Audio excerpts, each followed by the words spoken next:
And now, preview time. So let's take a look at what's coming your way.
The Jeff Meacham Network's Multiverse of Media. For over 15 years, the recognized symbol of excellence and the standard bearer in coverage of sports and entertainment.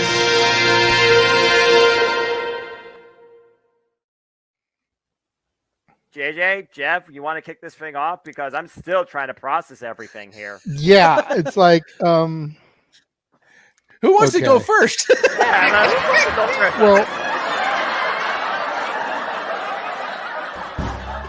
Come on in. It's open mic night with your host. you could maybe say there's really 4 topics, but it's split into 6. The Renegade, JJ Williams. The Sammy and Eddie Kingston thing, which one's the better smelling turd? And his panel of co-hosts. I am founder. Well, call me that for today since we're going with the Jeff Jarrett love theme here this week, according to JJ. The West Coast Professor, Jeff Meacham. Karma is karma is karma. That's professional wrestling! Damn it! The Simple Man, Noah Foster.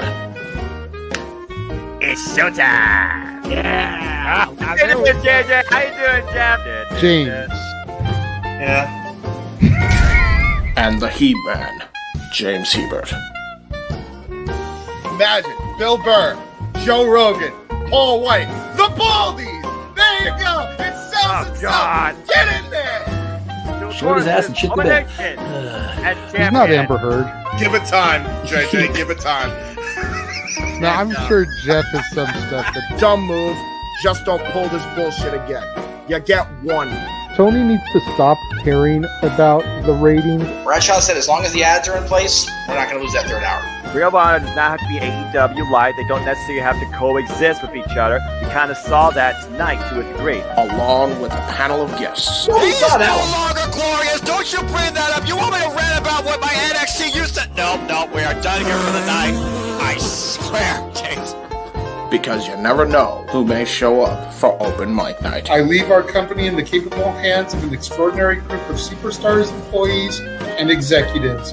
The first thing that came to my mind was, it's about damn time. Amen! I literally touched everybody in the state's trash. So it's horrible, you guys. Peyton's new thing is Dennis the Menace, but it's funny because she calls it Dentist the Medicine. And that's great. When Elliot Taylor came out and did Born for Greatness live, I was popping my pussy, having a great time. I didn't care. I was having so much fun. Sit back, relax, and enjoy the show. Fuck Bill Belichick.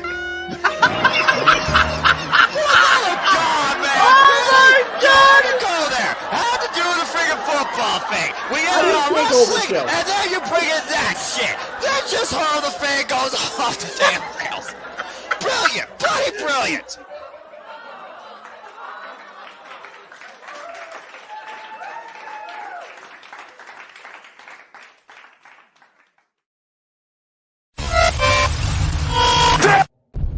We're here.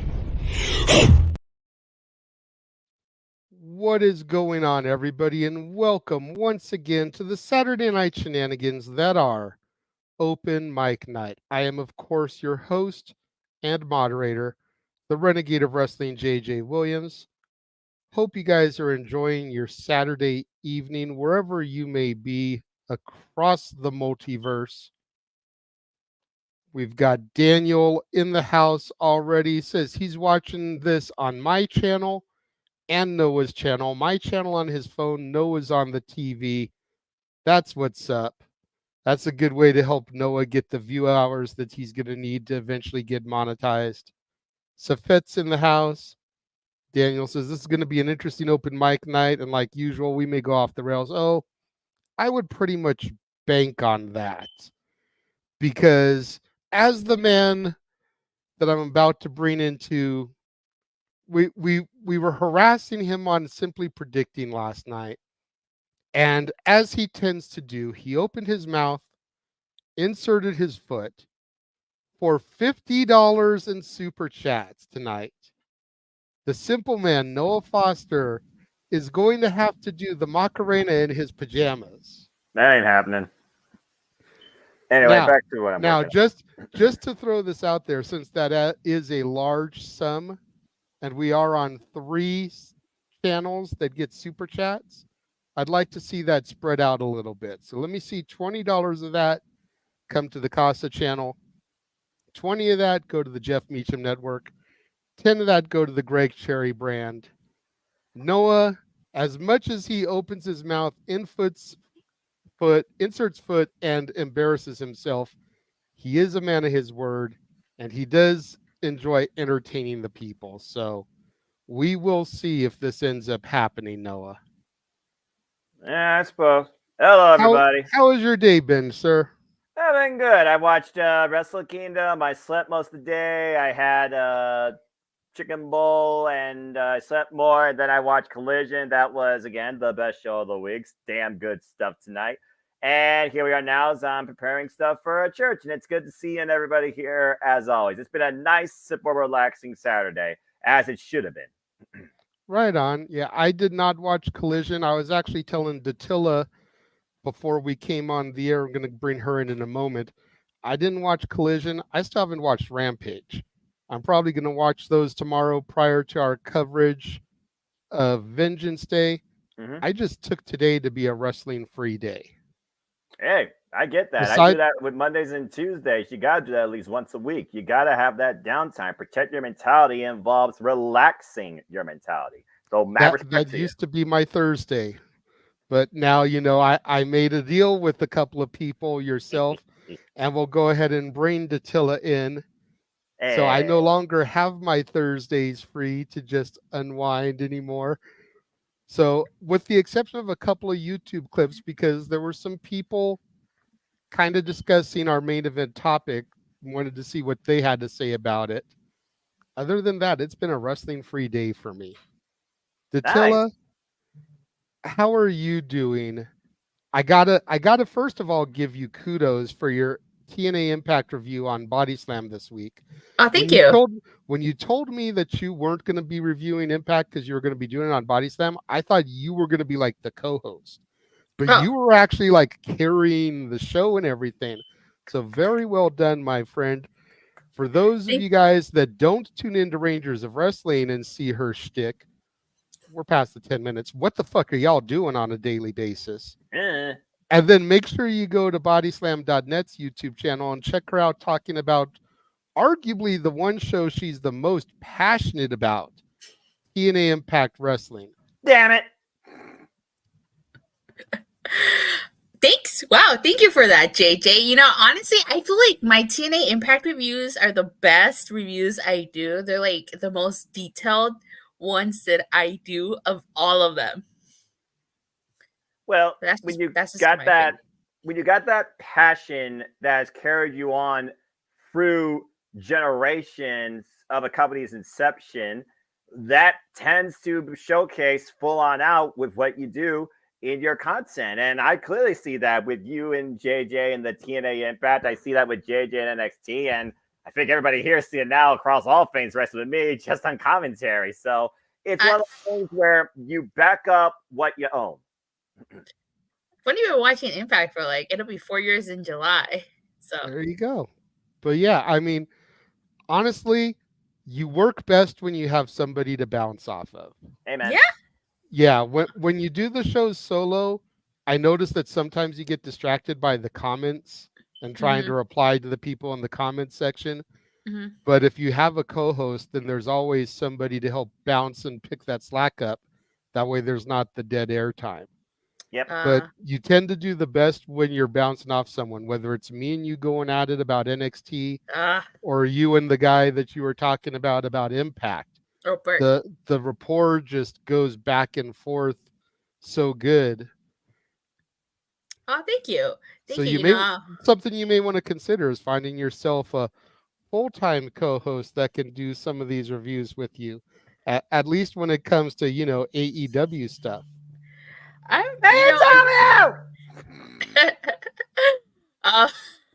Thank you. I appreciate that. Right now I'm happy being a one-woman show. But if the time ever does come to look for a full-time co-host, I'll be sure to call Noah. There you go. And for those of you out there, if you're not watching this, if you haven't been supporting Attila, go subscribe to Rangers of Wrestling. Last I checked, you only needed 35 more subscribers to hit that 1,000 mark. We are so close to getting you to that mark, and there are 21 people watching us right now. If you guys are not subscribed to Rangers of Wrestling, I want to see those 21 people go to youtube.com/Rangers of Wrestling, subscribe to Attila's channel. Before I came on here, it was 968, so less than 35. So went up a couple. Good. Yeah. Apparently you were on the A+ Hero Report today. I was. How come I you do didn't that tell too. anybody? I do that too. You didn't tell us. We could have gone to the chat room and been supporting you. I apologize for not telling. You only remember so much. Don't beat yourself up.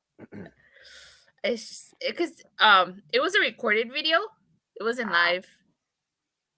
So that makes sense. Thank you. Well, again, to keep busy, and again, keep your passions always going, but also keep your priorities in order, and nothing but the best for you as always. Maybe we'll get together again also and do another predicting for TNA, since we got a double feature week coming up too. We'll talk more about that later. Yeah, and speaking of reviews, JJ, I hope your back is okay. Maybe you'll take a break tomorrow. No. Well, she's making that joke because when we do the NXT reviews, I have to carry her through them. So she's making a joke that hopefully my back's okay from having to carry her through the NXT reviews. Yeah, but she does have Vengeance Day tomorrow. She's gonna have to do something for us. So it does look like a good show for what it's worth. Like I said, 5 out of 6 matches I actually do care about. Not to go too far off in the weeds, since I know there's other people waiting in the green room. But again, this is his NXT, but I will claim it's far better than what it used to be. Well, let's go ahead and bring in the last part of our panel right now. It is Mr. Reliable Walter Cruz. Reliable. What is going on, Walter?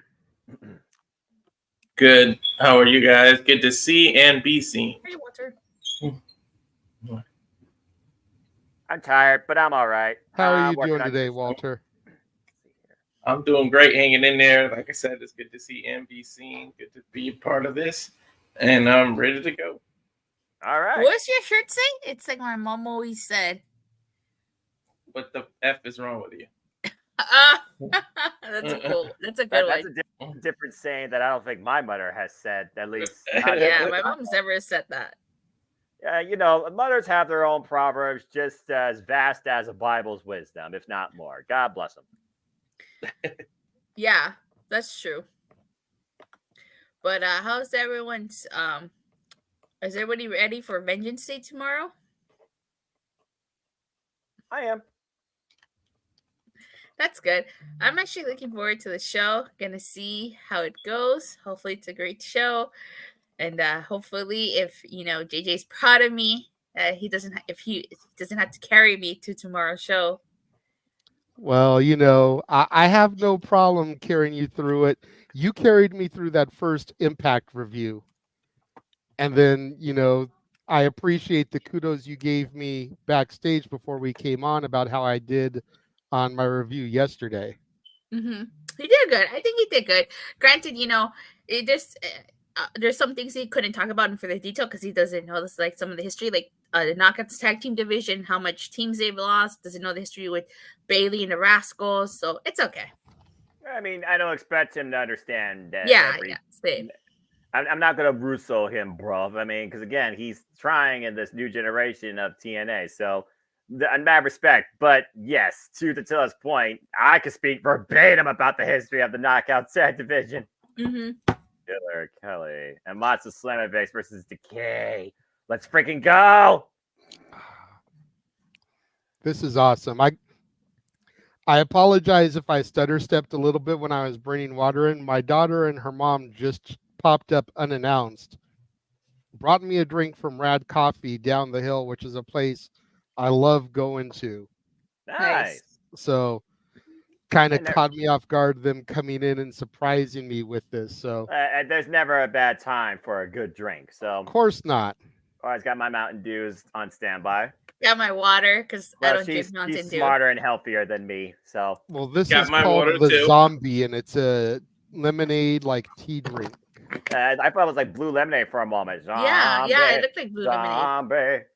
Cranberries, good song. Zombie. I love that Surprise, song. he doesn't have Prime. Damn it. No, not today. I only do that for the shameless shills in the matches. That is only do that for that. Remember, we had that match a couple months ago, and it was sponsored by Slim Jims, and I had Slim Jims for that. All right, to be fair, I was drinking Pitch Black nonstop during last year's Royal Rumble. So yes, you were. So you can't even give me crap. Did you eat Snickers? I have Snickers. I'm gonna have Snickers during WrestleMania. I'm sure they're gonna be sponsored by them. You kidding me? Anyway, yeah, sponsored by Terramana. Terramana. Yeah, The Rock's tequila. Oh. Hold on. Nah, I'm staying away from that stuff. I don't know what that stuff. I don't drink tequila. Sounds hard. I mean, I had a taste of it because my old roommate bought it because they were a huge mark for The Rock. I didn't enjoy it. I couldn't do the Terramana. I'll stick to my Fireball, my Honey Jack, Apple Jack Daniels drinks. The Terramana tequila, I couldn't do that. That doesn't sound appealing to me at all. So it's like, nope. I've always been a firm subscriber to you can't say that you don't like it unless you try it. So I figured to give it a try. Terramana wasn't for me. Sorry, Dwayne. All I know is when I was in Detroit, I took a spin, I took a shot. I don't need to have vodka. That's all I know. I can't picture Noah drunk. What? Me drunk? That'll be the day. Jeff talking about we will corrupt you when you come out to the West Coast. That's like, yeah, that'll be the day. Again, my brother's here from Cali. He came back to handle some stuff, and I went out with him 2 nights ago. It was like 11 p.m. and it felt like 3 in the morning to me. It's just I'm old now, so going out drinking and all that. I was like, can we go home? I'm old now. For real, like I can be up in here past midnight, 1 o'clock, and I can be okay-ish. You get me outside of these walls, I feel like it's 3, 4 in the morning at midnight. I'm like, nah, I'm too old for this shit. I must be getting older because I woke up on a Saturday before it was freaking 9 a.m. and I'm like, what the fuck is wrong with me? Then I ended up going back to sleep for 3 hours. So I guess it was just weird circumstance. Then again, my birthday is literally 1 week from today. So who the hell knows what I'll be like when I'm 32? Good grief. You sleep a lot, Noah. I do. And I enjoy it. You sleep a lot. Yeah. Well, I mean, you get Monday and Tuesday to sleep in yourself after work. You take naps on a Sunday afternoon and a Saturday afternoon, and then you sleep sporadically just to make sure you're functional enough to do work and watch TNA and AEW and Ring of Honor and New Japan Pro Wrestling, and sometimes be able to yell, "Professional wrestling, damn it!" So, I mean, I balance it out when I can. Because of JJ, I can't relax tomorrow. I have to watch Vengeance Day. You agreed to the deal. I know. have to watch Impact longer than you had to watch NXT. All I know is I got it for like a month and a half. You got it for roughly a month even. and you need to believe in Joe Hendry. He doesn't We will even see if trust that the happens. system. Nobody trusts the system. No, Come on even now. I agree with that. This system is flawed. I've never. I'm talking about Moose's group. Yeah, and it's flawed. What did Moose's group do to you guys? You go hashtag. Did you not see what happened to Kushida because he didn't trust the system? He didn't even mess with the system. The system screwed him. That's like the government. All right, I'm not trying to make this political. Let's go ahead and actually start the show because I just realized we've been bullshitting now for the last 20 minutes. It's okay. Well, you got to deduct about 6 of it was the intro video. Okay, so 14 minutes, but still, the bottom line, trust yourself more than you trust any damn system, AI ran or not. Daniel says he doesn't trust the system. He'd rather shock the system. Now that's a good one. That's a good one. Got it. All right, so let's go ahead and get into our first topic then. NXT. Yeah, all right, fair enough. Go ahead, man.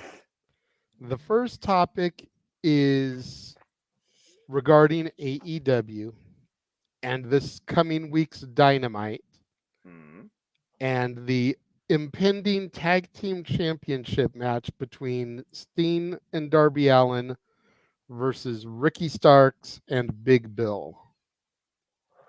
And just kind of want to talk it over with everybody because Steen and Darby are undefeated. I really don't see them losing this match, but it almost kind of begs the question, why haven't they given them a title run sooner? Why did they wait this long to pull the trigger? Is it because they didn't want to continually job Steen out?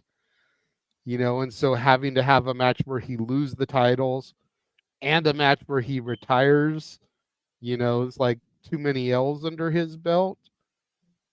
It's kind of been going through my head because Steen and Darby have been a solid team. Why they haven't pulled the plug on them sooner, why they're waiting till now. It's pretty much written in stone that they're going to take this, I think. Noah, we'll start with you. What are your thoughts on Steen and Darby getting this opportunity now with literally like a month left in Steen's deal? It's a bizarre circumstance, you ask me, where I think AEW's like tag team history of champions, you think about FTR, you think about the Lucha Brothers, you think about Ricky Starks and Big Bill, and FTR, of course, who also got them back. You think about Jurassic Express, and the thing about Darby Allin is Sting! They've barely been involved in straight up tag team matches. Yes, they've been undefeated as a tag team, but more often than not, it's melees, it's brawls, it's 8-man, it's 6-man, you name it. It's weird though, but it's also, I think, humbling to think that this could be Sting's last championship accolade in his career, where you almost feel like Sting is endorsing who could be the next icon of what he was in WCW in AEW. And I think that truly is what Darby Allin brings out in Sting and vice versa. It was Darby Allin that brought Sting to AEW in the first place and said, you can do this. And arguably, Sting's had one of the best runs of his career, if not the most fun. And I recently got done watching No Surrender 2009. And I remember when he passed torch up to AJ Styles in the World Championship match. Spoiler alert, it was a 5-way. So it's odd to think that he can retire as tag champ this late. But it's also odd to think that this could be a reset again for the AEW tag team division. I don't even want to throw out a premonition of my worst speculation with the current Dynamite presentation of the tag team division. So I'm going to leave that there until the Revolution grab is official. But the thing is, Sting's never been pin or submitted. Darby Allin has. But it's also, they made a tornado tag, so anything goes. It's right up Sting and Darby Allin's wheelhouse. It just feels weird for me that they're doing it right now, and it's almost like Ricky Starks, Big Bill, you had your moment, but we're giving the moment to Sting even though I think they've been great tag champs. And it's one of those things now that Big Bill did something that he did with Ricky Starks he couldn't do with Enzo Amore. Think about that. I'm of two minds. I think Sting deserves it, but I don't think Ricky Starks should be the one to lose it when he's always had this up and down momentum. I can see Big Bill being the fall guy, but it's still weird to think that I could be seeing Sting as a tag team champion in 2024 for literally less than a month. Because regardless, win or lose, he's retiring. It's showtime for the last time. I honestly think if he wasn't retiring, this wouldn't be happening. This just feels like one last thank you to Sting. And what does it do for Darby Allin in the long haul when he's already a main guy in AEW? The only thing that's for sure about Darby Allin, he's going to throw his body into a barricade. So it's a weird situation. Yeah, definitely. And to your point, I would say that Steen is on his best run since Joker Steen. Yep. Datilla, what are your thoughts about this? Well, I'm so surprised that it's for their challenge for the tag titles. I wholly thought that it was going to be Sting versus Darby Allin, with Sting putting Darby Allin over. But here we are. Here we are. I don't know. Like Dwayne brought up, maybe the Bucks cost them the titles, maybe they don't. I kind of do. I'm kind of leaning towards Sting and Darby Allin winning here, and then dropping them to the Bucks just based on the storyline that's going on. God, you know. I know, Noah. I know. They're talking about how Sting doesn't belong there, so I totally feel like they're gonna, since they're heels, they're gonna be like, "Oh, we not only did we retire Sting, we took the titles from them."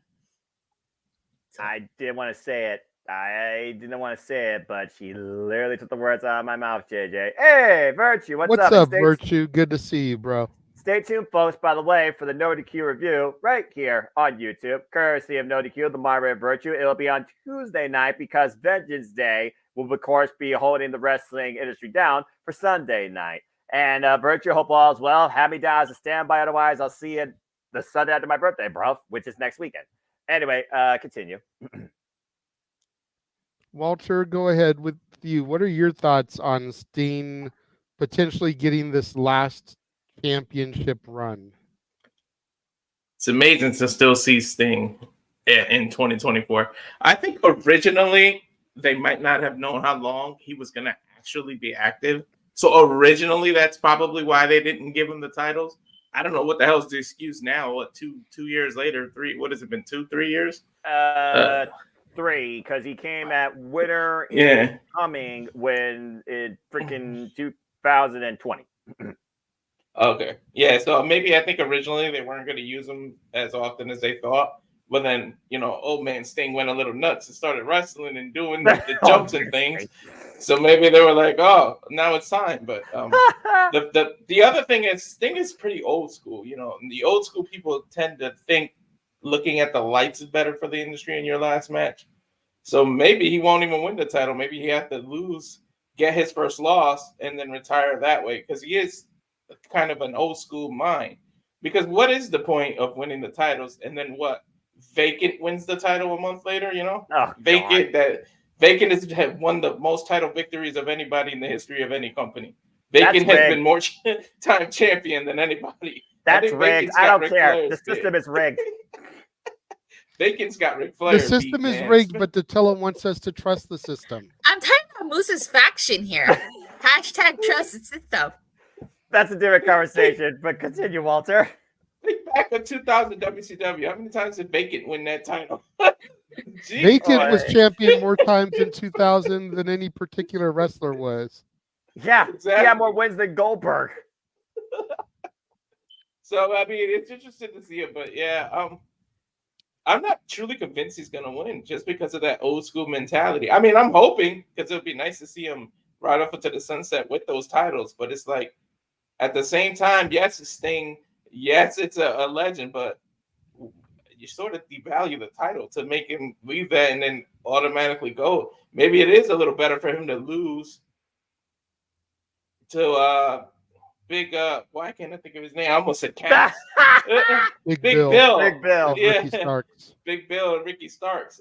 Because it puts them over as better. The ones who actually put the one in Sting's undefeated streak. Like, you actually make two big stars by doing that. So I would rather go with the youth and have Sting lose on his way out, because I'm pretty sure Sting would be okay with that. And on top of that, you don't have to pin Sting. You can pin Darby and still win the match. And Sting can still go out looking strong. Well, and likewise, you can pin Big Bill, and Ricky Starks still looks strong in defeat. Mm-hmm. Because that's who they're really trying to build on that side is Starks.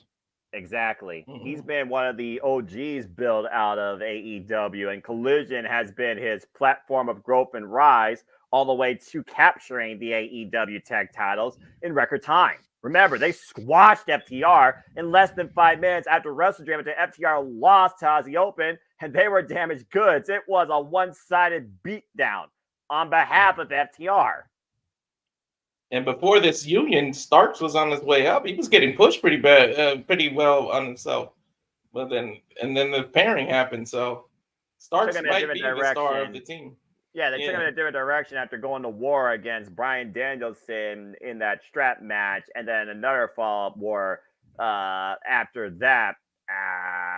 He's had a fair share of very unique showcases in Collision's history that has raised his stock in AEW.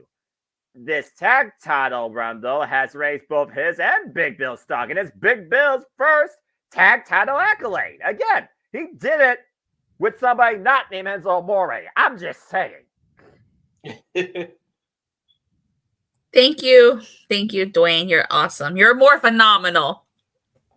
Yep, pun intended. But there's also one other thing we're not thinking about here, guys. What about Ric Flair? Does he maybe come into play in this and affect the result? Remember, he wants to go along for the ride all the way to the end. And this is Tornado Tag, which means that Madman could do something stupid. The only ride Ric Flair needs to be on is in the limo. That's it. Possible. I mean, you can, if there's one thing you can count on Ric Flair for, it's to be unpredictable. Yeah. You know, when it comes right down to it, and this may be a hot take, but I feel like Ricky Starks getting the tag titles was a consolation prize for not being able to finish the feud with Punk. Mm-hmm. I agree. And I'm going to lay this out. I hate that I have this gut feeling in my soul, but this is how I think things are going to go. Go ahead. I think the Bucks are going to come out Wednesday and help Steen and Darby win the titles. Hold on. That way their match at Revolution can be for the titles. The Bucks, as we all know, are selfish individuals. The enemy of my enemy is my friend. They help their enemy, Steen and Darby, get the gold. That way, not only are they retiring Steen, they're taking the gold too. Ooh, the heat. Think about this for a second, Noah. Who had the tag title opportunity anytime, anywhere originally? I'm not saying their corporate names because I'm not signed by AEW, but it was the Bucks originally. Okay. And because the Golden Jets got hot, they dumped them to them. Then Kenny got sidelined with diverticulitis. Mm-hmm.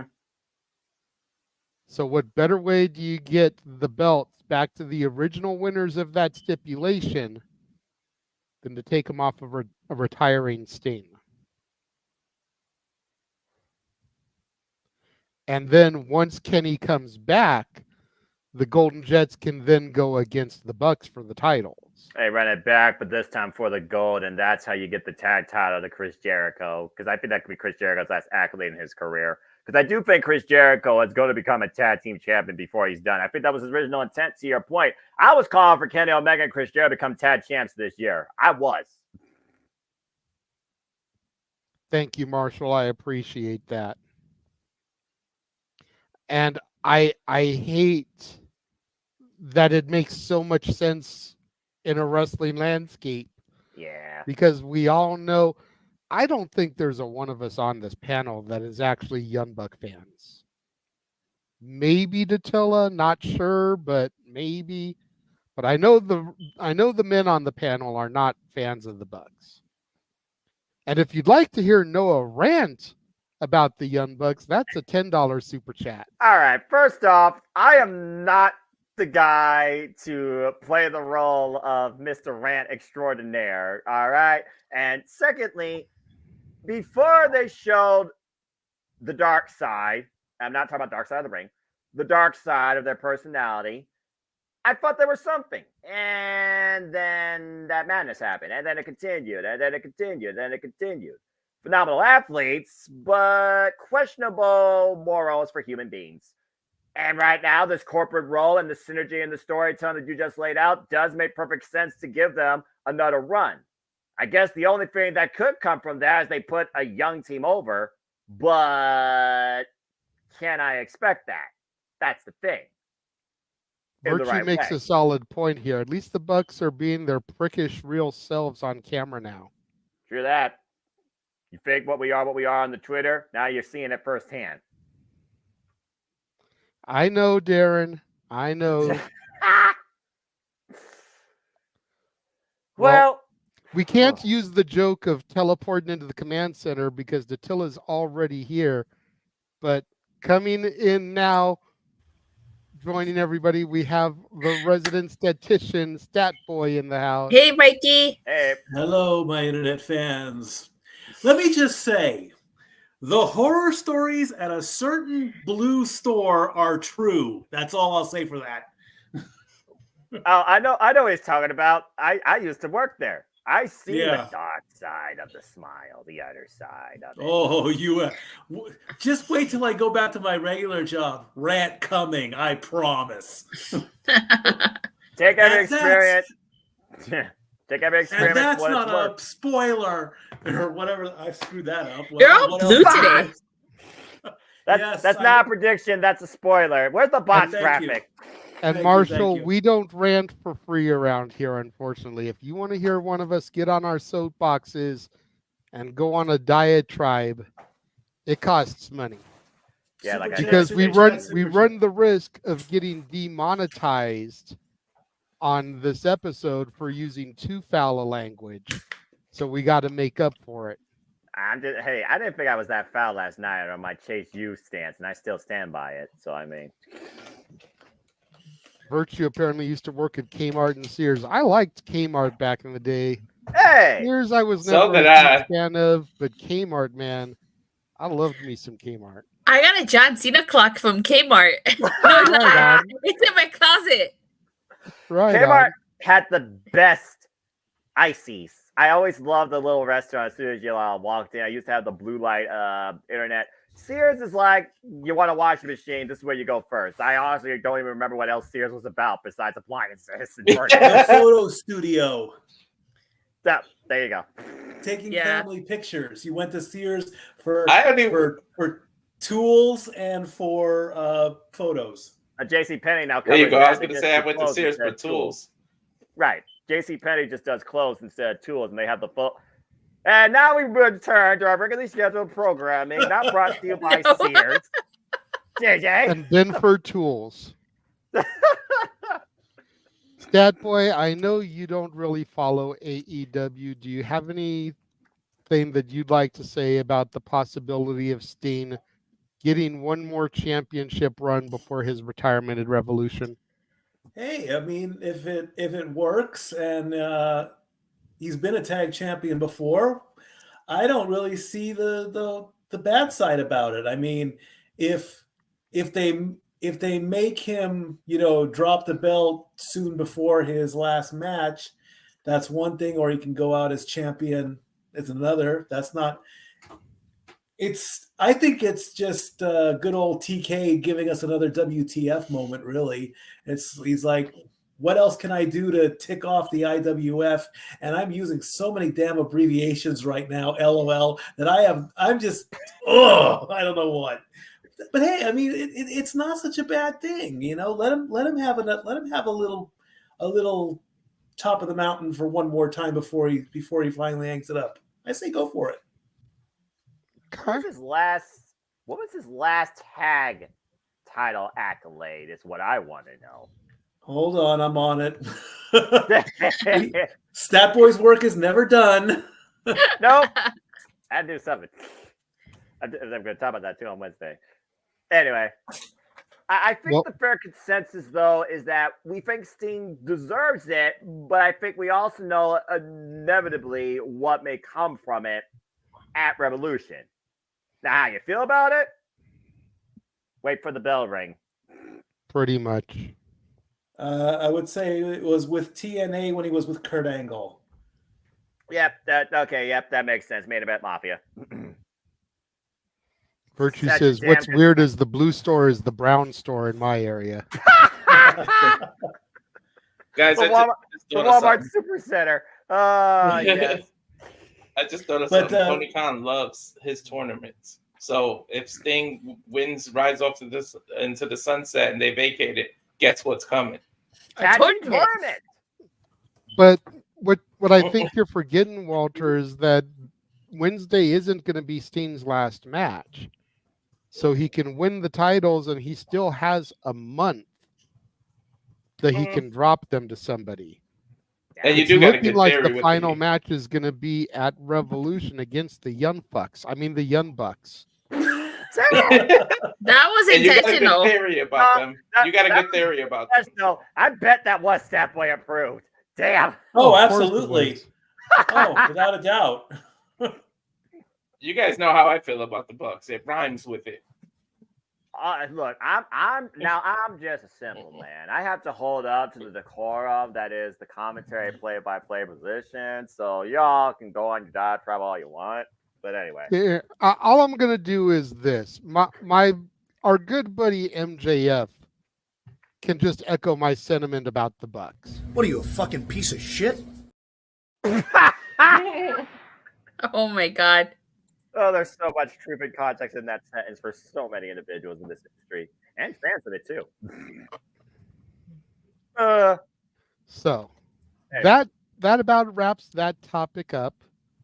We're going to go ahead. We're going to take a commercial break. We're going to show everybody what they can see on Tuesdays inside of the sports bar. And we will be right back in just a couple of minutes.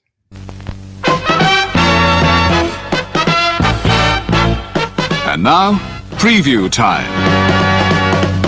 So let's take a look at what's coming your way.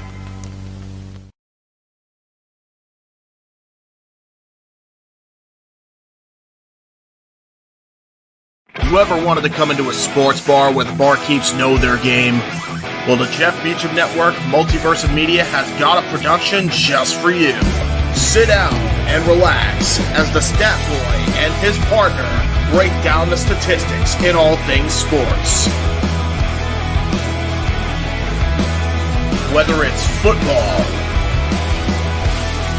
basketball, motorsports, baseball, hockey, soccer, professional wrestling, mixed martial arts, boxing, and much, much more. All are welcome. Your barkeep's here. Keep you up to date and in the know of everything going on in sports, while also having a pleasant conversation about it all.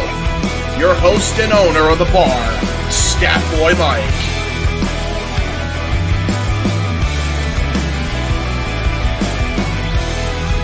His partner in crime, Dory Lou. and a host of other guests coming in. The food's hot, the seats are warm, the drinks are ice cold, and the sports talk is plentiful. Casa D18 Studios presents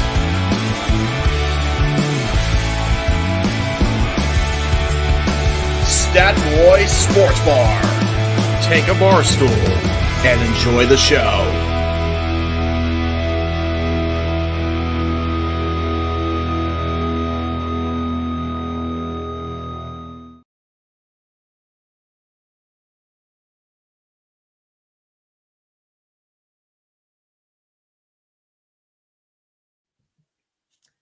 So, what I'm very proud of coming up this coming up weekend in the sports bar is our official Super Bowl 58 preview, because this weekend is the Pro Bowl and I usually skip it. I will touch about it, but we're focusing on the big game coming up a few days later on Sunday, Super Bowl Sunday, February 11th. And I'm very proud to announce and promote that we here in the multiverse of Jeff Meacham's world and all that, and I know I screwed that up, but it's our first, it's our first official non-wrestling sports watch along.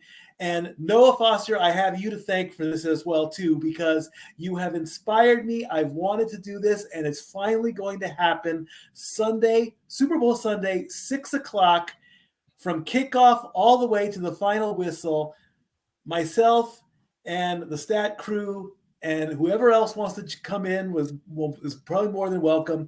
But we're going to do a Super Bowl 58 watch along. I cannot wait. I'm going to be doing the play-by-play just like you do, Noah Foster. I've been practicing. I've been rehearsing. And I want to be just like you when I grow up. And we're going to do this on the 11th. And I invite everybody to watch, comment, super chat. I can't promise that my feed will be synced up with yours, but we'll do our best. I'm very excited about this. That's awesome. I can't wait. For you. Yeah, we are very excited for you, man. I know how much you've been pestering Jeff and I for a while to do a sports watch along, and we constantly were telling him, if we're gonna do it, it's got to be something big. It can't just be, the Dodgers versus the Astros in fucking preseason baseball. It's got to be something major. I was like, so what better to do than the fucking Super Bowl? Damn it. It's said very often, WrestleMania is the Super Bowl of professional wrestling. So what better to do than to do the Super Bowl? And if we do good numbers of this, maybe we'll start doing more things. Maybe we'll do the Stanley Cup Finals. Maybe we'll do the World Series. Maybe we'll do the NBA Finals. Maybe we'll do the Indy 500. We're not going to do every single game, every single week, because that's not going to happen. That's ludicrous. But if the numbers are good for this, then we very well might start featuring major sport event watch-alongs, at least on my channel, the Casa D18 Studios channel, and the Jeff Meacham Network, because those are the channels that usually broadcast Stat Boy Sports Bar.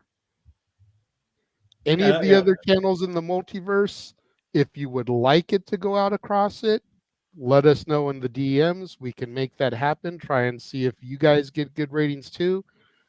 But we were just going to keep it to Jeff and my channel because we're the channels that host the sports bar every week. So that makes sense to me. Makes sense. Wow. Walter says he'll definitely watch and support. Oh, thank you. I love it. I'll watch and support too. Oh. If I'm not asleep, I'll stop by just to see what you're doing. All right.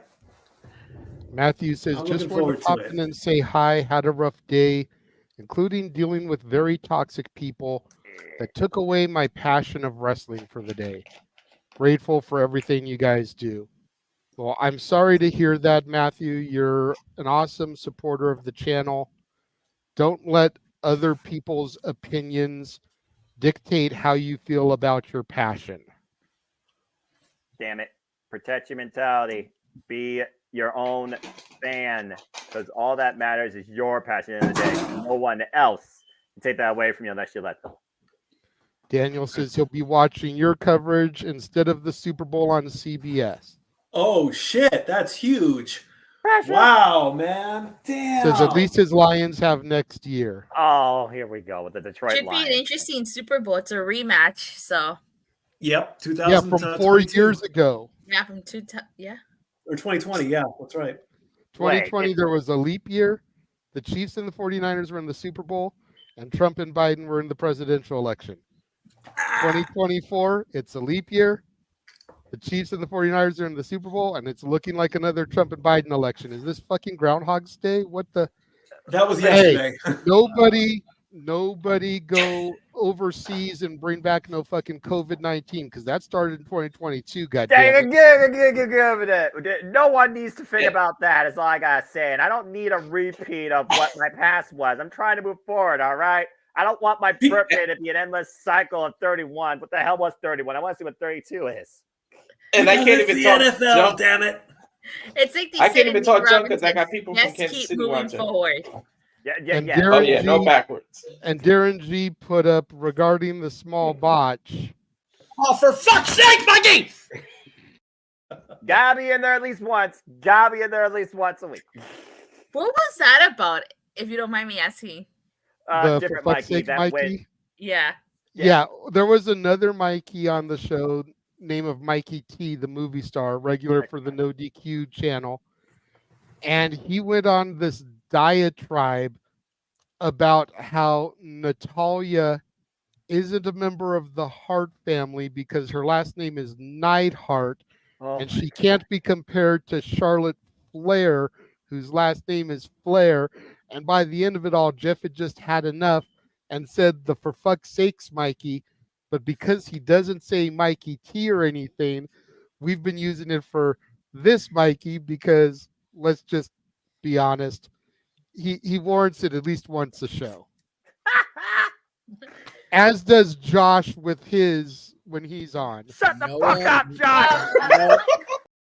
I was in a mood that night too. I wasn't taking none of his bullshit.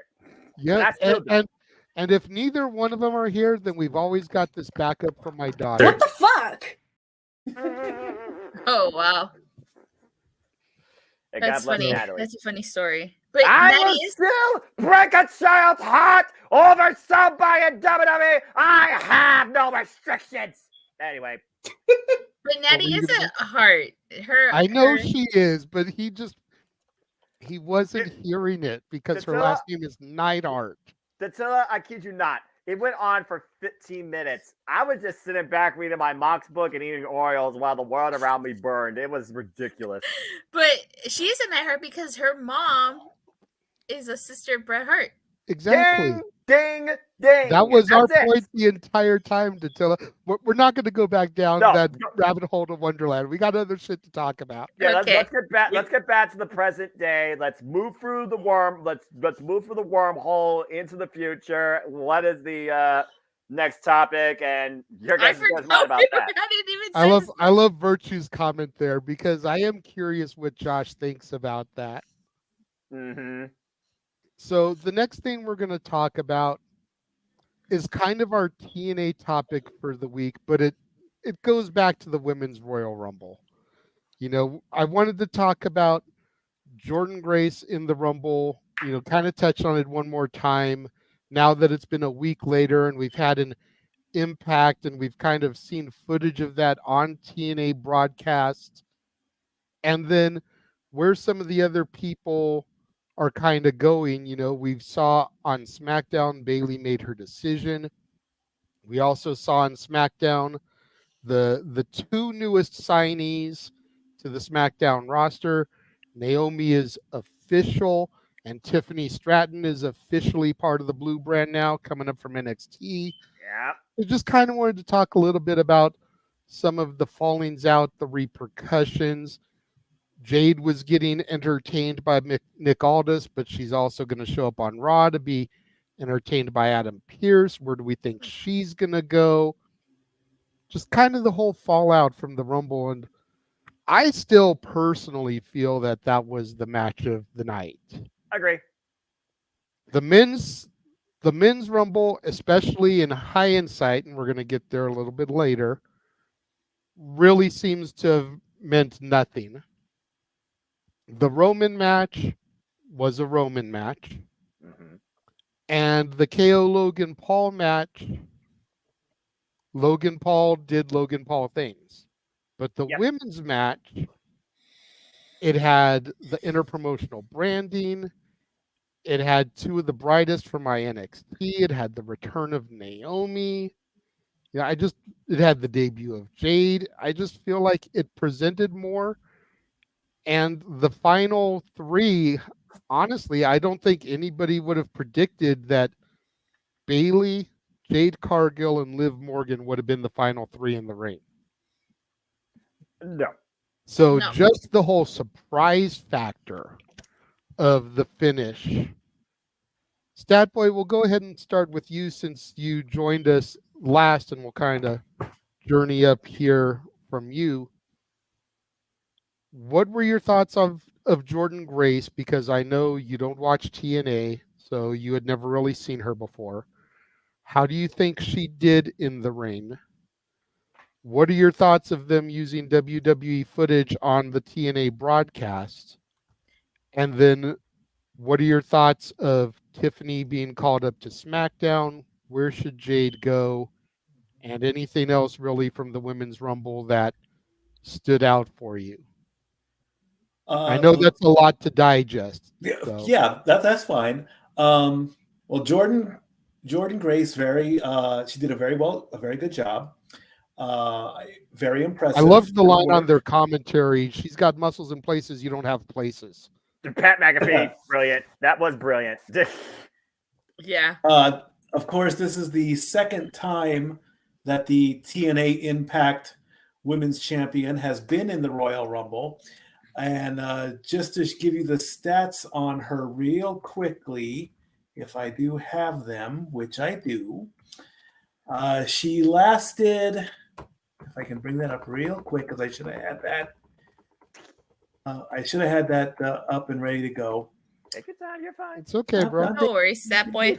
Brief, man. Brief. She lasted 19 minutes and 10 seconds, but didn't eliminate anybody, as she was eliminated by Bianca Belair. It was great to see that TNA did it behind the scenes, just like WWE did. So could this be the potential of a proper forbidden door between the two of them? Yes, absolutely. To hear all the praise, praise is a positive thing. So, hey, good for you. I mean, if the door closes in Impact and you come over to WWE, hey, by all means, do it. I mean, I'm all for it. I would love to have her on the roster as all that. As far as Bayley and Damage Control, you kind of saw that coming because, especially with what happened on SmackDown, Bayley calling out Damage Control in Japanese, very well done. Whoever wrote that was a genius. So I do want to see face Bayley, but I don't want to see hugger Bayley. She's past the hugger stuff. It was a great gimmick. It ran its course. Bayley going around saying, I don't want her to play the arrogant. I don't want her to be the arrogant face. I just want her to be, I'm the best. And I don't see Io having very many title reigns. I think the Kabuki Warriors are going to do more than Io will ever do. I mean, Asuka's a 4-time women's champion, for goodness sake. So hey, everything's going up for Bayley. I wouldn't have seen Bayley versus Rhea. So I think it's going to go Rhea versus Nia in that sense. But the women just can't. They're beyond Mount Olympus at this point. They just keep going. They're going into the upper stratosphere and then some. Keep doing you, ladies. Keep doing you. That's all I can say on that.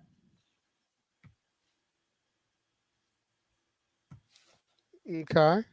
I mean, I completely agree with what you said about the way they executed the whole Japanese thing. I thought was just amazing. Oh yeah. Bailey taking that shot at her.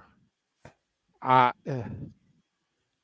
It was agree to a certain extent about the hugger. Like, I'd like for her to come out the first week and do the hug thing, and then just kind of leave it alone after that, because I think that would be a good way to remind people that she is now a face. Maybe even plant Izzy Moreno in the crowd from the old NXT days to just have that moment. It almost But was like Godfather 2. I knew it was you, Fredo. I knew it was you. I know you guys were talking about me. Loved it. Walter, go ahead with your thoughts.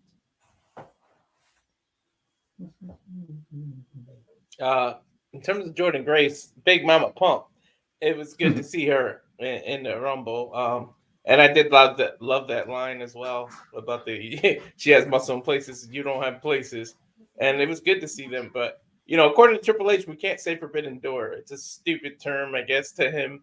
So I would say if this opens the door for a union of some sort, or switching talents back and forth. And I love that they didn't hide the past, because of course we know she beat Naomi for that Knockouts Championship, and they mentioned it, and they had that face off, they hugged and immediately started going at it back and forth. So they didn't run from the TNA history. How many times have they said TNA during that Rumble? Like I've heard the initials TNA in the Rumble in WWE in those 5 minutes than you would hear in those 10 minutes that they were interacting in years. Like, you never hear them acknowledge TNA. Look at AJ Styles. They act like he didn't exist in TNA before. They never mentioned TNA when he was wrestling, or that he's a champion here or a champion there. They never mentioned it. So it's good to see that. In terms of where people belong, now my girl Jade, I want to see her on SmackDown, because I want the WrestleMania of Bianca Belair versus Jade. So I need to see her on SmackDown. However, with the amount of people that signed to SmackDown, I'm assuming her and Braun Breaker are going to sign with Raw. I think that was just a tease with the Braun Breaker SmackDown thing. I think he's going to end up signing on Raw so that he can fight Gunther and win the IC title and immediately become a bigger star at WrestleMania. I think it's going to be Gunther versus Breaker at WrestleMania 40. And I'm looking forward to seeing that. That's just two big dudes going at it. And hell, I'm really looking forward to that match if they book that. In terms of the men's Rumble, what was the point of that if he was just going to give his spot? However, I don't feel bad for Cody. If you guys actually don't think he's going to get rewarded for doing this and stepping aside, you guys don't know how the business works. This dude's going to get rewarded with a great title run. They're probably going to add an MSG show, and he's going to win it right there in MSG. Let's hold off on the Cody and the men's Rumble stuff. That's not what we're talking about right now. All right. No, we were just talking about the women, right? And so, all right, Tiffany is now officially part of SmackDown, so I see it. So SmackDown signed quite a few people, and it seems like that's more like their flagship show and their A show with the amount of people that signed to SmackDown, basically, which is why I think Breaker and Jade are going to go to Raw, and I'm here for it. So we'll see what happens, but I'm happy for them. And if TNA can start, if WWE gives them permission to start using more footage in WWE and they start interacting with one another, with that, TNA, we all said it, and Noah says it especially, has the best women's division. I know it's called the Knockout, but they have the best women's division for everybody. So if you start interacting with the women's division from the WWE with TNA, I mean, there's nowhere to go but up. You talk about an evolution. We saw an evolution a few years ago. That's an evolution. Imagine a full evolution again, all women's pay-per-view, and you include TNA women with it. That I'm all for that. That would be a crazy kind of PLE. An evolution of all women matches, and you include the TNA roster. Like, somebody in WWE watches our shows because they like to steal our ideas. Steal that one. Give me an evolution with TNA and WWE women. All women's PLE. Steal that idea. Well, now that we've thrown it out there, they probably will. I know, right? I In 3 do- months, we'll see that announcement. Even though I'm still kind of new back to TNA, I do admit and acknowledge from the watch-alongs that I did with Noah that their Knockouts division is the best women's division in the States. My NXT is number 2. And it's between WWE and AEW as far as number 3. You know, In other words, get your shit together. AEW has got a good division. They don't know how to book them. WWE's got a good division, but they only know how to book certain people. Yep. That's true. And both TNA and WWE are seriously suffering in their tag division for the women's. If you want to hear Noah rant about the WWE women's tag division, that's a $10 super chat. Guy. But I was telling Datilla, if we merged the WWE women's tag division with the Knockouts tag division, considering the hit that they've taken recently, we could have some serious shit going on. Exactly. And I thought the possibility of Decay versus Chelsea and Piper. Who's that? Who is that? That's not me. I just want to mute. It might have been I Mike muted coming myself. back in the room. I think I said it during you, JJ, and Datilla's review of NXT. The future of the women's division with the NXT is in great hands. Like, if you look at that women's roster, the future is looking real bright for the women's division. Mm-hmm. Datilla, we'll go ahead and go to you next, and then we'll let Noah close us out on this one. Jordan Grace, I think she did a fantastic job. She had a tremendous showing. Love the spot with Trinity. It was music to my ears to hear 40,000 people chanting TNA, TNA. It helped that they were in Florida too, which was the original home of TNA. So that really warmed my heart. My thing is, though, she got eliminated by Bianca. So to me, it's kind of like, I'm not sure what that point of that is. If they're not gonna follow up with that, I wouldn't have minded if Trinity eliminated her just because of their history. She beat her twice. She took the title off of her and then successfully defended the title against her. So, Jordan Grace did fantastic. She did fantastic, and if this leads to AJ Styles finally showing up in TNA, I'm all for it. I'm all for it. Like have him show up on TNA and have him take on Josh Alexander. That is a dream match of mine. I cannot wait. Cannot wait for that. Careful that you're going to start fantasy booking TNA versus WWE, and we haven't had any official announcement yet. Calm down. I know. I'm just saying, like, that's just a fantasy of mine. Fair enough. As far as Tiffany Stratton, I think she did a really good job on SmackDown. I was so surprised that so many people were being signed to SmackDown. You had that tease with Braun Breaker potentially signing to Raw. Trinity signed with SmackDown. She's back. So, it's really good to see that. And what was the next part of the question after that? It was Jordan Grace. It was Tiffany Stratton. It was Jade Cargill. And anything else as far as the Women's Rumble? Jade Cargill, I will say this, looked like a star in the Rumble. She did fantastic as well. And I really love that tease with Bianca Belair. And like Walter said, give me Jade. Give me Jade versus Bianca Belair. I would love to see that match. So, I thought Jade was going to Raw. Didn't they say she was supposed to go to Raw? And she showed up to SmackDown. So they said that she's going to come to Raw on Monday night, but they haven't said where she's going yet. Okay. But yeah. And I do believe in Joe Henry. Darren G's asking if we believe in Joe Henry. I believe in Joe Henry. We do. Noah believes in Joe Henry. I don't know about Walter and Sapboy. I know JJ doesn't believe in Joe Henry. Let's not go off topic unless there's a super chat. Remember, folks, you want to ditch the conversation. Don't Joe Henry, though. You want me to ignore a chat about Joe Henry? Say his name and he appears, and the rest is always as it goes. But again, we're focusing on women in wrestling. But women are, yeah, I think, you hear me and Noah always say that Knockouts division is the best in women's wrestling, and they are. They've proven it time and time again why they are the best. And I think from what I've been watching in NXT, thanks to you, JJ, I can see why NXT's second. AEW, I feel like now is slowly starting to improve their women's division. We're getting apparently we had 2 matches on Collision.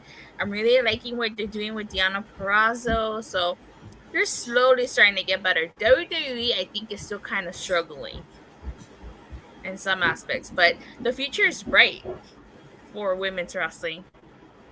I think the place where WWE is struggling is that in allowing people to have lengthy title reigns, they're allowing champions to become stale. Yeah. Io's had the title since SummerSlam. Granted, she's been a fighting champion, but that's, 6 months. She'll probably lose it to Bayley at Mania, and that's fine, but that's another 2 months away. That's an 8-month title reign. Rhea's held the belt since Mania. She's almost had it a full year, and she's been on the Roman Reigns schedule, where she's barely defended it on top of that. Her reign has gotten stale. Love Rhea, but her reign has gotten stale. You've got all these women in the locker room, whether they're Chelsea Green, Piper Niven, Bianca Belair, Becky Lynch, Nia Jax, Indy Hartwell. You've got Ivy Nile now. You've got Candice LeRae. You've got Kaden and Katana. You've got the Kabuki Warriors who now have tag gold. You've now got Jade on the roster. There's others that I'm forgetting and not naming, but I named off probably damn near a dozen women that could be getting serious title pushes or even have a couple of runs in there. Honestly, I don't think there's any reason Trish shouldn't have had one more run while we had her for that time last year. Trish should have had a run with the belt and then lost it to somebody to help put over the new generation. But that's the biggest issue for me across the board right now, kind of in all companies. Maybe not TNA because I don't think they do that as much there, but definitely as far as AEW and WWE go is, excuse me, we kind of wanted these longer title runs where belts weren't being hot potatoed. And now we're getting that, and it's like, but every championship reign doesn't have to be that. We've been talking about it for the better part of a year now. I see you, Walter. We've been talking about it for the better part of a year now. Once Roman loses, whoever dethrones him, their title reign isn't going to mean diddly shit because there's no way he's holding a 3.5-year run. Mm-hmm. Odds are that whoever dethrones Roman Reigns is going to have a 3 to 6 month run. Then it's like, well, why the fuck did we take it off of Roman?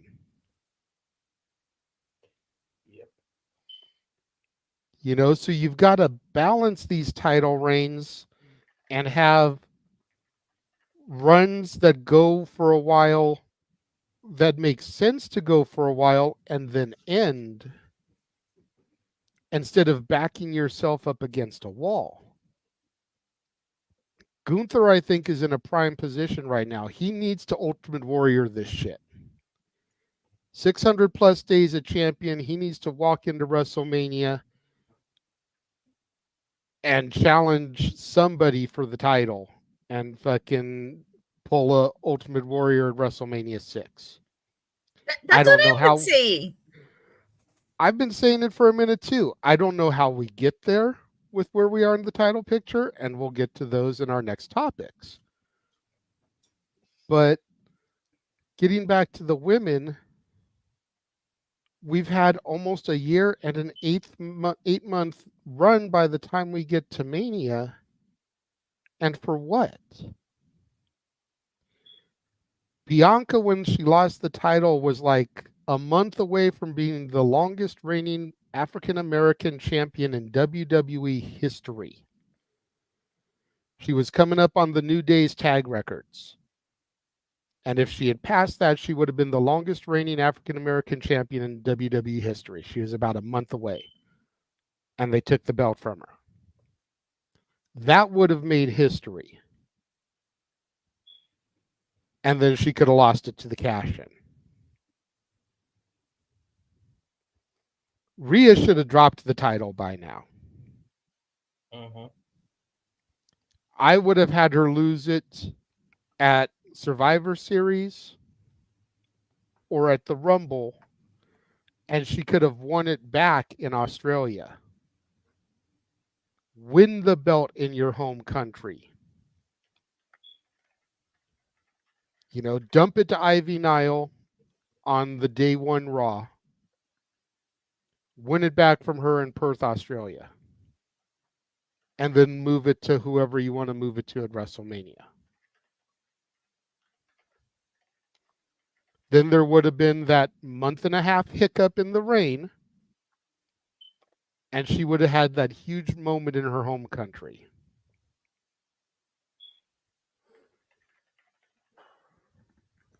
I'm just saying, like, there's no reason for every championship reign to be a marathon run. And you're getting blocked just because of your username. Have a good day, sir. Walter, you had your hand up, and then we're going to go to Noah to finish this out. I just wanted to add, when you talked about Trish, I really thought they were going to give Trish and Lita, when they first came back, like a little tag run. Like, it would have been some nostalgic, good feeling to see those two. At least one of them win the women's title, or if not, they could have won the tag titles together, just as one more thing. But everything you just said, I agree with, because, you know, Rhea, you just mentioned Rhea would have got, she's going to get the face pop in Australia anyways. So you might as well have just had her lose the title, regain it, and gave them a reason to pop. You know what I mean? And as far as Jordan Grace, going back to that, you know, so I can get my point in before Noah takes it home, because I really want him to end this.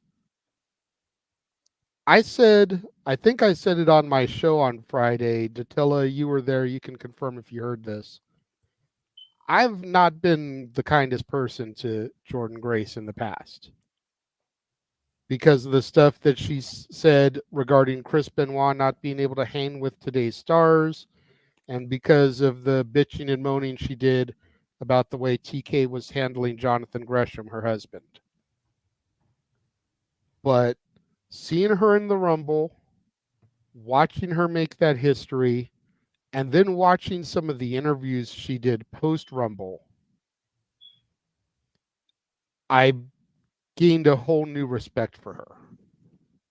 She came off as very, very humble in some of those interviews, and it definitely helped to change my opinion when it comes to her. I'm happy for Tiffany. You know, again, been saying it for the better part of the year. When she first got the belt, I was not sure about Tiffany Stratton as the NXT Women's Champion. But she made a believer out of me. I believe in Tiffany Stratton, but I don't believe in Jordan Grace. Blasphemy! You just had to go there. Huh? Blasphemy! That's blasphemy. I agree with Noah. That's blasphemy. But, you know, she for real. I mean, I did that for the haha, but she did make a believer out of me with her work ethic. Because on the surface, she looks like a blonde hair, blue eyes, fake tittied diva from the early 2000s Attitude Era. That is nothing but tits and ass. But you watch her in the ring, and she can work. She's got a good work ethic. She's got a moonsault that rivals the Fallen Angels, as it is basically his moonsault that she stole. The best moonsault ever, the prettiest moonsault ever. It's the air and the rotation she gets is just amazing on that. And then, of course, my girl Jade. As good as she looked in blue, and as much as she would be perfect on the blue brand, I kind of want her to go to Raw to start.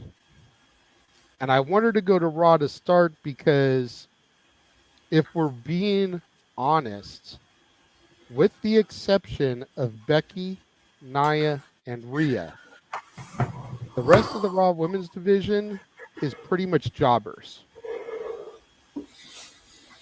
And that'll give her some people that she can work with and basically have some good squash matches, but have them against people that can work good matches, like Natalya, like Candice, like Indy, to kind of build her stuff up so that when the draft comes around, they can move her to SmackDown. And then we can have her step up with the Baileys, the Asukas, the Biancas, the Charlottes when she comes back. Because that seems to be where all the main event women's talent is on SmackDown. Put Jade and Bianca together as a tag team, but we don't want to do it just yet. We need to give Jade a little bit of experience on the roster before we go there. At least that's my thoughts on it. Mikey, I saw your hand up, and then we'll go to Noah. How was Jade as a tag team wrestler? She never really had tag team matches. Maybe a few in AEW, but most of her matches were basically Goldberg WCW matches. That's why she got the nickname of Jadeberg by a lot of the hater fans. Her matches were like 5 minutes or less. Very simple, couple of power moves, jaded, done. Okay. She Yeah, was she in AEW. She was all bark, no bite. Good way to put it. You know, WWE. We've already seen with the videos that have come out on social media of her working in the Dungeon 2.0. That she's getting those reps in. She is stepping her shit up because she knows she has to. And she put on a good performance in the Rumble. She definitely got knocked loopy there early on. She got checked up on. They got her back up and working, and she started nailing her spots like she was supposed to. But I feel like she needs to do kind of what they did in AEW with the Raw roster before they move her to the main caliber talent. And let her work and just beat the shit out of Candice, Indy. As much as I love her, Natalya, because Natalya is one of the trainers in the dungeon, you know, the two of them can probably put on a hell of a match. And then move up to the Beckys, the Nias, the Rheas, etc. Noah, it is all you, good sir. Where do you want me to start? All right, women in wrestling. Well, I will say this. In the short history and the inception of the Women's Royal Rumble, that is the best damn Women's Royal Rumble to date. Not only did it focus on current presentation of the rising, developing, progressive talent in the women's wrestling industry today in and out of WWE. It blurred the lines that WWE is willing to coexist with other companies versus being closed-minded. there's so many damn potential matches I can see with Jordan Grace. What a phenomenal performance, by the way. Yes, Ivy Nile's right up there. And Ivy Nile, Jordan Grace, I just want to see which one of them could hold a woman up vertically stalling the longest. I was just awed like Natalia. Natalia, locker room leader for generations. Jordan Grace, she has been the juggernaut. She has been a force to be reckoned with, founded and made in Impact Wrestling and TNA. Bianca Belair was one of the most ridiculous Impact eliminations I've ever seen. Definitely give me the EST versus the Juggernaut for that title. I think that would be an incredible marquee match as well. And then if I may, real quick, since you brought that up, was one of the things that Jordan was talking about in the interviews, is finding out that Bianca had never done that spot on the apron before.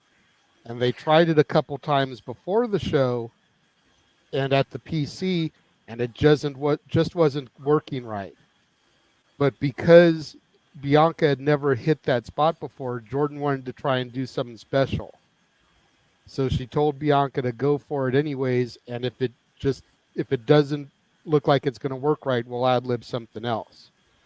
One of the ways and reasons why I started to change my opinion on her. There you go. Enough said. But yeah, Jordan Grace, phenomenal performance. I hope to see more inception of the TNA knockouts in an in-ring competitive standpoint with the top stars and the rising talent of WWE. Because again, the knockouts division is where it's at, whether it's tag or singles. You got this dynamic of power with Jody Fred and Denny Luda taking on the former tag champs in Killer Kelly. And Masha Slammers, who of course is going to have to decay in Rosemary Jessica Havoc at No Surrender. Then you got the Shot to Rush, that can also be a force to reckon with. It's Shell looks to go double gold, as she will be challenging for the Knockouts World Championship against Jordan Grace at No Surrender. That's going to be great. Yeah, damn right. I don't think she's winning, and it hurts me to say that, but I don't think she's winning. You know, it's one of those things where suspension of disbelief could really surprise this new era of TNA, but you might be onto something. As far as other performers in the Royal Rumble that were standouts for me, Chelsea Green had the perfect balance of longevity and hilarity. MVP for taking that much punishment full on physically from her own tag partner. I love me a hot mess. She was so damn fucking brilliant. My gosh. So thank you, Chelsea Green. As far as the people that rose up from NXT and were involved in this, Roxanne Perez, okay, that was another thing. She wasn't necessarily showing her darker side, which I think we will see at Vengeance Day. But I think she is soon on her way to the main roster if the Cora Jade plan that I was talking about and predicting doesn't come into play. Jade Cargill, they made her look like a mega star, like LA Knight. Yeah. There you go. Eliminating the biggest threat in Nia Jax that was in that field and making it out to the final three. Proves how much stock they're putting into her in-ring presentation and showing. I absolutely love that. And as far as other performers, again, it's one of those things where I'm glad that Morgan was there to be number 30. A very, sympathetic spot to see somebody return because wasn't sure if she was going to come back. And Billy was the right call. She was the last of the 4 original children of my NXT. Triple H's daughter of NXT yet to win this.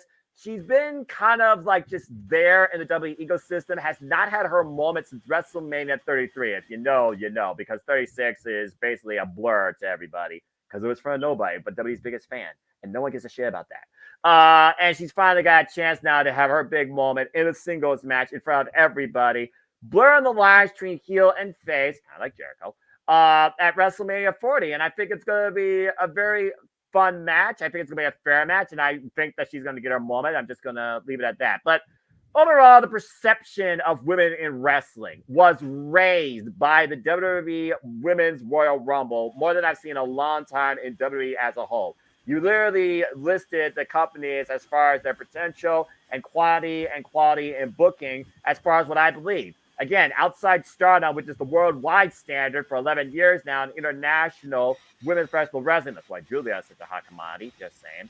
TNA has always been the leader, the breakout, the alternative for a woman to be what they wish to be, not just what Vince McMahon believes men wanted to see.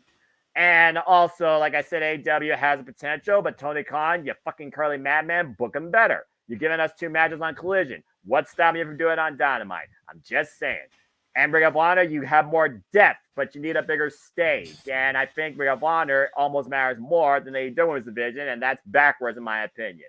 NXT, with Ava Raine even as general manager, NXT has incredible promise potential in the quantity that they're cultivating. Because at the end of the day, NXT is developmental. They are building, as it should be. And why WWE has quite a large quantity, the quality of booking is so that you're putting every woman that you can't figure out how to do as a single star in a tag team. Can they coexist? Can they become tag champs? Who gets a fuck? So at the end of the day, the perception of women's wrestling was definitely raised to a different level. And I think a bigger game was brought in this year's Women's Royal Rumble, unlike any Royal Rumbles for the women in the past. And I'm kind of glad it didn't have really a legend spot, because when you're looking at the present day product, you want to focus more on what you're building and what you have built. And it was a first, and they did that. I really enjoyed that. I mean, heck, Michelle McCool didn't even steal a spot. But anyway, it's one of those things where I am curious now where Jay will go and what's next for her. I'm pretty sure JJ was having a moment along with Walter when he had the face-to-face of that bitch versus the EST. If that's not on the WrestleMania marquee, I would be absolutely shocked. Just saying. And Braun Breaker, good for him. He's on SmackDown, but focus on women. Tiffany Stratton, again, stand out from last year NXT. Surprised the hell out of me. And also the humbleness to know that she wasn't ready at the time. Wanted to continue building herself. That respect. I'm very curious to see what she does in the SmackDown roster. And why Naomi left the Land of Giants to go find herself in a new glow in TNA, it's nice to see her come back home with open arms in a much better light. So, again, we'll see what happens with the other ones as far as Braun Breaker and Jade Cargill, and I'm sure there'll be another call-up or two after WrestleMania if previous industry history dictates. But bottom line, Women's Royal Rumble was done incredibly well, and I hope to see even more company involvements and outreach and presentation and inclusion at next year's. But I'm definitely much more optimistic to see things like Killer Kelly versus Rhea Ripley, Jordan Grace versus Ivy Nile, Chelsea Green and Deshelle Shaw, just because I think that would be rather entertaining.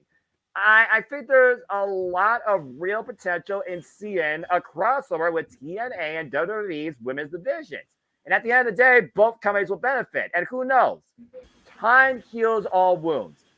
Maybe this will mend bridges with Gail Kim and the WWE, since the former prosecutors of the injustice to her are no longer in the picture, it seems.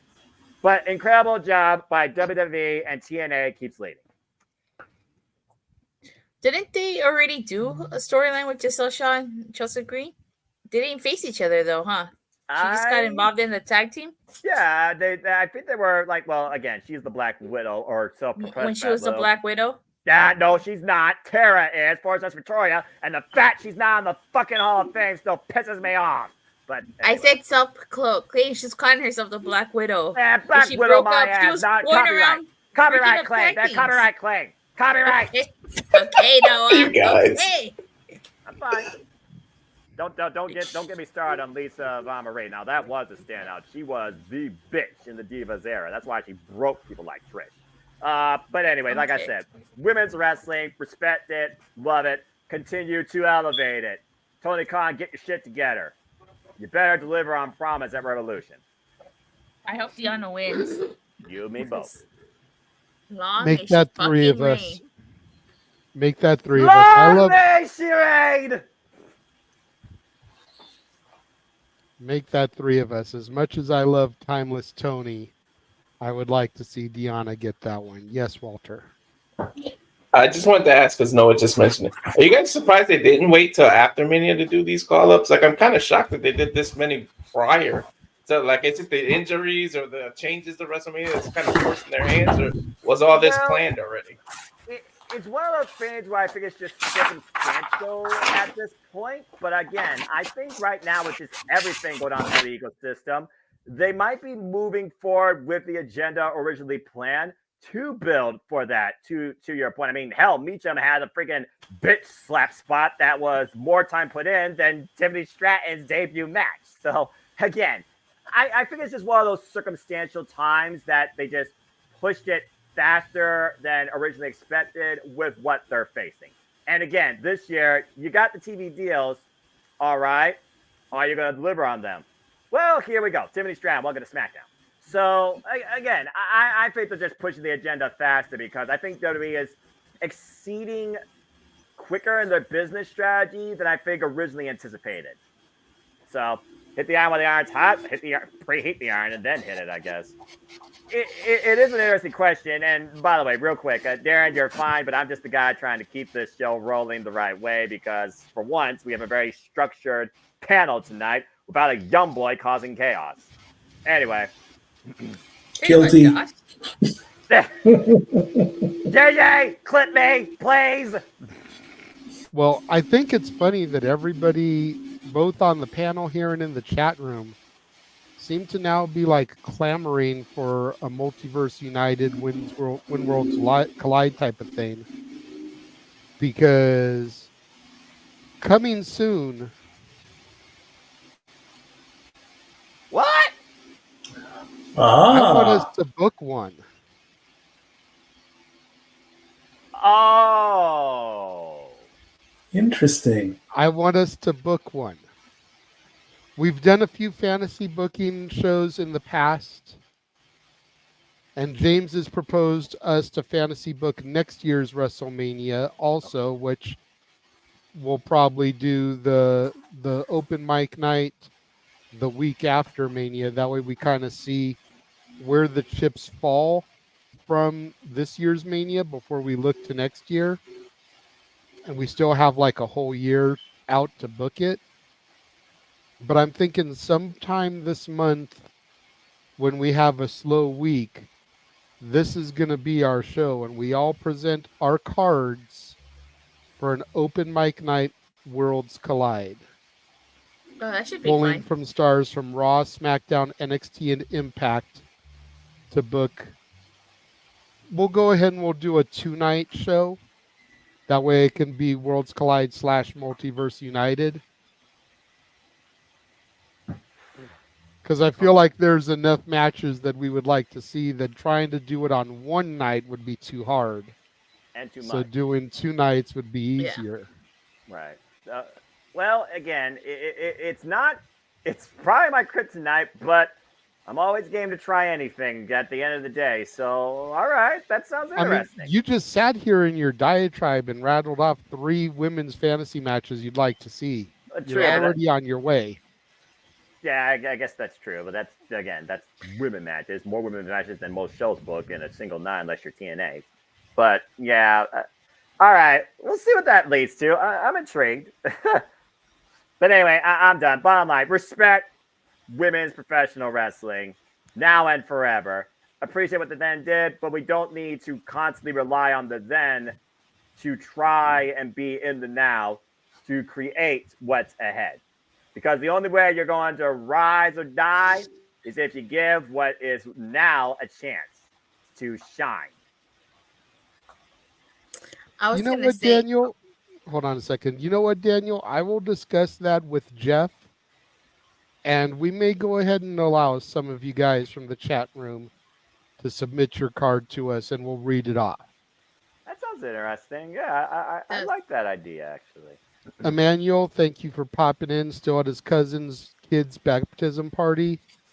Hope to see me Monday with the week review. So Arlene's not going to be super chatting for Noah to do the Macarena in his pajamas, Walter?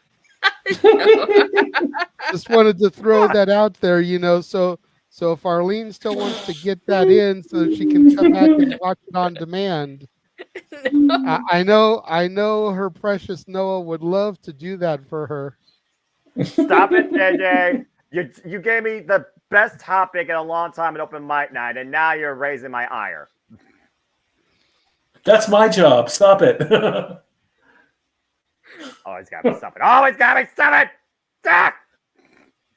We love you. Hey, I was raising the ire of Renegade a lot before I met you guys. I never ranted before in my life before being a part of this multiverse of media.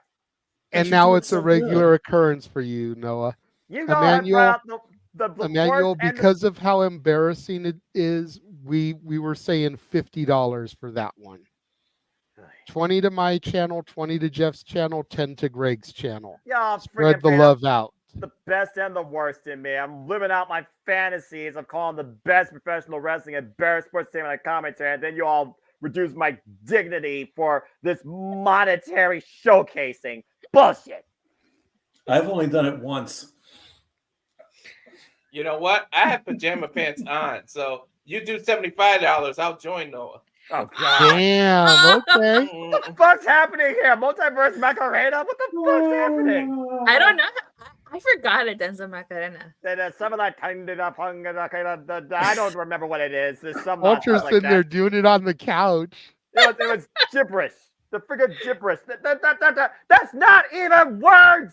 There's not even words to that. That's like, how the hell you make Yes, there are. Yeah, there are words. It's You guys realize You got Noah. Freaking nonsensical music industry. Don't know a damn original idea and hit them in the face. Noah, you got two Spanish-speaking speakers in the room. Yeah. There are lyrics to the Macarena, and they can translate.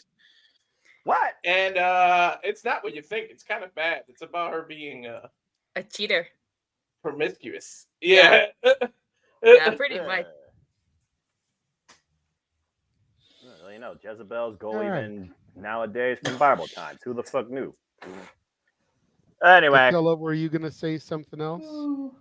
I was just going to say, I would love for Matthew Raywall to be calling that Deanna Purrazzo match. I always appreciated his commentary. Yes. I literally saw the Drama King himself enter into the world of TNA alongside the Virtuoso and his debut, where they became Homecoming King and Queen in that next I tournament. remember that. When they became Homecoming King and Queen. Still one of my favorite matches I ever saw live to this day. The Virtuoso. Deanna Purrazzo defended the Knockouts World Championship as Kristen at the time against a surprising Thunder Rosa. I did not expect to see that. That was fucking awesome. That was a good match, though. If you haven't seen it, you should all check it out. That was a really don't worry. great match. You know TNA Wrestling's Twitter will be all over any moment that connects former TNA talent, especially in AEW. I mean, hell, they freaking shared Taya Valkyrie and freaking Deanna Purrazzo's matches over the AAA Lena de Lena's championship. And they literally went back to back. That social media guy is quick. He's on it. He's on point. Well, speaking of being on point, let's go ahead and give the show back to the moderator. Yes, I'm going to go ahead and throw to another commercial break here. Take a look at all the upcoming watch-alongs we've got scheduled across the multiverse, beginning with tomorrow's Vengeance Day why are you gonna remind and me? going all the way through the Bash in Berlin, just what we know about right now. We will be right back. Was my...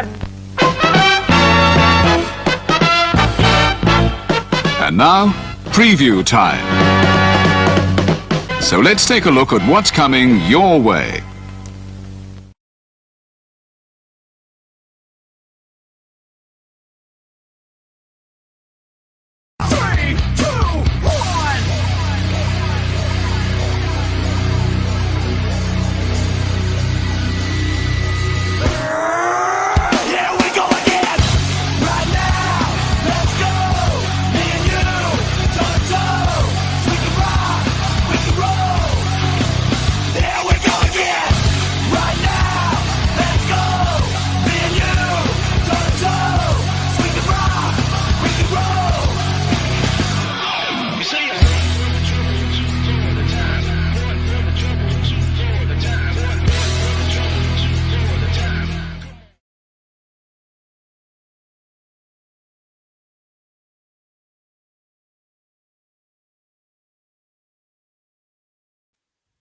All the wrestling, the professional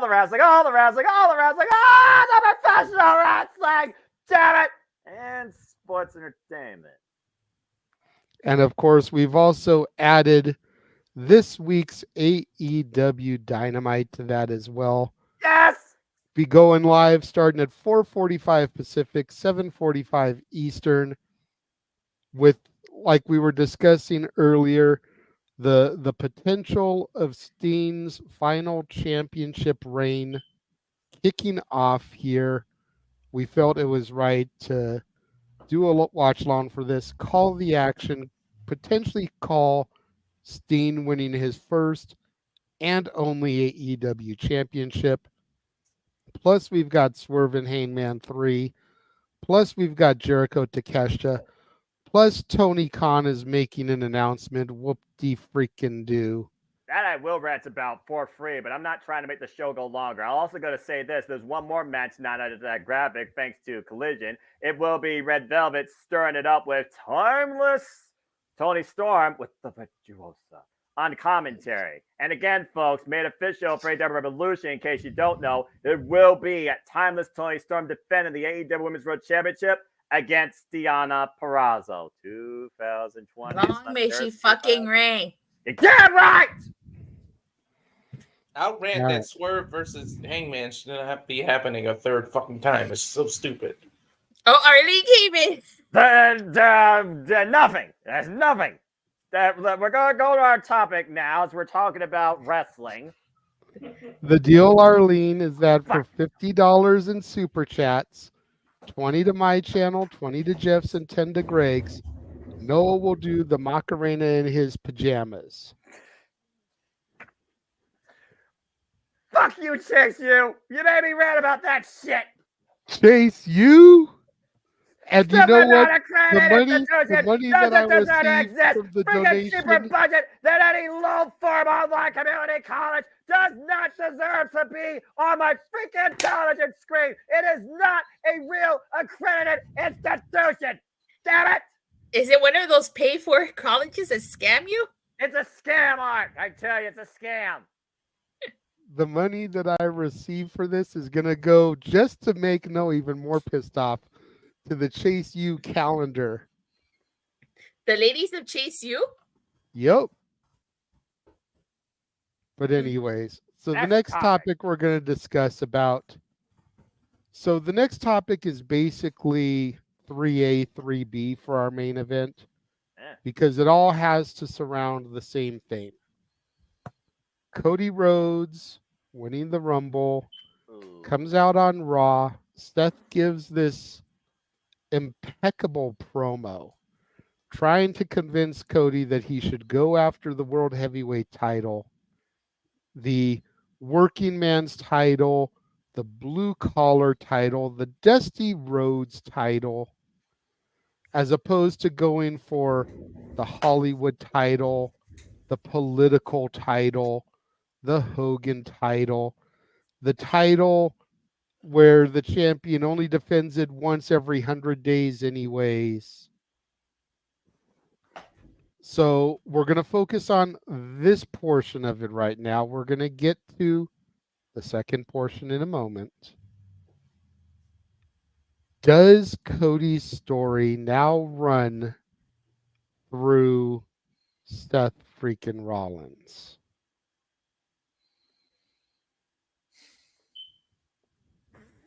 Noah's already turned his back on us, taken his glasses off. Not gonna do it tonight. Not gonna do it. Not And I understand to a point why he's doing it, because to an extent, we've all been saying for the better part of a year and a half, Cody needs to dethrone Roman at WrestleMania. It should have happened last year at Mania 39 at SoFi Field, where Dattila was there and Jeff was there, and it didn't. And then it got set up for this year, and Cody, traveled through the roads, and he fought Brock Lesnar in a best-of-3 series and was endorsed by the Beast, won the Rumble again, and now it looks like we're taking a detour. And a lot of people seem to be upset about this. Oh yeah. I'm seeing a mixed reaction online, but definitely more negative than positive.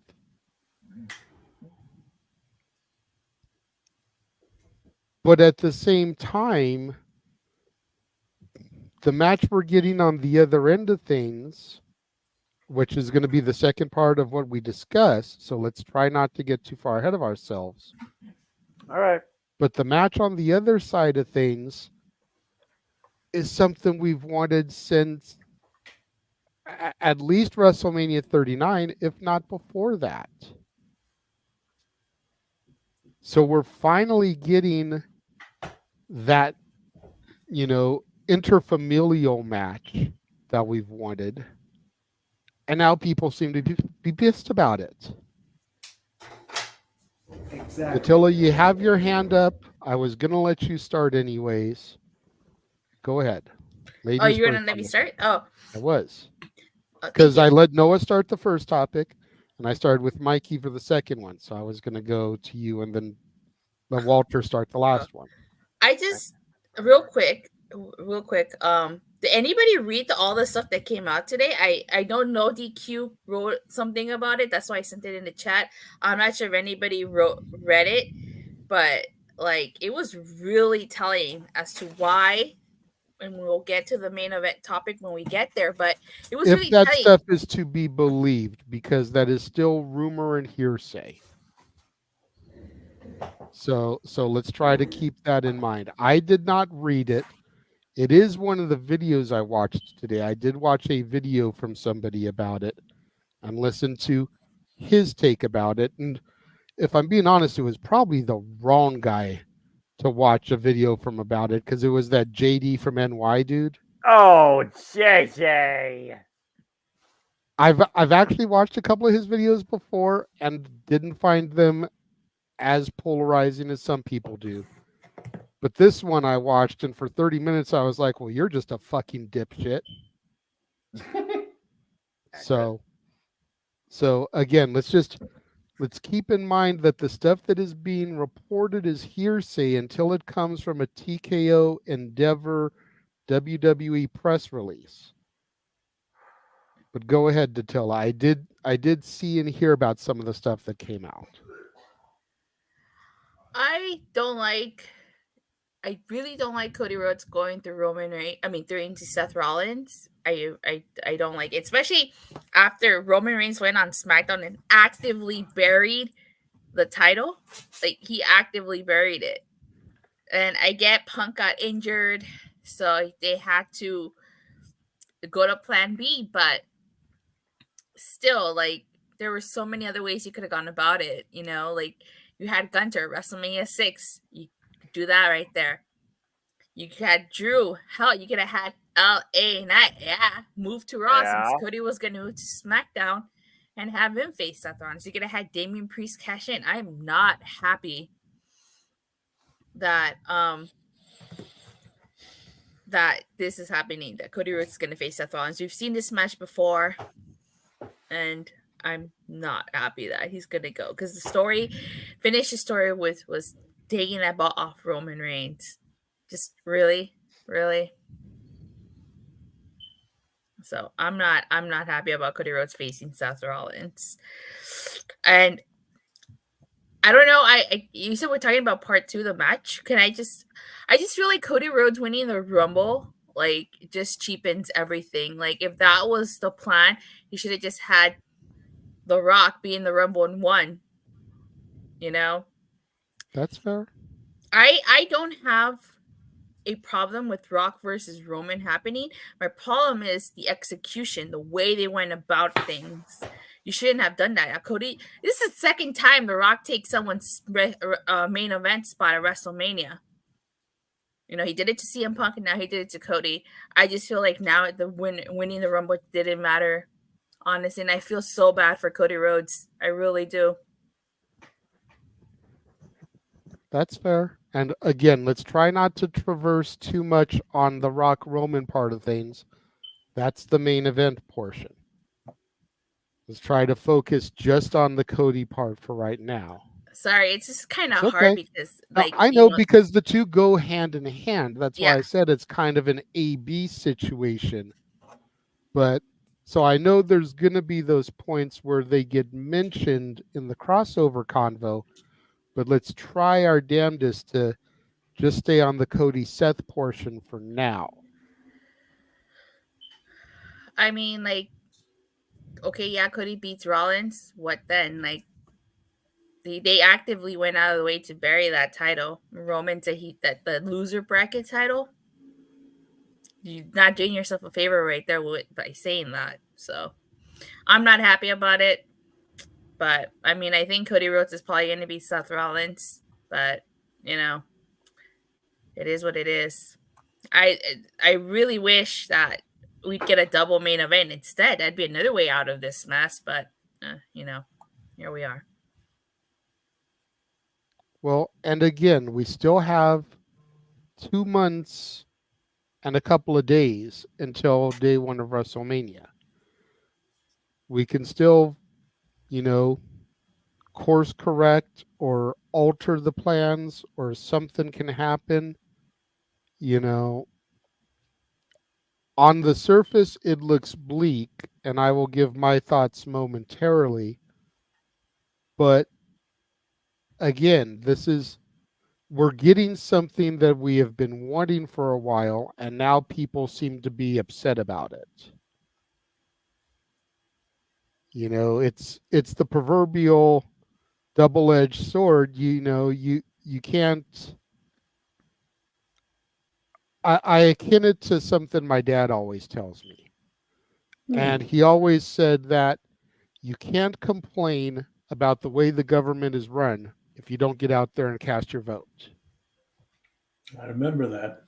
If you skip election day and you don't vote, and the person you wanted loses, you can't bitch for 4 years about how the other guy is doing, because you did not make your voice heard. We've made our voices heard for a year plus that this is a match we wanted. And now it looks like they're giving us that match as a result, and people are whining and bitching and complaining about it. I think I think it's because you're pushing Cody to the side. He won the Royal Rumble.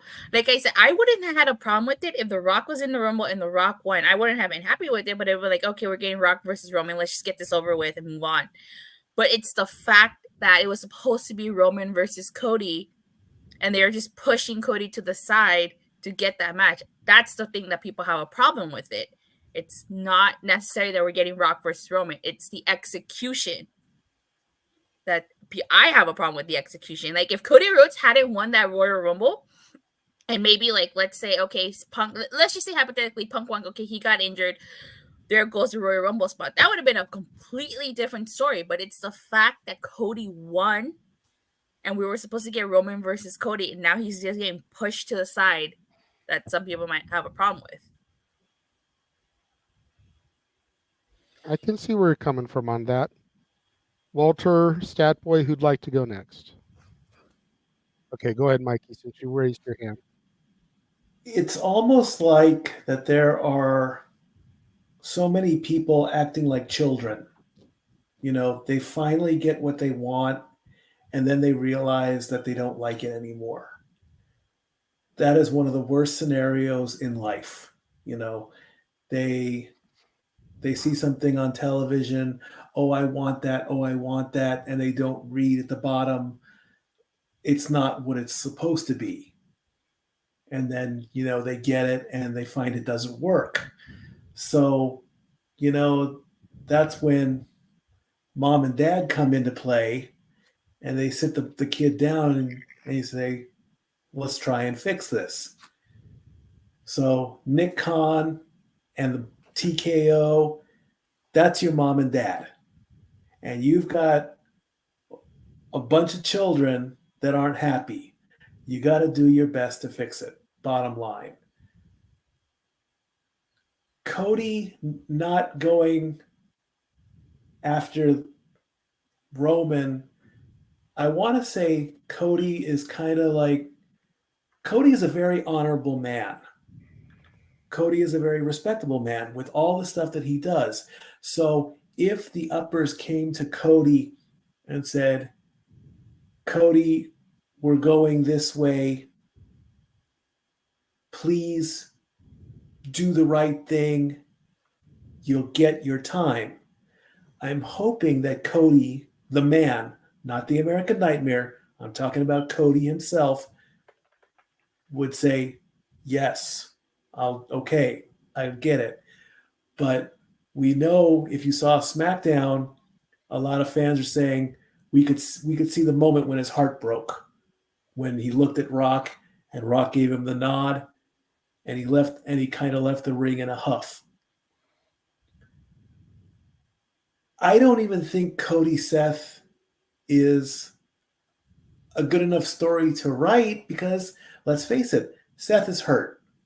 So you can either rip the Band-Aid off, give Cody the WHC right now, then what do you do with him for 2 months until WrestleMania rolls around? That's you have got a big 2-month void. What do you have Cody do from now until WrestleMania? If the goal is finishing the story, he's going to chase Roman forever. You know, he's going to show up on SmackDown. He's going to sneak attack against Solo. He's going to sneak attack against Jimmy. Jimmy and Solo are going to do a beatdown. Here comes LA Knight. Here comes AJ Styles. Here comes Roman. Big schmaz. Put all 6 of them in the chamber. Winner gets $1 million or something. I don't know. Cody and Seth can't go anywhere. And now Cody and Roman can't go anywhere.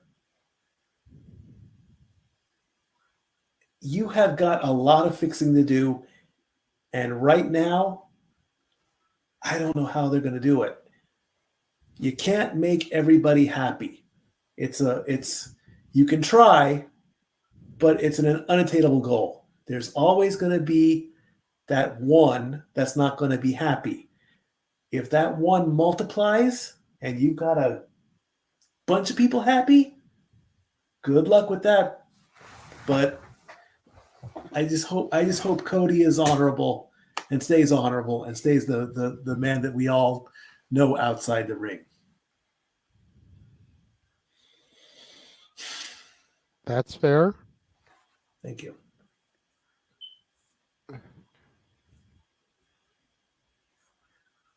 You know, a few weeks ago when Seth came out and gave that speech, I was kind of mad at them for not pulling the trigger and just having Priest cash in right there. That too. Because that would have solved part of the problem. Mm-hmm. Because Cody versus Priest would have made absolutely no sense. Cody versus Seth makes some sense. Cody versus Priest would have made none. Then you almost would have had to stick with Cody versus Roman. And you could have either done Balor versus Priest, you could have done Truth versus Priest, or you could have done Gunther versus Priest. And you had options that route.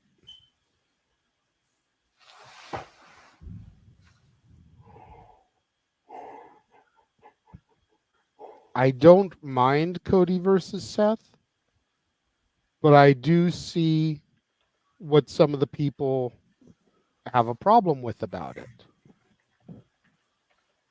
You know, at the end of the day, Cody's got nothing to prove by beating Seth. He's already beaten him 3 times. Once with a torn pectoral muscle inside of Hell in a Cell, no less.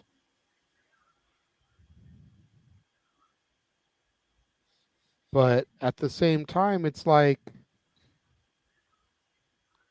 I feel what Seth was saying to him about the workhorse title, the blue collar title, the Dusty Rhodes title. You know, it may not have it may not be the WWE Championship, but it's hard to argue that title that Seth is holding may not be more prestigious than the one Roman's holding because of how little Roman defends it. You know, an argument can be made there. There's some people that would probably call me crazy for saying that. because there's no way that any title is less prestigious than the WWE Championship, especially one that's been held by the same person for over 1,200 days. But when Seth has more defenses with the belt he's had less than a year than the guy who's been holding it for almost 4 years, you could make an argument. You could even go and have debates with people about it. But Noah, I'm going to go to you next on this one because I saw your initial reaction when I brought it up. The glasses came down, the chair turned. I know that you are frustrated about this. And to Arlene's point, Cody didn't say he was picking Seth. All he said was that he wasn't facing Roman at WrestleMania. Cody could still fight Roman at the Chamber. He could save his match for Backlash. He could cash it in at SummerSlam, like she's saying. I mean, yes, I realize the winner of the Rumble is supposed to get the main event at WrestleMania, but when shit happens and you've got to execute and in case of emergency break glass, they can always say that he still has his title opportunity against the champion of his choosing. He's just choosing it to do elsewhere instead. In theory, right? Yes, no, maybe? I say yes. You're the only one responding. Everybody else looks like they froze. I'm sorry. I thought you were asking Noah. That's why I didn't reply. I said anybody. I said anybody. He said anybody in the end, and everything at the end of the day right now is theory. Nothing's confirmed, but perception tells a lot. Execution foretells quite a bit. Thursday officially will definitively tell the story, whether it's going to be finished or whether it's been stolen. Are you guys streaming that? Monday night, we'll see how they build into this. I am going to try my best to just coast along with it, not tirade it, not chastise it, not become toxic with it, nor be heavily biased with it. At the end of the day, WWE is not professional wrestling. It is sports entertainment. WWE is a business. It is the business in this industry, no matter how you look at it. At the end of the day, WWE is ruled by the Anali family. It's always been. At the end of the day, The Rock is the bigger superstar than Cody and CM Punk combined. At the end of the day, Roman Reigns versus The Rock was always a plan to keep in mind. At the end of the day, the biggest story to finish for Cody is holding the WWE Championship longer than it was taken from his pop. At the end of the day, WrestleMania 40 is going to be celebrated as a milestone occurrence, and people are going to watch it. People are going to go into it. People are going to abuse their right of freedom of speech on their internet-based devices because they can, because there is no freaking sense of censorship. I'm just going to see what happens. Bottom line is this. What you did in execution, I previously talked about how you reduced the value of Money in the Bank. You may have very well reduced the value of the Royal Rumble winner status quo if you forced their hand in who they're choosing versus their own choice on their merit. Because at the end of the day, the Royal Rumble was always defined by that person gets to choose who they face in the main event of WrestleMania. And at the end of the day, while they've never given the women the main event spot, sometimes the women's choice of main event has surpassed the men. WrestleMania 39, an example. At the end of the day, Cody is a made man. He is doing what is best for business because WWE is playing damage control. because of all the unforeseen circumstances that surround the accusations of inhuman actions on a person's rights and a person's respect. It's truly what this all comes down to. At the end of the day, WrestleMania 40 will still likely go down as the biggest WrestleMania in WWE history. The post, it is what it is. The build, it is what it is. The decisions, they are what they are. But for Cody, hopefully at the end of the day, it still means that one day he finishes his story. And it doesn't matter where he finishes it. At the end of the day, it just matters that he finishes it. You're only talking about the titles, though? What Seth basically foretold in blurring the line between shoot and work promo basically summarizes my outlook on Roman Reigns and the wrestling industry. When I talk about how I'm a fan of professional wrestling versus a critic of sports entertainment, Seth has been the wrestling champion. Roman's been cinema far less than fresh on Rotten Tomatoes. That has been Control V for the last 12 months and counting. Let's just see what happens. I feel bad for Cody, but as long as he one day finishes his story, that's all the man wants at the end of the day.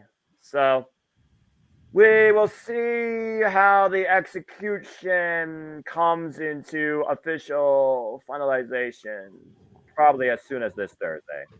I have nothing further to say. It's kind of I guess you could say ironic how CM Punk's promo to Cody Rhodes before the Rumble was so foretelling. Seriously. How he was talking about how he was so close to the main event, and then here comes somebody alluding that was going to come and take it from him. Kind of foretold. Foreshadowing, yep. Yep. Well, at the end of the day, to steal something from Noah there, because that was kind of catchy and fun. But at the end of the day, The Rock showed up back in September, October on that SmackDown, asking if he should sit at the head of the table. So WWE has known since then that this was a very real possibility. Which begs the question, why did they let Cody win the Rumble? They could have given that victory to just about anybody else and then have Cody win the Chamber if the Rock plan fell through. You know, that's what keeps going through my mind. Is if the WWE knew that this was a potential outcome, why would you put all your eggs in one basket? Because at the end of the day, that's always been the WWE motto, especially at WrestleMania. I understand that. But now more than ever, the WWE roster is so stacked with talent. I mean, not since the Attitude Era or the early Ruthless Aggression era has there been a roster with so much main event caliber talent where they literally could have picked just about anybody. We were discussing this on Simply Predicting and on the show itself. Yeah. There were so many viable contenders that could have won that Rumble to get a shot, and especially since the men's Rumble main evented, so they could have thrown Orton, LA Knight into the Rumble also. AJ Styles. So there's 3 main eventers right there. You got Drew, you got Gunther, you had Cody, you got Punk. Yes. You got Priest, who had the briefcase, could have been the first person with the briefcase to win the Rumble. I don't know why he was in that match. Just think about this. You've got the Money in the Bank briefcase and you win the Rumble. So now you're guaranteed a shot at WrestleMania and you've got another title match lined up. You go and you challenge the World Heavyweight Champion with your WrestleMania shot, then the night 2, you cash in your briefcase for the other belt. Or you get your opportunity and you come within an inch of winning but lose, then you've got that briefcase that you can cash in immediately following and drop somebody and then turn your briefcase in and get the title anyway. Like, there's so many different ways they could have done that the booking of it would have been freaking hilarious.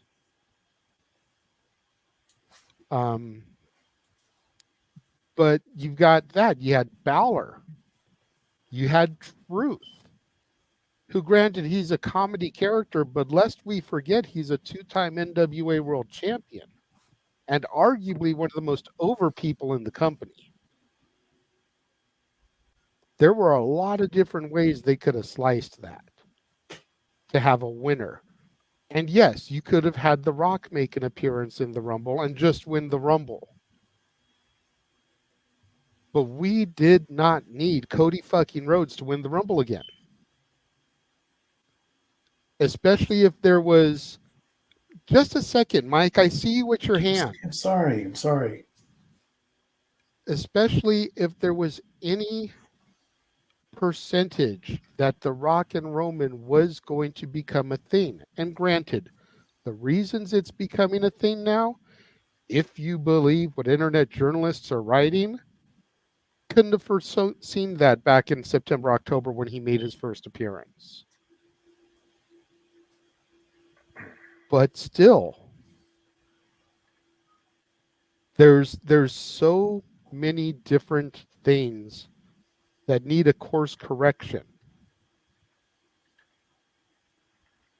I would not have, if I was Triple H booking WWE, I would have held off on Cody until the Chamber and let him win the Chamber. Because if The Rock is coming at that point, you know he's the night 2 main event.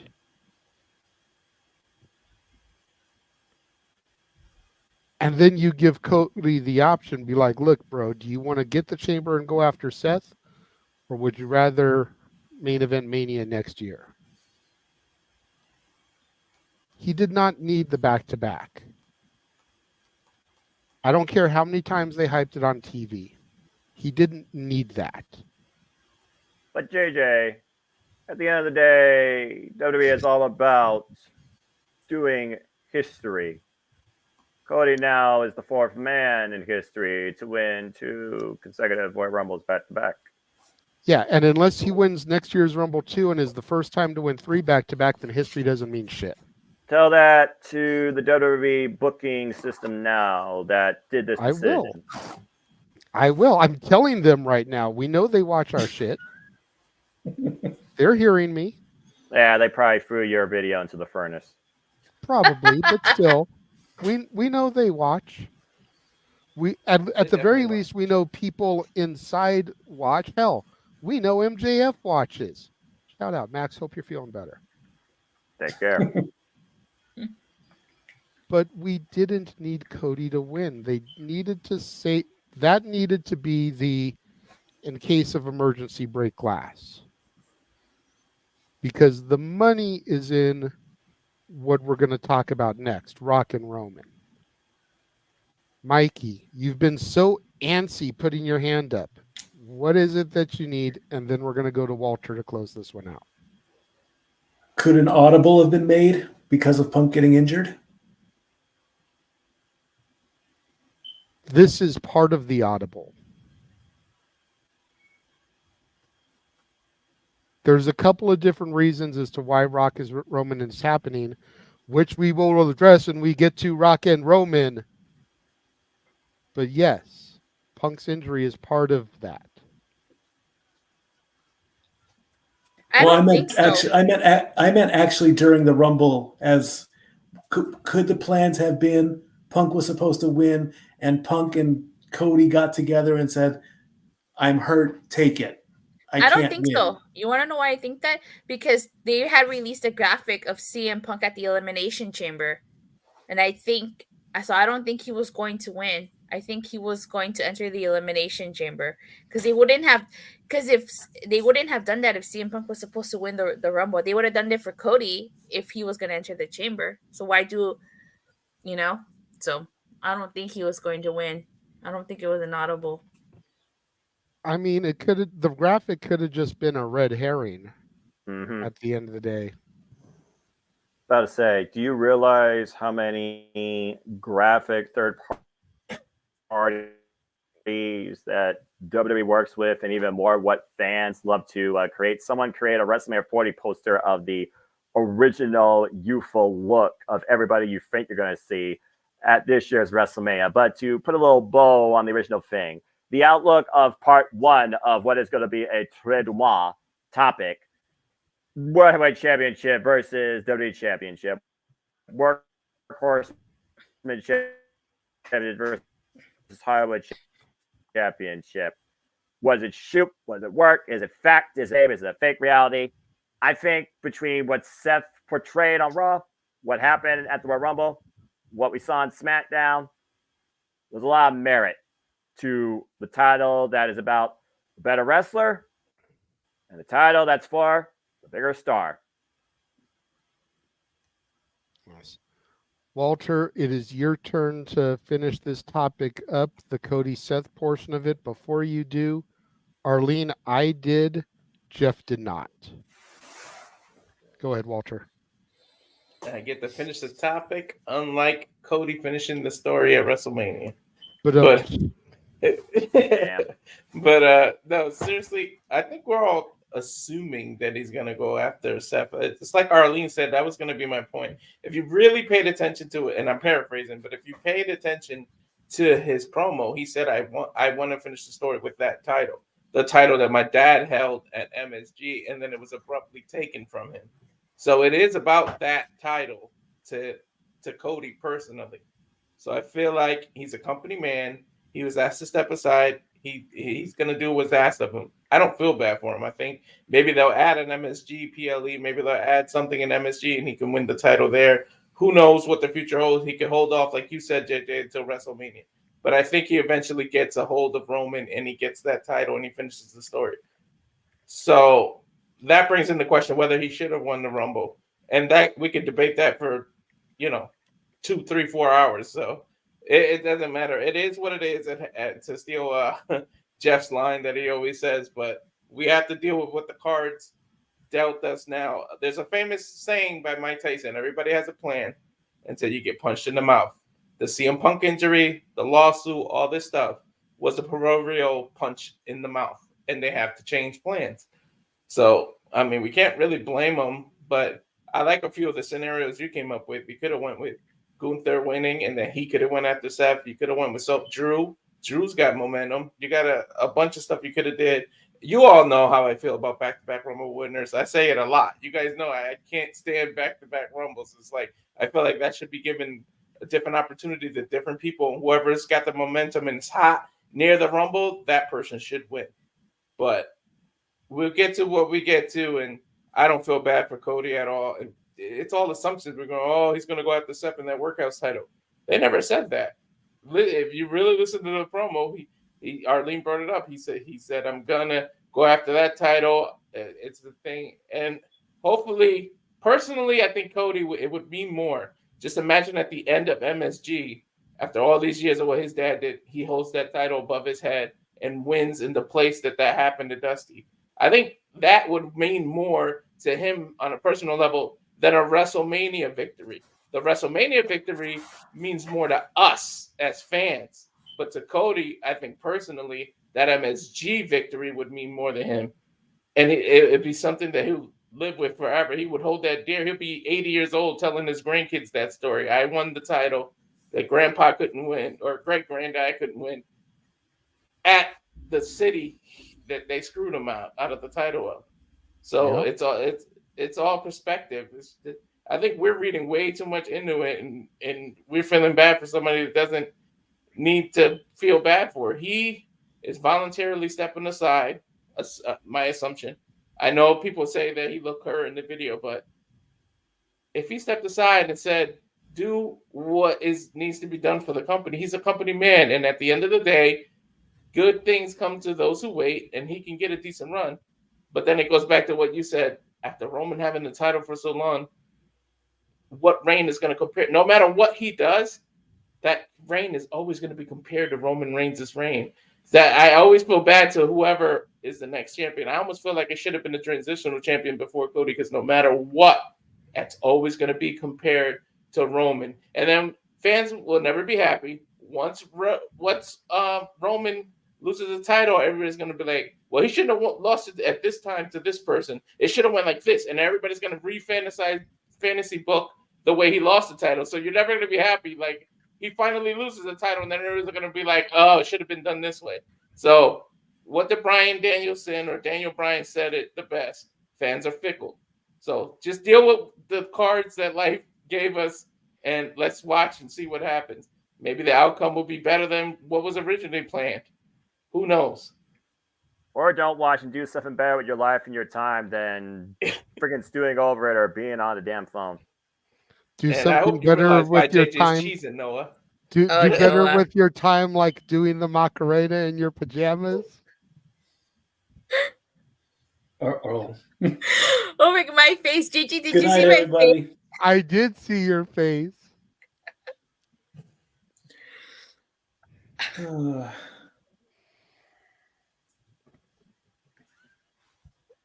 night. I'm going to bed. Hey, Noah, look. Noah, step by step, okay? Oh, don't poke the bear. Yeah, don't kick him while he's down. At the end of the night, Noah's going to have to do the Macarena. In pajamas. It could have been worse. The simple one in pajamas. So before we... Oh, bananas in pajamas. Before we wrap this topic up, considering that the lawsuit was filed prior to the Rumble, it was filed that week going into the Rumble. I want to say it was like Wednesday or Thursday. I still feel like, and here, just another way that we could have gotten out of this situation before things even really had to get started. The men's Rumble should have been the curtain jerker, especially considering how phenomenal the women's was in comparison.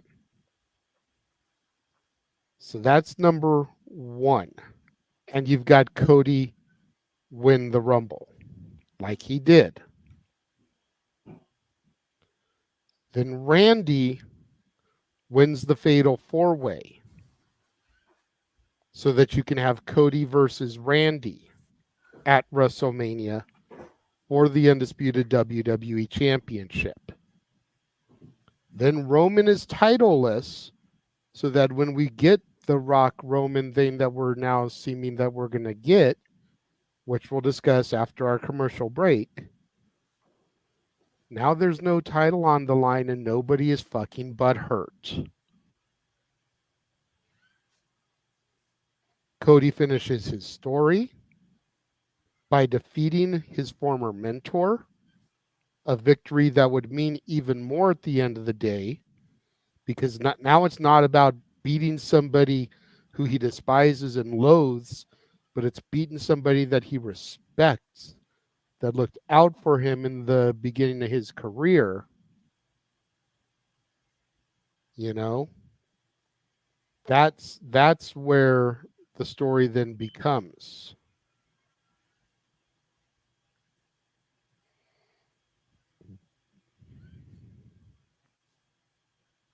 We got a $10 super chat from Josh. Hey, all, just wanted to pop in real quick. Thank you to Jeff and all for their understanding during this time. Just had my friend's funeral today. Use this money towards Noah singing for his gal. Well, Josh, he doesn't have to sing tonight, but he is going to have to do the Macarena in his pajamas. And don't even fucking know where my pajamas are. I haven't worn them in freaking I don't know how long. I only have one pair. The fuck. Fuck! Well, you got the whole commercial break to find them. So I'm just saying, like, if this match is being made because of trying to turn publicity around for the sex scandal lawsuit, then you move the belt to Randy and the problem is solved.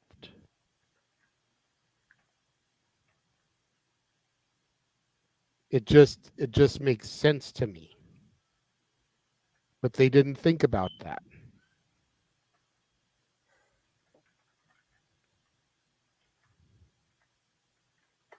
Oh yeah, Arlene, it was in his pajamas. Last night on Simply Predicting, he was going on a diatribe. I want to say it was about Chase U. And he mentioned that he would rather do the Macarena in his pajamas than enroll in Chase U. And that's how we kind of got there was, oh, okay, so for $50, Noah Foster will do the Macarena in his pajamas.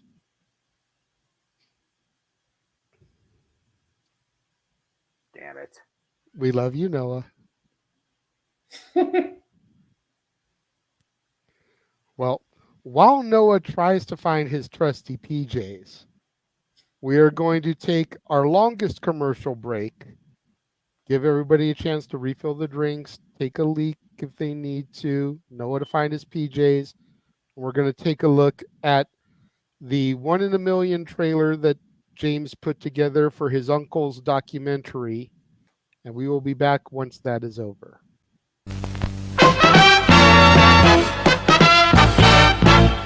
And now, preview time. So let's take a look at what's coming your way.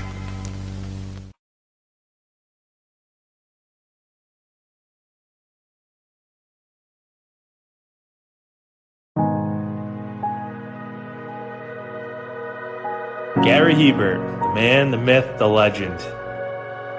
I was amazed, and I was looking to become a better skater myself, and I wanted to be like Gary. When you look at a guy like this, he's one of the most talented people in his profession. He's been given gifts by God. It can get frustrating at times when you're trying things that, that maybe don't come as quickly to you as other things. And, you never really felt that sense of frustration with Gary. It was always about improvement and positive reinforcement. Was it really the end? Was that head injury really the end? God has called Gary to continue to be a blessing to others and to be a passionate example. My name is Gary Hebert, and this is the World Academy of Hockey, otherwise known as the Inside Edge. I would recommend anybody that have a chance to come to his hockey school. I think it would be well worth it. It would be rewarding to all the kids and anyone he coaches, from whether it's an adult, a professional player, to a little kid like a Mike or a Squirt. Gary, from day one, has been instrumental to my hockey career. I started out as a potential Division III player, and Gary brought me single-handedly through high school and into a top Division I prospect. I owe it all to Gary, the biggest legend on and off ice there's ever been. Listen, watch, learn, be confident, and have faith. Those are the answers I was brought to. Yet, I only now am really learning how truly important those 5 things are. Through preparation, through appropriate thoughtfulness and thinking, we can learn to untie the typical knots between our ears that drive us into underachievement and underperformance. And lo and behold, we can learn, I think, to fulfill our God-given potential. Gary has the innate ability to make people not only better players, but better people. The life lessons they learn from Gary are incredible. I can always remember leaving that rink knowing as a player I got better, or I had something to improve on to get better. And I think that's what you excelled on as a coach, is giving us the knowledge to know what we needed to do to get better. There's coaches who know the game, but can you communicate and create passion in your kids and in your players, and Gary's able to do that. Gary's got great knowledge and the great hands, but more importantly, his ability to connect with people and care for them. His communication skills, to me, really stand out, separate him, and that's why he's one of the best, in the world. Gary's a legend. He's a special, special man.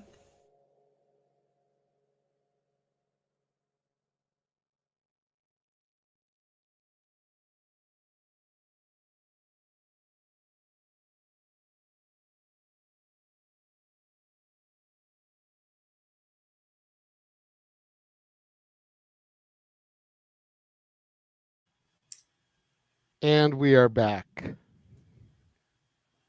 Noah, if you can hear me, Josh commented and said, Noah, why must thou open thy mouth? Dost thou not knoweth that thy continue to stick thine foot into it? Oh boy, he's poking the bear. He went biblical on him. Or he's quoting Tony Stark. Daniel says, and on next week's open mic night, my profile picture for YouTube will be a picture of Lord Zed. Ah, nice. Shut your treacherous trap, you whelp! Wow. Straight venom coming from Noah Foster. My money's on you, bro. Now we know how he feels. I'm praying for you, Didst Noah. thou find thy PJs? Shakespeare now. There are two bear pokers in this room. Noah, would you like to get it over with before we go on to the next part of the topic? I don't even fucking remember how this shit goes. I haven't done this since 6th grade. I've literally been showing you all show how it goes. Fucking hell. Dale su cuerpo alegría Macarena, que tu cuerpo para dar alegría cosa buena. They're just singing, Josh. Fuck. Oh, Macarena. And Josh,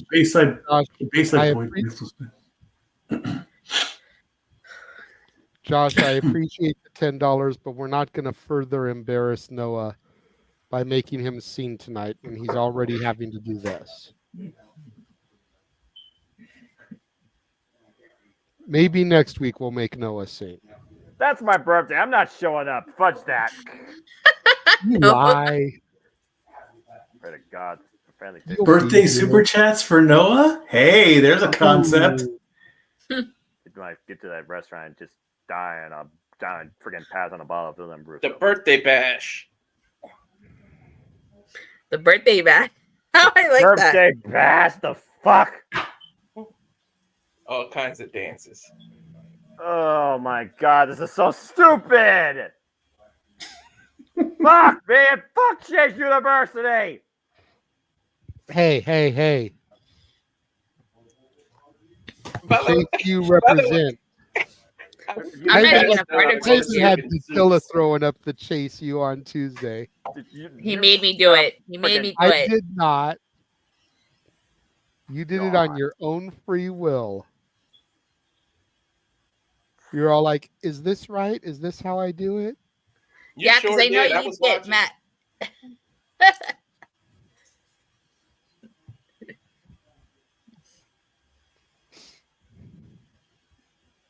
Oh, this is Josh, so you were $5 off making both of us do it. No, 15. Yeah, that was Josh. If you want to send another $15 to my thing, like you did the 10, Walter said that if we got $75, he would do it with Noah. Since Arlene super chatted to Jeff's, if you give the other $15 to my channel, then Walter will do the Macarena with Noah. God. Why do the fades like this exist? Because, Fuck Noah, you got to give the people what they want. That's what JJ tells me all the time about NXT, you know? Yep. Hey, that's what most of our main topics were about, not giving the people what they want. And that's why everybody's pissed. And then they gave them what they want, and they're still pissed. Mm-hmm. Preach it, Walter. Shut. She makes it abundantly clear that prior to this negotiation deal, she did not watch NXT. Now she watches NXT and she's reviewing NXT. And she gets people tuning in every Tuesday night to watch her review NXT. So if people are tuning in as you're trying to grow your channel, then give people what they want.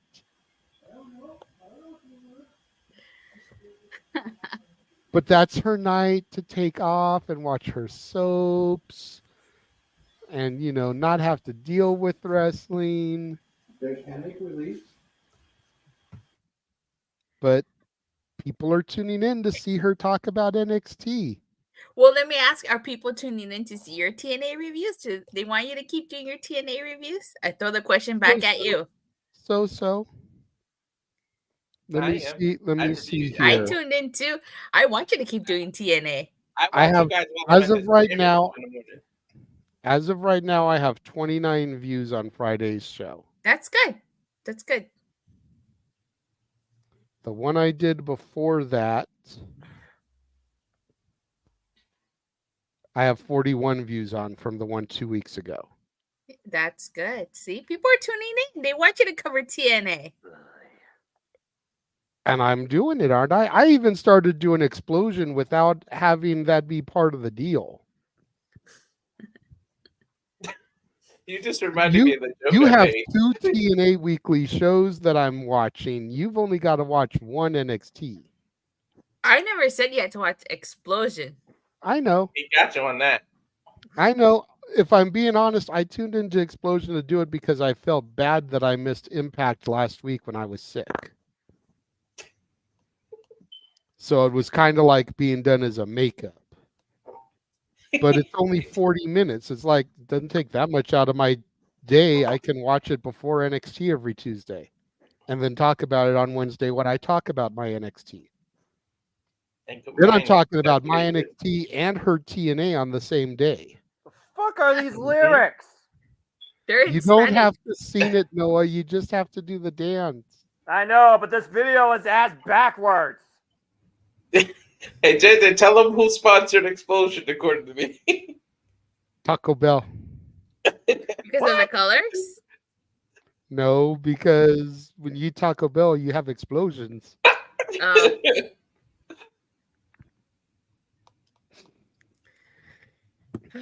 Well, you know something? This might bring us. This might bring a tear to your eye.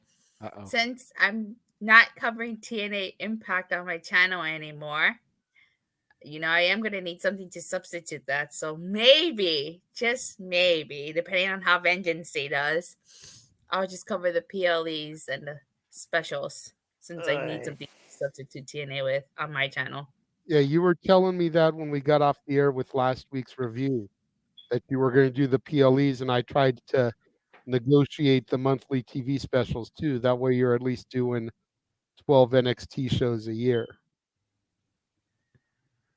NXT. NXT. God. Oh, God. How many times I gotta freaking do this? To be fair, she's been admitting that it's been good shows. It's just that she misses her free night. Well, I mean, and that's kind of the way I feel about Impact. They've been good shows. I just miss my free night.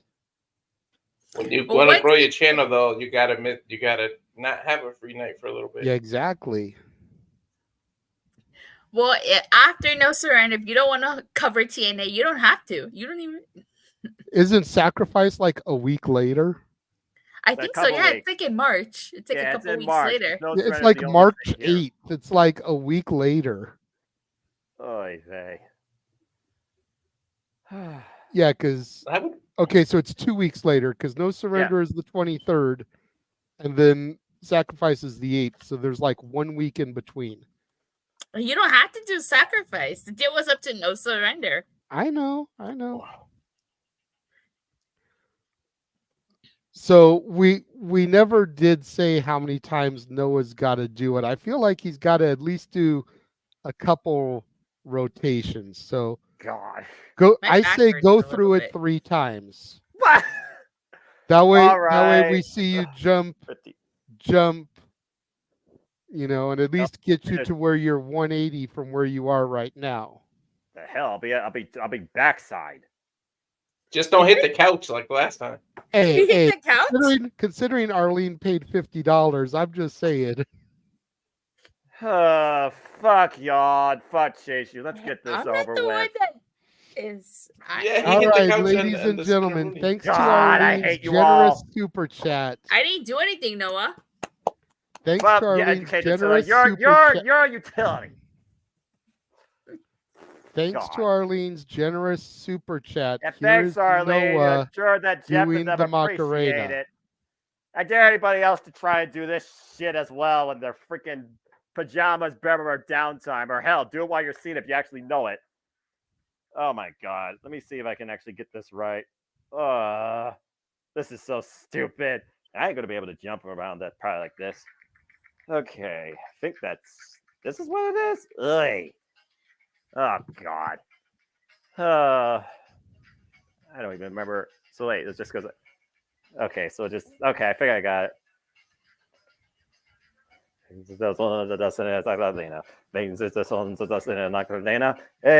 Macarena. Quando das ondas da sede da Carolina, tem da sede da Carolina. Sons is a fun da Macarena, Macarena. Fans is a funds is a fede Macarena. This is the fun da sede da Carolina. This is the stupidest shit I've ever done now, Macarena. That's it. What God. language are you speaking, man? Dale tu cuerpo agria Macarena que tu cuerpo para agria cosa. I don't even know what that sounds like. It's in Spanish. They were speaking Spanish. I don't speak. How do I know Espanol? She's a God. hoochie mama, basically. That's what the whole song is about. And Virtue just brought us some news that apparently The Rock just tweeted. When do people not tweet? Anyway, yeah, back to the topic. Now that madness is done. Well, Oy. that's a great segue into the main event, because going from Cody and Seth, we now transition into Rock and Roman. And again, the match that everybody was clamoring for, probably going back to that Royal Rumble where The Rock raised Roman's hand in Philadelphia and was getting booed out of the building. Yeah, I remember. People have been wanting this match. And now here we are getting it, and people are bitching about it. I may be wrong in my information here, but I believe it was P.T. Barnum that said, you can please all of the people some of the time, and some of the people all of the time, but you can never please all of the people all of the time. And that's very much what we're in right now. If they had given us this match 2 years ago, 3 years ago, nobody would have been saying shit. But because of what's gone down, because of Cody winning the second Rumble, because of people wanting Cody to defeat Roman to finish the story, now all of a sudden people are salty on the fact that this is happening. And I just gave a great scenario before we went to break about how we could have avoided all of this. But now here we are. Personally, I'm looking forward to Rock Roman. Am I a little bit bummed for Cody? I'd be lying if I said I wasn't. But you've got WrestleMania 13, WrestleMania 15, and that Rumble in Philly all coming together to paint a beautiful story. I've said it numerous times. WrestleMania 13, Rocky Maivia faced the Sultan, Rikishi in a stupid mask, in his very first WrestleMania match ever. A member of the Anoa'i family. WrestleMania 15, The Rock's first Mania main event in Philadelphia. That Royal Rumble in Philadelphia. Rock versus Roman, a member of the Anoa'i family, in what could very well be Rock's final main event in Philadelphia.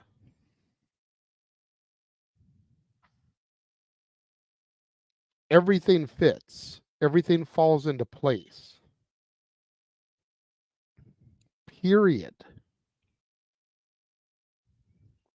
And Virtue is dead on. People still want it. It's just the diehard Cody fans that don't. And I agree, with the title on the line, the outcome is too predictable, which is why Randy should have beaten Roman at the Rumble.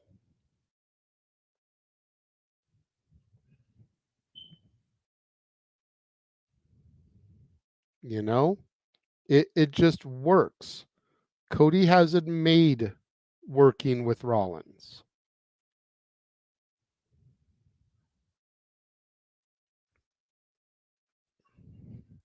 And even Virtue is echoing what you've been saying, what I said last year, Walter. Cody will finish his story in Madison Square Garden.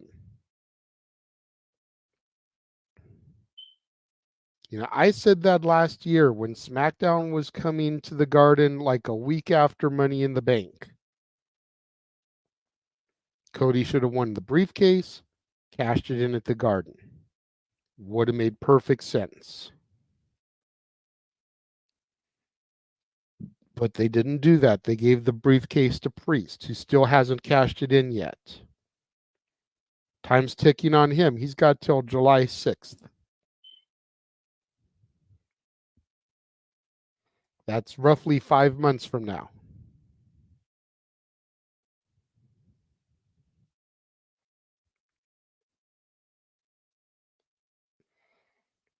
The Rock versus Roman Reigns is quite possibly the biggest money match in WWE history ever. And we can even, Mikey, you can even do stats here and look at the gate totals and adjust for inflation here. Please come next week's open mic night, or even come Stat Boy Sports Bar. But I'd be willing to bet you Rock Roman Reigns will make more money adjusted for inflation than Hogan versus Andre did at Mania 3, than Hogan versus Mach did at 5, than Hogan versus Warrior did at 6, than Brett versus Shawn did at 12, than Shawn versus Austin did at 14, than any of the Rock Austins did at 15, 17, or 19. It'll do more money than fucking either of the Cena Rock ones at 28 and 29.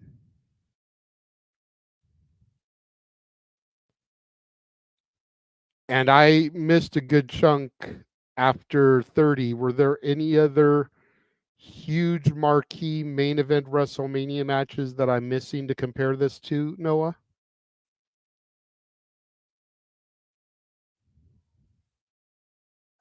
I'm sorry. I was finishing up while I was you were looking for the stat, and I was listening to everything you were saying, and I kind of touched on it earlier. At the end of the day, you literally hit the key sentence.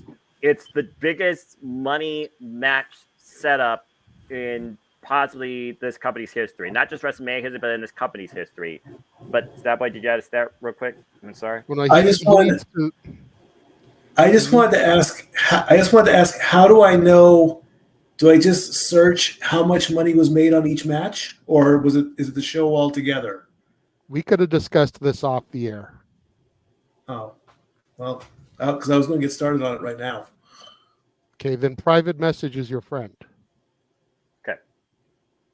The question to Noah is post Mania 30, were there any other marquee main event matches of like major significance, a la a Hogan Andre, a Rock Cena, that I may have missed since I missed a good chunk of those Manias that we can have Mikey compare it to?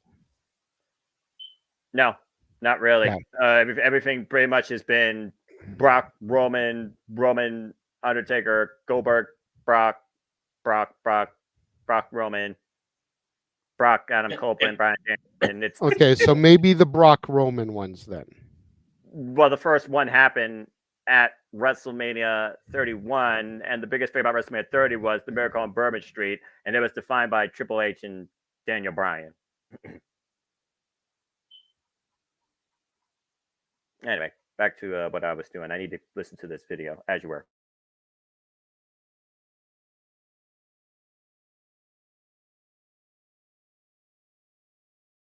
Sorry, putting the thing in the chat to Mikey since take care of that. So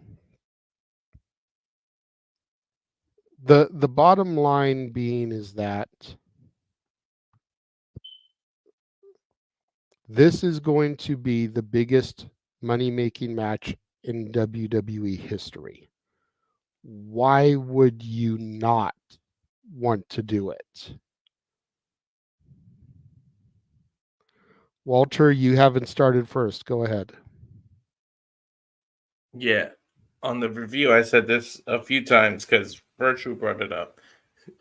We were debating on when Rock and Roman should happen. And I always said it's got to happen WrestleMania 40 because of the whole Philadelphia Rumble thing. It just goes together. And I may be a little biased because it is my first WrestleMania that I'm actually going to in person. I mean, what bigger match can I see than Rock versus Roman as main event? Exactly. It's gonna break all-time records with the money. People can, and it's like Virtue said, you can point out the 400,000 dislikes, but when it comes to Mania, it's gonna be the biggest match. And I liked all the matches you compared it to. I can't think of anything that would outdraw The Rock versus Roman. Now, arguably, Rock is the biggest star of the past generation. You got Stone Cold, you got Taker, so you can't argue that. But then there's Roman of this generation. So you got family. What is the nickname of Philadelphia? The city of brotherly love. They may be cousins, but in the Samoan tradition, you're brothers. Like all family are brothers, you stick together. So brotherly love. There's so much behind what they're going for. The head of the table. Like I always said, we all said they don't need the title. The phrase head of the table is the title for this match. But we had to get to the way we got to it due to circumstances. Like I said, the plane that got punched them in the face. So yeah, the title's on the line, and it's a little predictable. Everybody's going, well, the title's on the line, so Roman automatically beats Cody. But Roman beats Rock. Reverse it though. When Cody got his shot, and it would have been Cody versus Roman, it would have been predictable that Cody got the title. So either way, you would have had a predictable main event. And Virtue brought that up, and I agree with him. Either way, it would have been a predictable main event. But who cares? Sometimes you can predict the ending of a movie. Do you not watch the movie? Some movies start with the ending. Do you not like to watch how it meets? Because look at the John Wick movie. The beginning was the ending. It's how you get to it. The story continues. And yes, I use story, and I know that we're on the Roman thing, but it's how you get to the place we want to see it. So I'm all for The Rock. And again, I am biased because I'm going there, but I'm all for The Rock versus Roman. And everybody's been wanting this match for 2-3 years. We've been calling for it. Now you get it, but because of the circumstances of the way we get it, people are still going to bitch. So regardless, we're getting what we're getting. Just calm down and watch the process. They said it in Toronto when they won that championship. Well, actually, Philadelphia used it, but Philly again. They kept saying trust the process, even though what's going on in that city with that. But you just got to trust the process, and you got to wait. But there's no bigger main event than The Rock. You can't compare that. Like, what can you compare it to be honest, in the past? There's no bigger main event than the past generation and the current generation bumping heads and their family and everything that's going into it. And I just wanted to end, whether Roman wins or not. Imagine The Rock just passing to George saying, "You are the tribal chief." Him admitting that to Roman can completely change Roman going into the face. You know, how many years have they thrown him in our face that he was the man, like he was this generation's Cena, but he threw us down the throat and nobody liked it. But now with The Rock admitting that he's the tribal chief, you can do the whole him as a face run. So there's so many outcomes that can happen from this. So just everybody chill out, take a chill pill for a minute, and trust the process, and let's see what happens. Or The Rock defeats Roman for the title, heaven forbid, and then Cody fucking dethrones The Rock.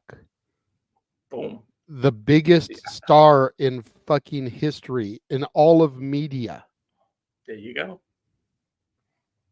Probably, arguably, the only person that can currently lace up boots and not have a match with bum hips and 25 knee surgeries. That's Brother. bigger than fucking Roman. Boom.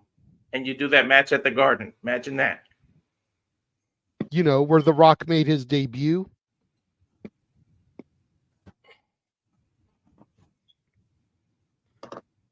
Jeffrey, how are Hi, you everybody. doing How are today, you? good sir? Yes, it's good to be seen.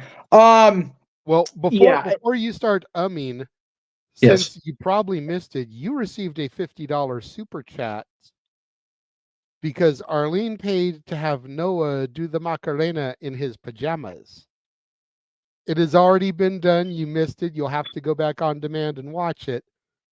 But you received a $50 super chat since you didn't hit your mark last month by Arlene to put you over. So now you're guaranteed for February to get paid in March.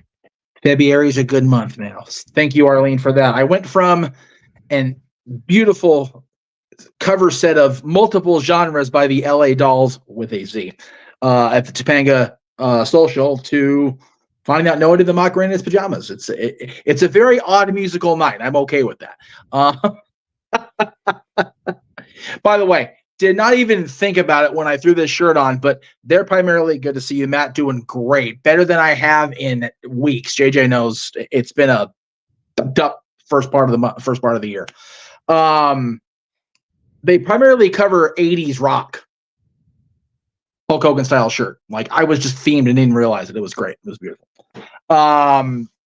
It's the thing with the Rock, Roman, and Cody thing. It's people forget it happened literally yesterday, guys. Like, relax.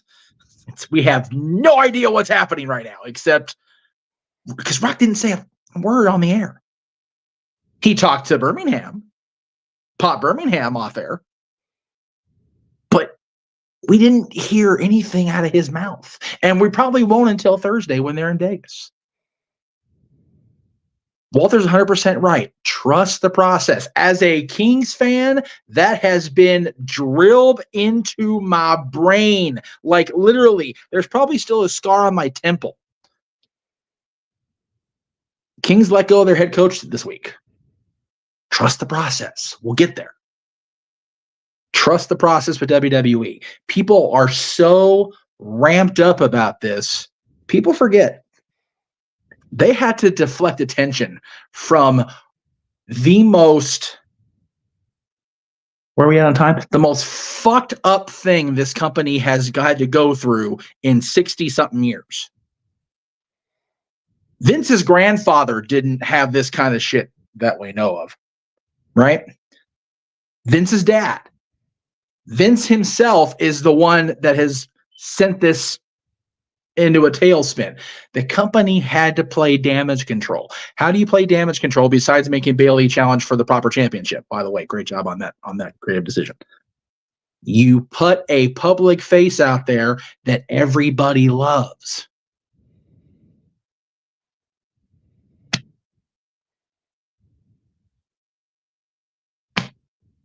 It's it's not hard to book. And now that he's a board member of the company, it's not hard to finance. Well, by what? What happened?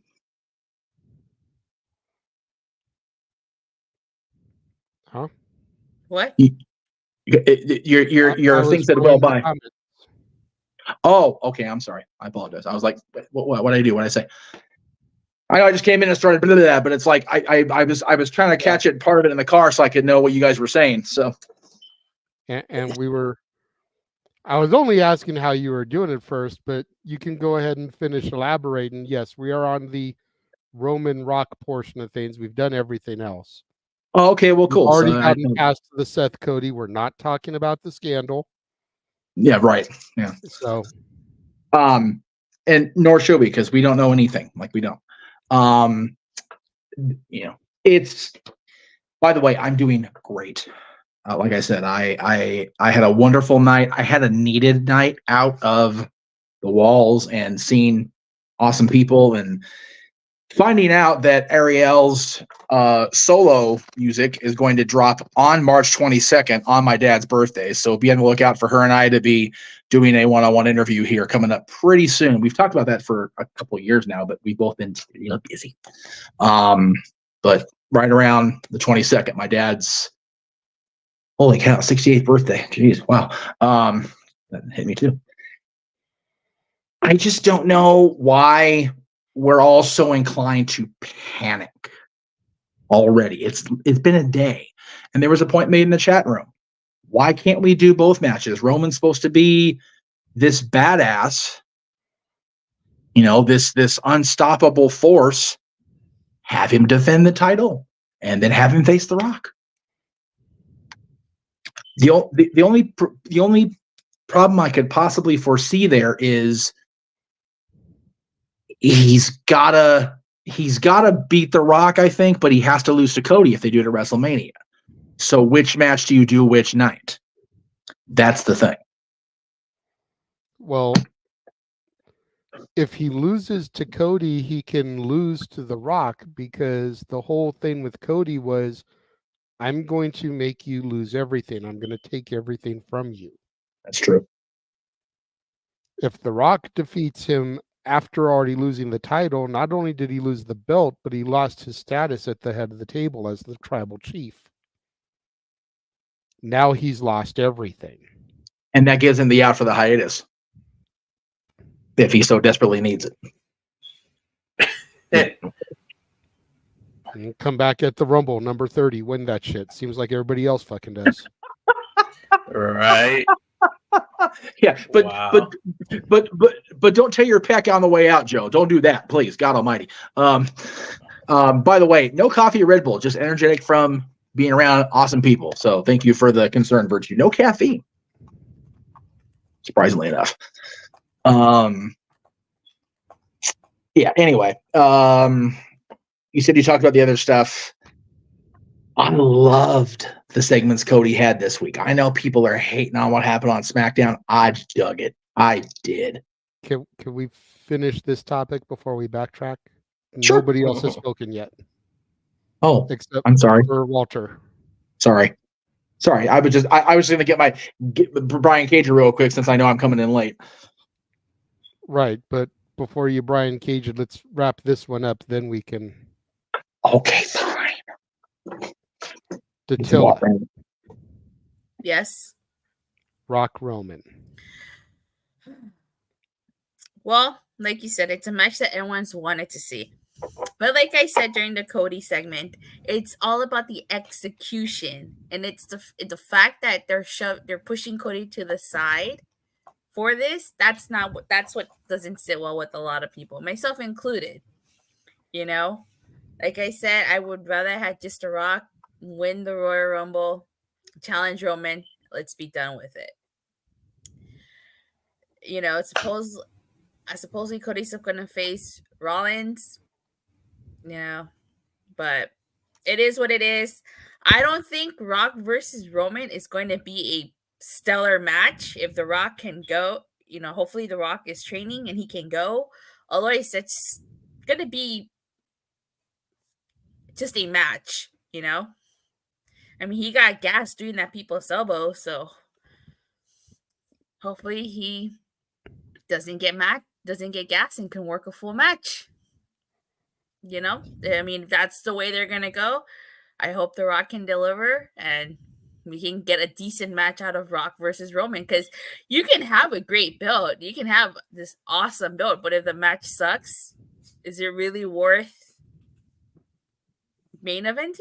If it's a terrible match, like if you can say, okay, yeah, that was just bad. That's fair. That's fair. I mean, there's always ways they can get around it. They can add a stipulation to it or something. They can make it that tribal rules match or whatever. That way they can bring weapons and to get away from the fact that maybe The Rock can't go in a full-blown like match type of thing. They can turn it into more of a brawl with the stip. There's ways they can work around it, but I'm sure that he's down at the PC, or he's probably got a ring in his own house that he can work out in and train in. It's just a matter of who they have working with him. I remember when they were getting ready for The Rock and Cena, they had Joe Henning working with him. Clearly, he doesn't work there anymore, but you know, you figure if he's going to the PC and he's working with guys like Punk was working with, and you've got like Trick and Mello and Lexus Keen and Braun Breaker and rolling around the ring with The Rock, he'll be fine. Or if he's going to the Dungeon 2.0 training with TJ and the other people that come down there, like Dawkins, like Ricky Starks sometimes seems to be popping in there. Can we just have a picture circulate where The Rock is at the dungeon and Ricky Starks is there, the fucking Rock and The Rock? Can we make that happen? Wow. So, yeah. Was there anything else you wanted to add to Tilla? Because I did see Walter with his hand up. So yeah, I wanted to make sure you got your thoughts out first. I guess just my last thing, like I said, I know it's a match everyone who wanted to see. I get stuff happens. I just feel like they could have gone about it in a whole different way. You know, especially if you believe the rumors like that came out today about Rock using his power to get this match. Wouldn't be the first time he tries to do that. DC Studios, he tried to do the same thing with DC Studios, but DC Studios wasn't having it. You know, so if that was pretty, if that's true, that was pretty selfish on The Rock to do that. So I was trying not to address the rumors because they are just that, they're rumors. Until we get something from TKO, Endeavor, or WWE about it, you can't believe everything you read. But like I said, it's not the first time he tried to do that. He tried to do that with DC Studios too. So there could be some truth to it. And even if he did, let's call a spade here. Even if he did use his power to make this match, he's fucking right. You know, you make this match and now you've turned the press.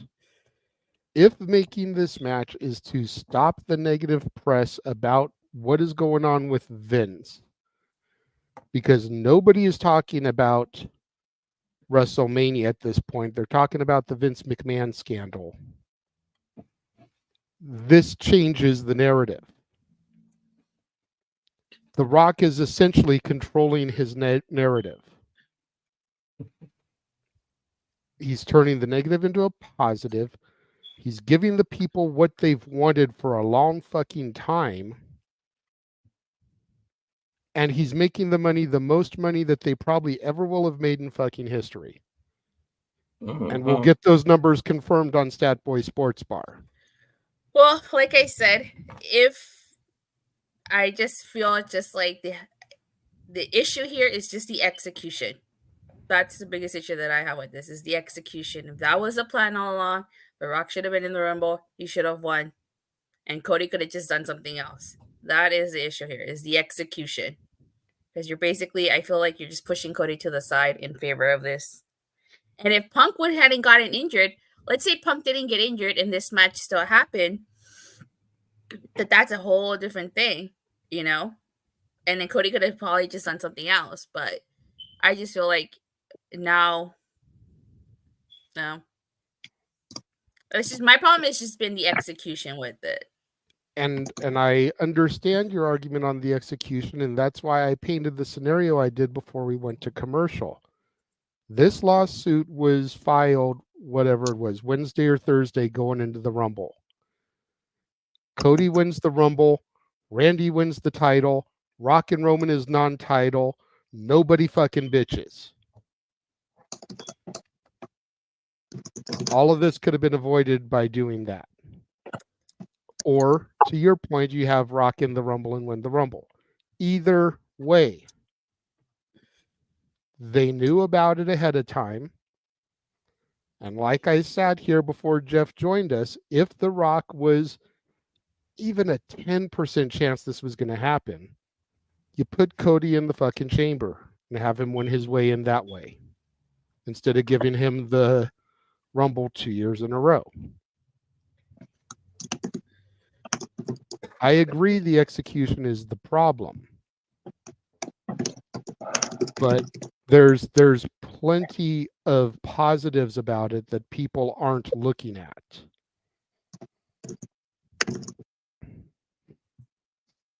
And that's where I have a problem with it.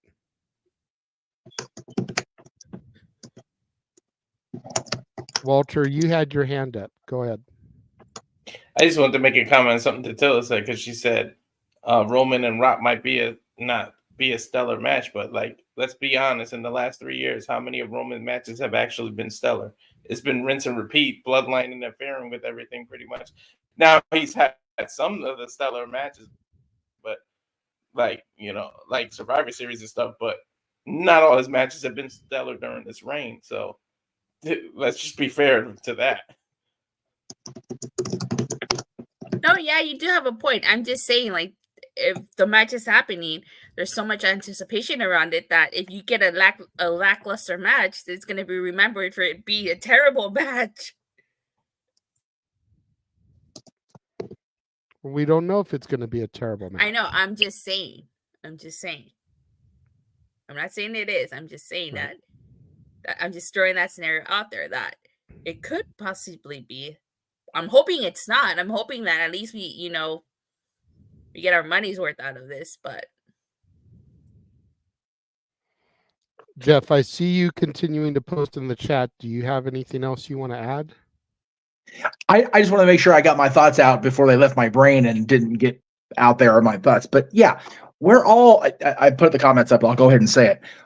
We have no idea how this execution is going to pan out. We're not going to know that until the end of April 7th, right? We're all sitting here continuing the knee-jerk reactions. It seems like a lot of people are forgetting. Nobody planned on Punk tearing his tricep last Saturday. Nobody in creative probably conceived consider the idea of what would happen with the old man. There's been so many factors that have changed these alleged plans that we've all heard rumor and innuendo about. We all just need to freaking breathe. And I understand that the nature of this show, we have to talk about what's going on in the news. And I'm not trying to deter us from that, but the overwhelmingly negative response from people that I usually consider to be pretty even keel about WWE and watching wrestling, I'm going, damn, no wonder I felt so nauseous last week, because everybody's losing their damn minds over this. And I'm just sitting back going, can we get through a week after this shit happens and see how we keep going? Can we get to April 8th and wake up and go, that wasn't that bad, or God damn, that was really bad. I feel like an idiot for watching this shit the last 2 months. We just need to take a big, deep cleansing breath and just go, okay, we've got Raw Monday. We've got this presser on Thursday. We've got SmackDown Friday. And then we do it again. Raw Monday, SmackDown Friday. And we do it just like we do all the other 52 weeks of the year. Yeah, exactly. I wasn't going to bring him up, but since you put the comment up, Conrad Thompson is losing his goddamn mind over this. He is absolutely going ape shit on Twitter. And I'm going, I know he knows better. I know he understands that there is a process to what is happening. And he's just reacting. He's doing the Tony Khan thing, which is very frightening. He's reacting to other people's responses. And I'm like, oh, no. This 1 week, we'll call it a week and a half since the bad news broke. This a week and a half period has sent the entire internet wrestling community into this seemingly toxic tailspin. And I'm going, dude, just chill out for 5 fucking seconds first. Holy shit. It ain't that serious yet. No. What happened on the bad side of news? That is serious shit. That is bad. This is WWE creative. We all know better than to go, oh, okay, wait a minute. Or, oh, yeah, wait. Yeah, we just need to let it chill. What's the teenage terminology Natalie uses? Let it cook. Mm-hmm. Shit, this shit's barely simmered on the pot yet, y'all. We ain't even had a boil yet. Oofa. Today. I agree. The point I made earlier, and I don't know if you heard it in the car or not, but going all the way back to whatever it was, September, October, when Rock said, should I sit at the head of the table? Yeah. They've known since then this could be a possibility. Yep. Whatever the underlying reasons are that it's happening now. Right. Whether he's using political pull, whether he's using his seat on the board of directors, whether he's politicking to make it happen, doesn't matter.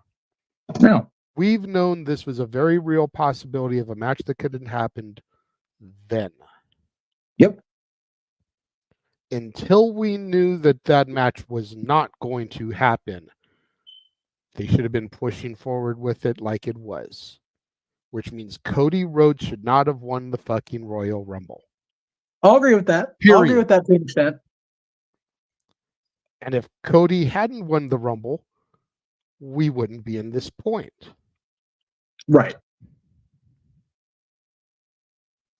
Because had The Rock come and had this match, then they could have gone to Cody, been like, all right, look, do you want to win the Chamber and fight Seth? Or Priest and do a cash-in?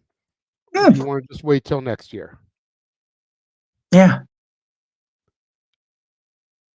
And then there was also, like we've already laid out, the Tillis thing. Rock could have been number 30 in the Rumble, won the Rumble. They could have gone my way. Cody won the Rumble, Randy wins the title. Now it's Cody versus Randy and Rock versus Roman. Right. Any of those ways, nobody's complaining. But the seed was planted and it was watered at day one, and then they let the dogs in the yard and they ate the plant up and just thought everyone was going to forget about this shit. Yeah. And the people that have been wanting this for a while ain't forgotten about it. Nope. Ain't upset about it. Are pissed off at certain people in the room because they wish they could be there to fucking see this shit. I still don't want to go, but that's. But yeah, Gunther could have won it, and we could have been having a WrestleMania 6 moment with Gunther and Cody, or Gunther and Seth. There you go. Why not? They planted that scene too, brother. Recently. I actually didn't want Cody to win the Rumble. I did it. I was like, have him enter the chamber. Have him enter the chamber. But I thought that was because Punk was going to win. So my thing is, and I put this in the comment. Dylan brought this up in the car. I think it was this afternoon before I started on my little journey into the valley. Why can't Cody do like John Cena did in 2008? Is it he has to use the shot at WrestleMania? Because John Cena in 2008 cashed in at No Way Out. He won by disqualification, whatever that stupid match ending was that led to the triple threat at Mania. I'm not saying I want a triple threat now. God, I don't want that. But why can't Cody win the title in Australia? Why can't we pop a territory and God draw money, come back next time? Why can't we Piper it? Why? Yeah. That was something we discussed while you were gone. It's like Cody told them, I'm coming for that title, but not at WrestleMania. Yeah.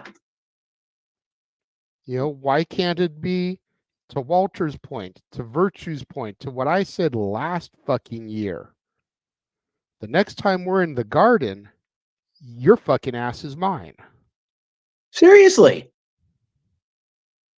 And then he can win the belt where his dad thought he won the belt and had the belt ripped from his hands. You know, keep going. They could have done it that they could do it that way. Mm-hmm.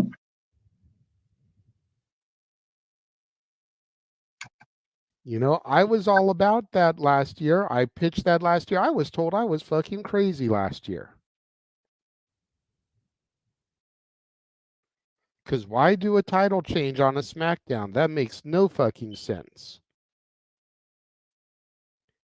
It gives the believability that a title can change at any time.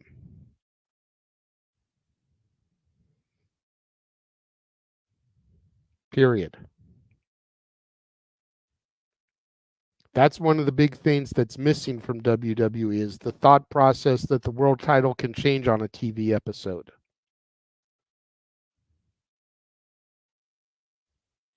You know, I'm not saying it was the greatest run of all time, but didn't Diesel beat Bob Backlund at the Garden at a house show? Just saying. Yeah.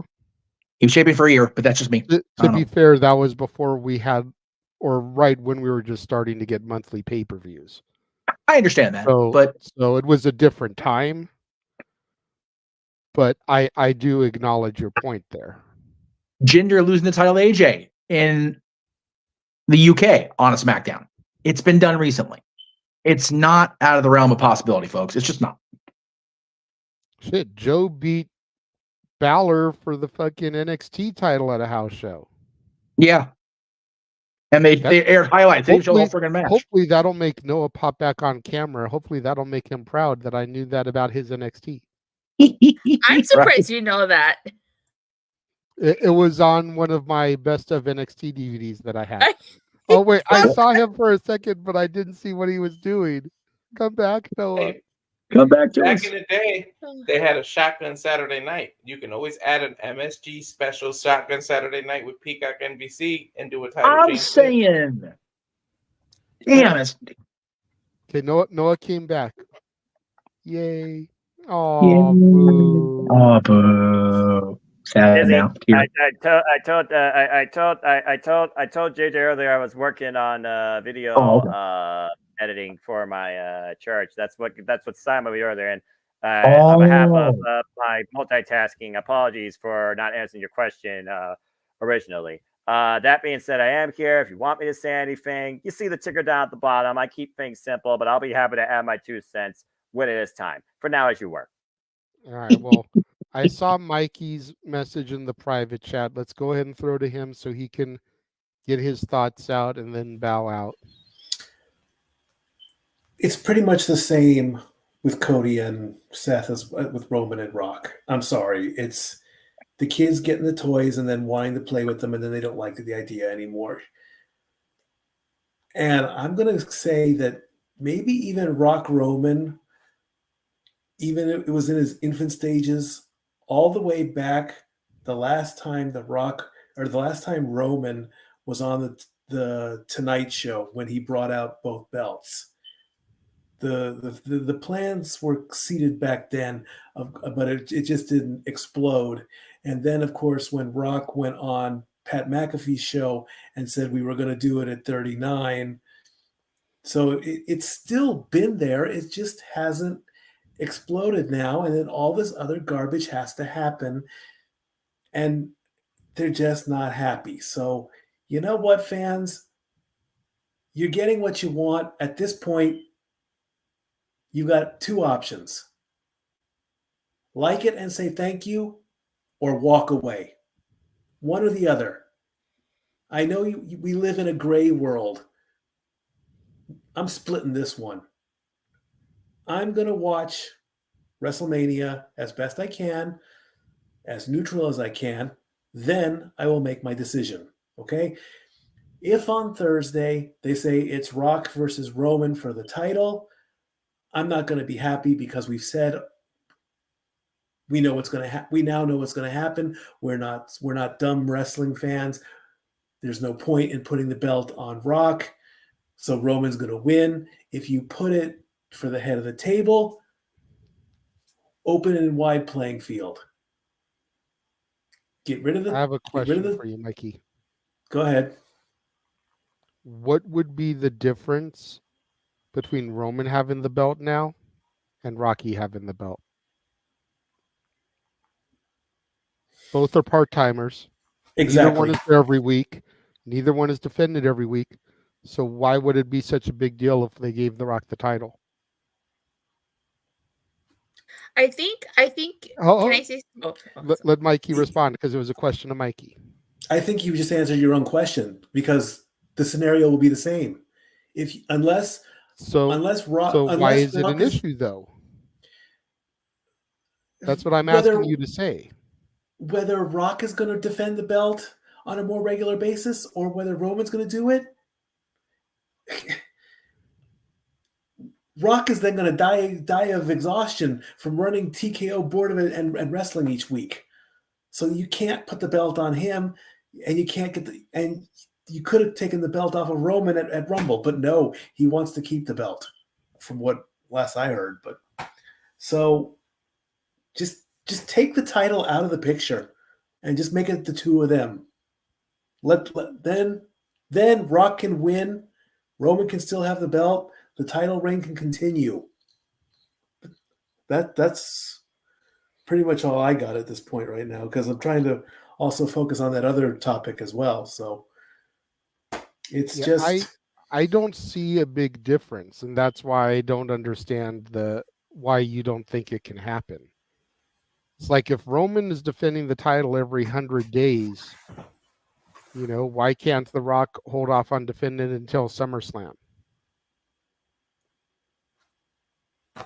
Brock was a part-time WWE champion. Roman's a part-time champion. Rock would be a part-time champion. We don't need a part-time champion. We need a full-time champion. That's what Seth Rollins is. He's injured. Okay. He's still wrestling, though, at WrestleMania, in theory. Okay. In theory, yes, but and whoever takes the title from him is going to be wrestling full-time. That's why his belt is better right now. And I agree with you. But you still have that 2-month void of what would Cody do. Well, if they would have put the belt on Cody before all this stuff, Cody would be fine going up to WrestleMania. I've got this belt, but I want that one. I want 2 belts. Okay. I'm going to jump in, Jay. I'm sorry. Mikey, I don't think you understand what JJ is asking you. You have a problem with The Rock winning the championship or Roman retaining the championship. Why do you have a problem with one but not the other? Because I missed which one you have a problem with. They're both going to have the same type of schedule. Why is it a problem for one but not the other? What he's trying to get you The problem is The Rock doesn't need the belt. Okay. Neither does Roman at this point. Neither does Roman at this point. Yeah. Nor does their match. Is the point I've been saying. We've all been saying for over a year. Yeah, and I'm saying that too. Don't make the belt part of this match. Okay. Unless Roman loses it beforehand, it is going to be part of the match. Right. Then why even bother? Because the fans want it. But the fans don't want it. At least the internet wrestling community doesn't seem to want it. But again, as we've pointed out, they are a small case study to the business side of the thing. Well, will I be upset about it? Yes, but I'll still watch it with an open mind. But I'm trying to figure. I think Jay's trying to figure out why you'll be upset about it if a part-timer wins it as opposed to a part-timer retaining it. That part-timer retainer has had a longer run with it, and he's going to keep going with it. There's no point in stopping the run basically now. you want him to beat Hulk Hogan's record. Why not? He's gone this far. Why stop now? Check, please. He's let him have it. Let him have the longest reigning overall title. Let him beat Bruno. Let him. No, fuck no. Do you understand how Bruno's long like he has to 8 hold? years. He has Bruno- to hold the title till 2028. No, stat boy. That's a bad stat boy. I said that a few years ago. I said I'm going to be a 55-year-old man, and Roman Reigns is still going to be the champion. No. I don't want these fucking TikTok, Instagram reels that my daughter sends me to fucking come to fruition, where it's WrestleMania 70 and fucking gray-haired Roman Reigns just defeated the Justice League, the Avengers, fucking Goku, Superman. Is like, what the shit? Ding, ding, ding. I acknowledge you, my trainer. Like, Heart attack. No. God. But yes, Jeff put it a little bit more clearly. Why do you have a problem with somebody that's going to be a part-timer winning the title, as opposed to having someone who's a part-timer retaining the title? He should not be where he is at this point. Honestly, the 1,000 days was great, but that's where it should have ended. Yep. I can agree to that. I can understand that. He's already in the top 4. He does not need to pass Hulk Hogan. And he doesn't need to pass Bruno. Just fuck no. We said earlier tonight that whoever gets the belt after him is already going to have an insignificant reign. Yeah. It doesn't matter if it's 3 months. It doesn't matter if it's 6 months. It doesn't matter if it's 2 years. It's still not going to be longer than fucking Roman Reigns, and it's going to be inferior as a result. And to the point I made, I don't remember when I made the point originally. If they did go with Cody in Philadelphia, then I'm putting up the freaking clip from Dallas again. What the hell was the last 9 months for? Jack shit. It meant nothing because we just hit the reset button. This is invigorating. This is we've been talking about this topic since before I came in the room, and it's like we're still running it around because there are so many possibilities. And I think I think it's a good thing. I think it's a good thing that we're having The Rock and Roman, whether it's for the championship or not. If it's for the championship, okay. I don't want him to retain. I don't want him to be champion anymore, only because if his reign had stayed invigorated and lively and unpredictable, I'd be cool with it. But that hasn't happened since. I'll give him a grace period and say Cody's defeat last year at WrestleMania was the last time that I legitimately thought he was going to lose. I wish somebody had a camera on me standing at the top of that ramp filming my own thing of the match, because my jaw just hit my chest like, oh, they actually did it. What the hell?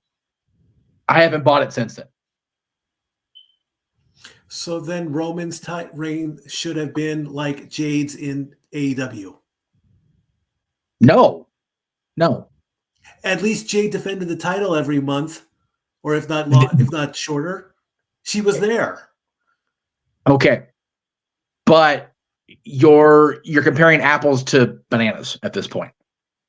You're comparing you're comparing the AEW's secondary women's championship, which she made more than secondary, if we're being real, to the oldest consistently promoted championship in wrestling history. The NWA, with all due respect, has been under the radar off and on. The WWE Championship and the Universal Championship, because Roman has it, has been the most consistently promoted and scrutinized championship since Hogan's 4-year reign. That has been the championship of wrestling. Sorry to everybody else, but that's the way it is. And Roman having it this long, if he was having a reign like Jade did and defended it every week, or at least showed up to fucking television every week, I'd be okay. But here we are, 3.5 years, and I felt like the last 9 months have just been like, all right, Cody didn't win. Now the hell what? Because Jay wasn't going to beat him. I wanted him to, but Jay wasn't going to beat him. The last great chance we had was last Saturday. I legitimately thought when I predicted that Randy was going to walk out of that show as the champion, and we'd have Randy versus Cody, which is a great story too. But we don't. We have what we have. And all we have is a stare down to end SmackDown last night. And Cody seeming, not officially, seeming to defer. We know absolutely two things right now before this press conference on Thursday. Jack and shit. I was going to say it. Yep. That's what we know until Thursday afternoon at 4 o'clock or whatever the hell that time that damn thing starts. I'm going after it. I'm just using it. So that's I got to pay attention on Thursday. But I'm going to work. They may mention it on Raw, I'm sure, because everybody's talking about it. And Michael Cole made a great line at the Rumble about Roman defending the title. I thought that was like, yeah, Michael Cole, yes, good for you. Because he's not wrong. It's like, okay, somebody freaking beat him. Somebody have the right story, the right framing to make it plausible since Cody last year. Nobody's had that in a year. Nobody. You were not going to convince me anybody was going to beat Roman after Cody lost at WrestleMania. It wasn't going to happen. I didn't believe anything until the Rumble. And then even then, as soon as I saw Solo, it's like, oh, here we go again. I love it. I love it. And dude, I am straight Dark Knight Joker. I'm an agent of chaos. I love this shit. I was watching those movies. So it's on my brain. Yeah, I love Joker. But I think Roman should have been lost the title. But what happened was inserting Sami Zayn into the bloodline bred new life into it. So they kept it on him. I think he should have already lost it. But that whole adding Sami Zayn to it bred new life to it. And then Solo coming and bred new life into it. So it's like they kept having to reset it. He probably would have lost it if Sammy didn't get so popular in the bloodline and all that other stuff happened. Which would have made it so much more poetic to have Roman lose the belt to Sammy at the Chamber, and then have Sammy versus Cody at Mania. And just let Sammy be a 1 month transitional champion. Because the thing that brought more life and kept the bloodline interesting is the same thing to end it. Mm-hmm. All right. Cool. Man. If it was anything but the beautiful moment we had with Sammy and Kevin at the end of night one, I'd be on board with that. But it was so beautiful. It really was. Yeah. I was so happy that I got to see that moment. Me too. Live. And I took pictures of it. All right, then. So it was such a beautiful moment.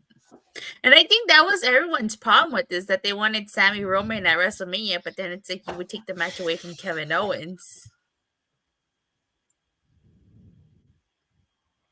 Go ahead, Mikey. Okay. All right, then. Well, it's nearly almost 2:45 in the morning, and I've got other tasks to handle coming up. So thank you all, everybody. I love you all. I'll see you on Tuesday at the sports bar. I love you all. Step away. Mikey. We did get a super chat from Emmanuel. How do you write a Cody versus Roman that's different from last year? Well, you have Cody win.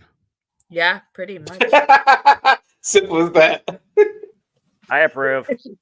It sounds like we're cracking on it, but I'm not trying to be a dick, Emmanuel, but that's how you write a story that's different, you know? Yeah.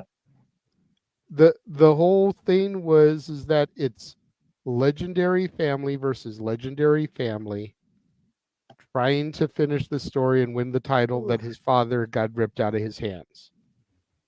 So you make it different by finally having him win it. But to the point we've been making all night, and I don't know how much you've heard, you know, or if you're just popping back in, but there were multiple options to get Cody that title. And for whatever reason, they decided to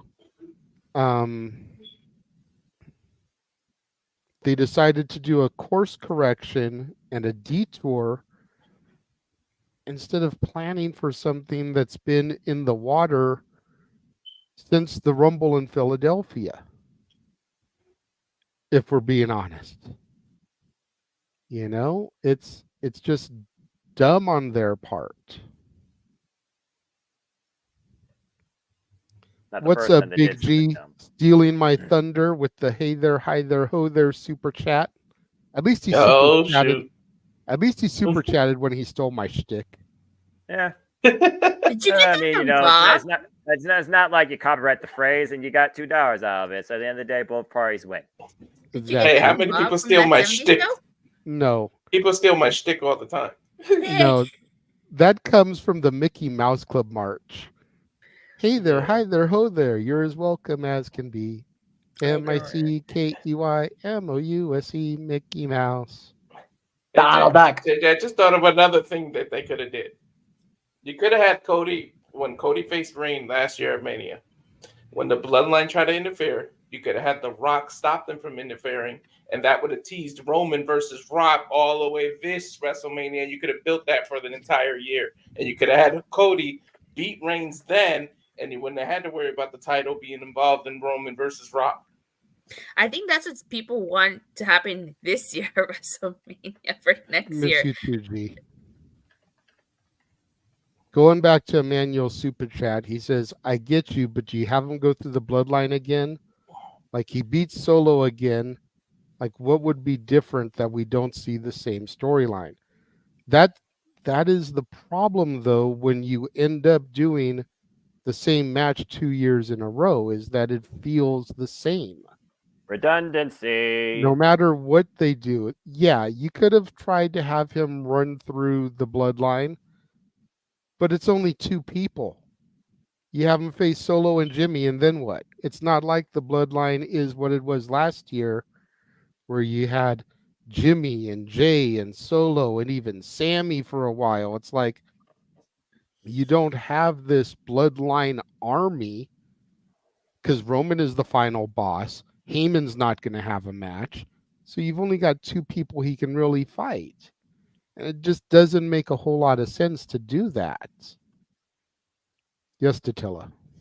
I know this would be like completely wild, but isn't Jacob Fatu a free agent now? Wouldn't it be wild if they bring him in and add him in? That would be somebody. That would be like a third person before you get to Roman. He is in Reality of Wrestling, Booker T's promotion, from what I know. So he definitely could be getting groomed for the WWE style via Booker. But I think it's too soon.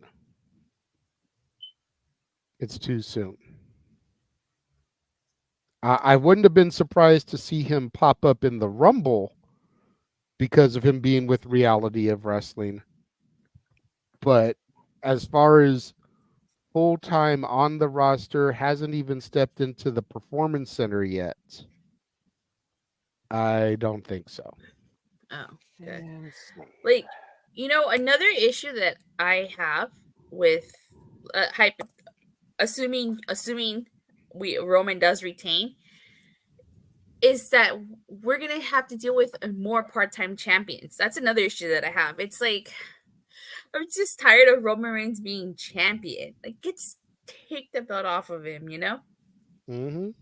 That's one of the reasons too why I'm kind of like God, I mean, I get it. I get it. They wanted to do Roman versus Rock, but that means like we have to. If Roman retains, we're gonna have to put up with his title reign for even longer now.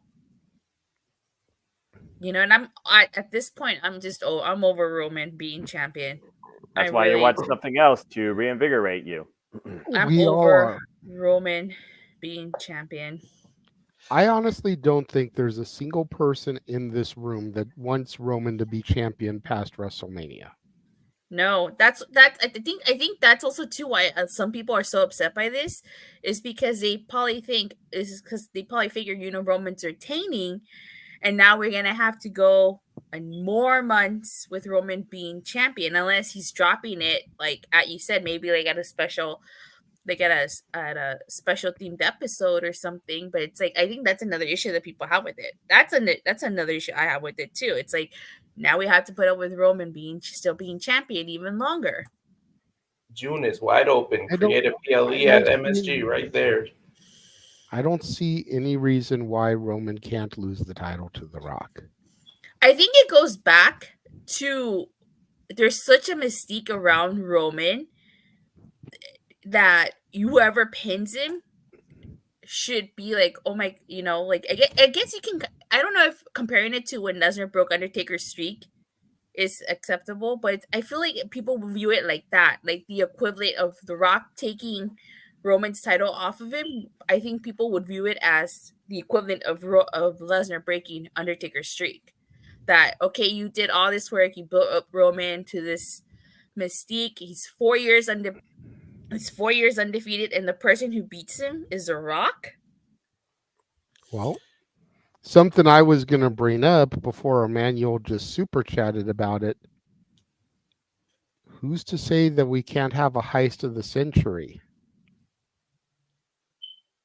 Yeah. Rock bottom. Out comes Priest. Clocks Rocky with the briefcase. Hands it in. You know? Yeah. South of Heaven. 1, 2, 3. Damian Priest just pinned Roman Reigns. You know how much is that the end of the story that everybody wants?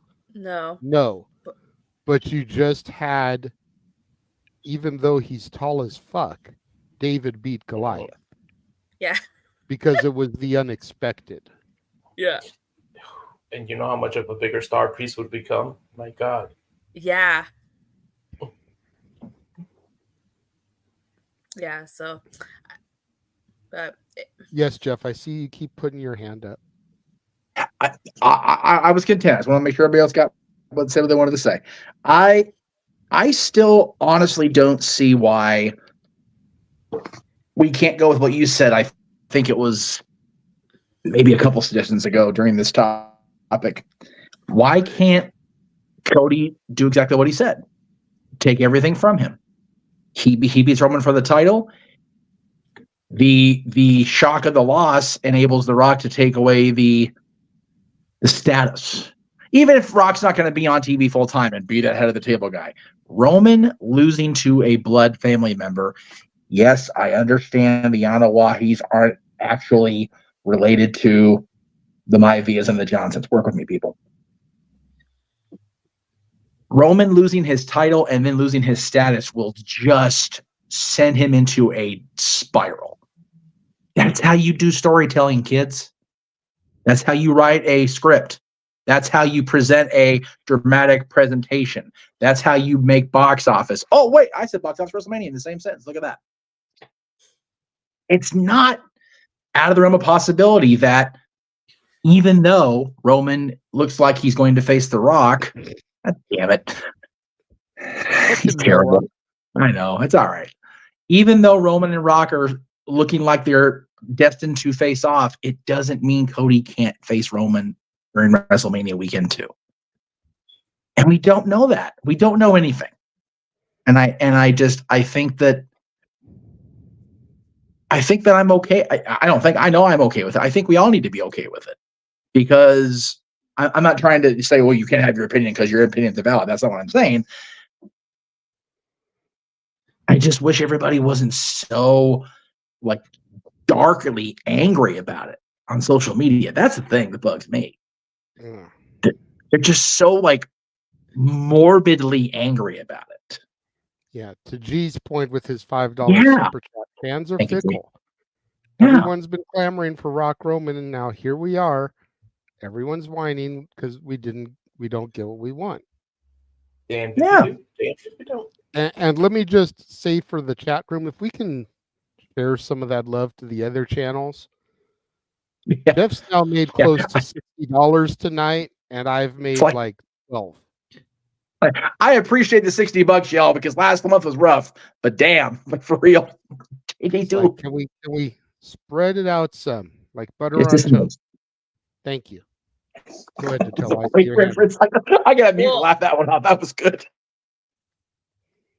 My problem, like I said before, is the whole execution of it. That's my issue. Was like Shin had Cody. I was gonna say Kobe. Cody won. If this was gonna happen, that was my issue. And also, too, if the rumors are to be believed that Roman, Rock, used his political power, that would have also been an issue too. And also that we're going to have to suffer with Reigns being champion, assuming he retains. So those are my issues with it. But I'm still going to watch WrestleMania. I'm still going to, wait down, watch the match. But those are just my issues with the whole situation. And to Emmanuel's point, number one, the match isn't even official yet. Number two, even if it is official, they haven't said it's for the title. I mean, granted, why are you going to have Roman Reigns in a match at WrestleMania if the title isn't on the line and he's the champion? But we still don't know yet. Noah, you have not spoken yet. I can see from your graphic how this topic makes you feel. Particle Man. Can the simple Particle Man please speak on this? Hey. At the end of the day, they're just doing what's best for business. It's damage control, like I said earlier, but nothing's official until it's made official by Adam Pearce, Nick Aldis, or Paul Levesque. I really don't have much more to say. Rock and roll man, doing whatever they think's best for business. What's it like? It's not important. Rock and roll man. I mean, seriously, at this point, if people are going to throw a tizzy over this, you might as well go listen to the They Might Be Giant soundtracks. You probably would use more brain cells actually figuring out those songs than you will tweeting about this shit that you really have no control over. Love of God. I'm truly whatever at this point. So at the end of the day, see what happens, watch the product, or actually have some balls to back up your whiny claim if you're not going to watch the product after it's all said and done. There you go. Thank you, Big G, for another $5 super chat. Says, at least I get to see The Rock in person for the first time ever. There you go. I've been lucky enough to see The Rock a few times. Last time, of course, being February 14th, 2011, when he came out at the Honda Center to announce himself as the guest host of WrestleMania 27. When The Miz defeated John Cena without a single thing going on. There were no shenanigans. It was a perfectly clean pinfall victory. I'm just going to leave that alone. I'll leave that alone. No, I did I've that seen on The Rock purpose plenty of because I wanted times. you to come on camera and give it to me.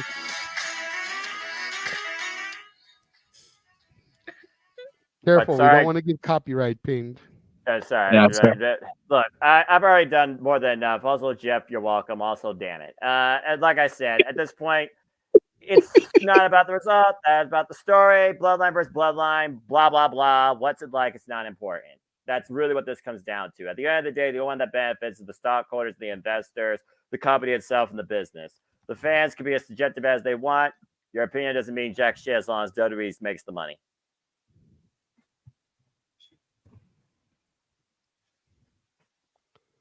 It's all about patience at the end of the day. And nobody has it. I do. Well, okay, someone has it. For the most part. I do too. You know, we all wanted Cody to win last year. We all said we needed to wait till this year, that if he wanted right after the Rumble, after missing half the year, it wouldn't have been the same. We've had patience. So again, I understand why some people have an issue with this. Yes. But to Jeff's point, that's been made more times than I can count on my hands, I think. I lost This count. This happened 24 hours ago.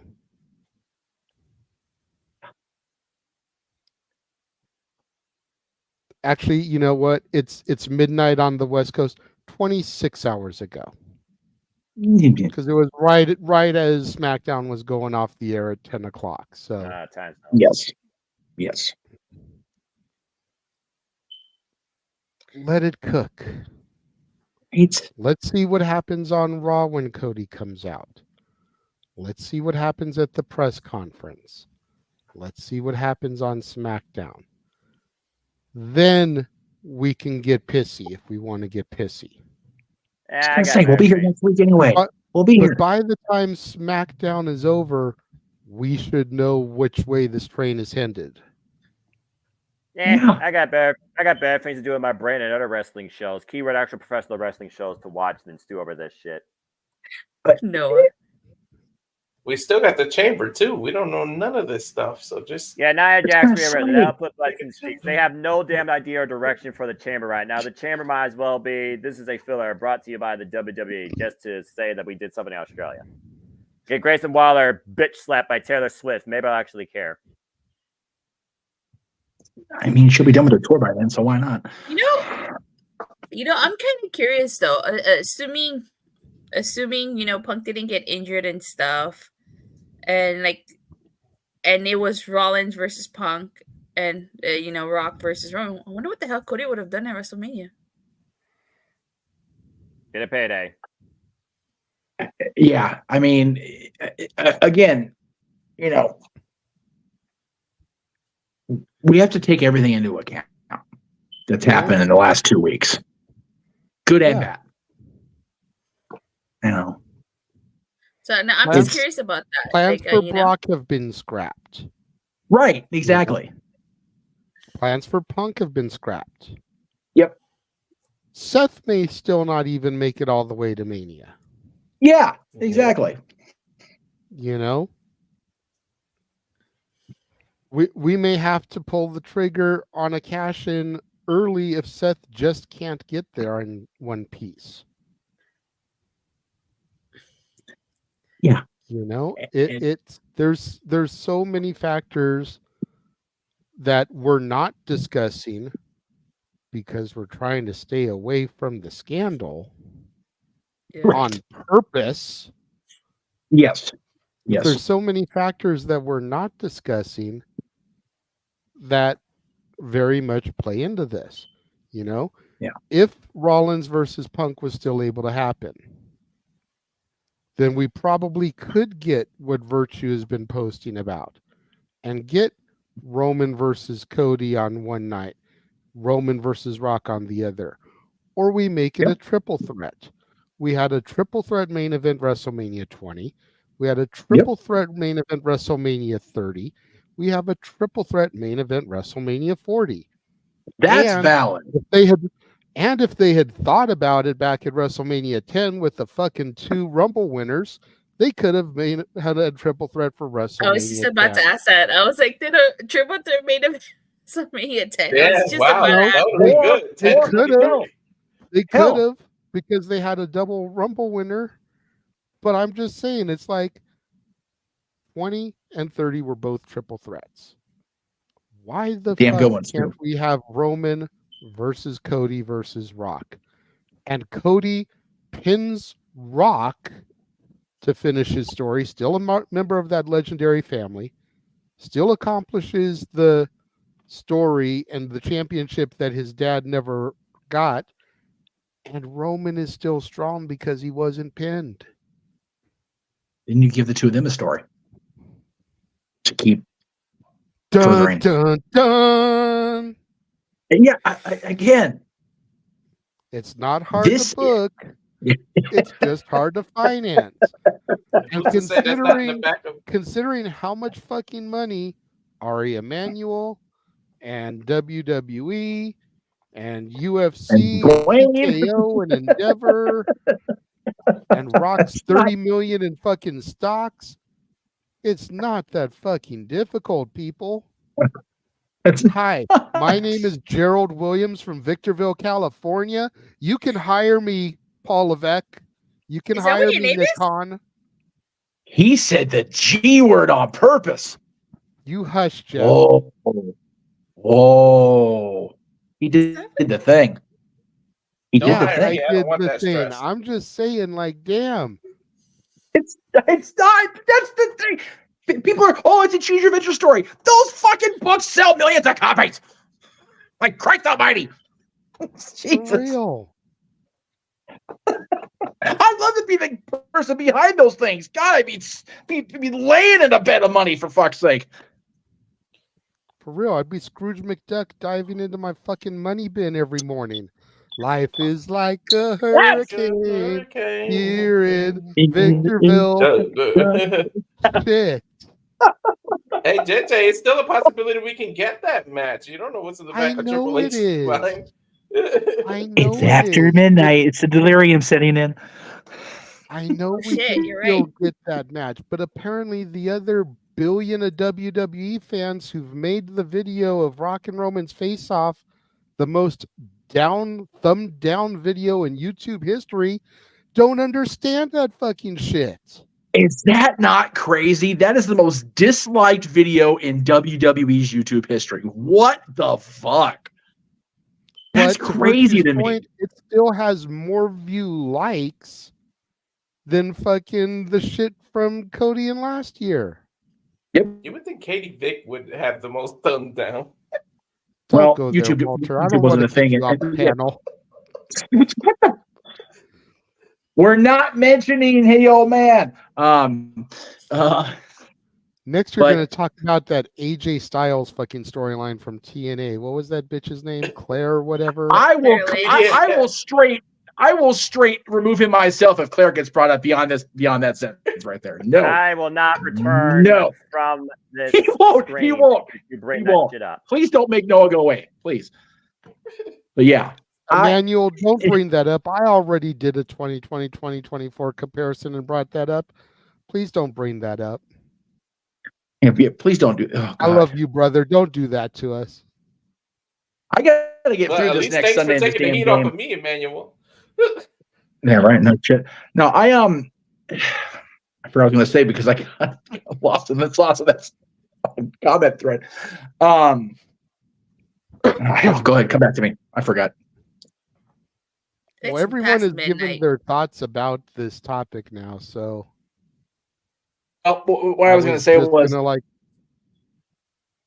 Go ahead. You were going to say was. Sorry. What I was going to say was, even if it's got the most dislikes, people are still watching it. Doesn't matter. They're still watching. I was just going to throw it to commercial again. Give our last commercial for the day, and then we can come back, do the shills, and get out of here. Noah looks like he's ready to go Mimi's. Yes.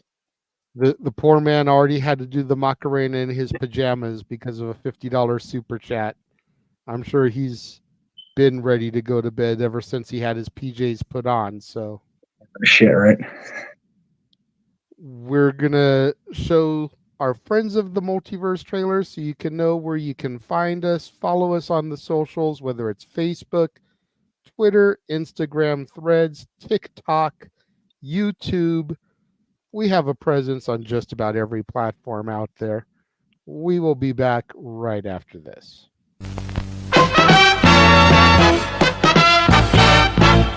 And now, preview time. So let's take a look at what's coming your way.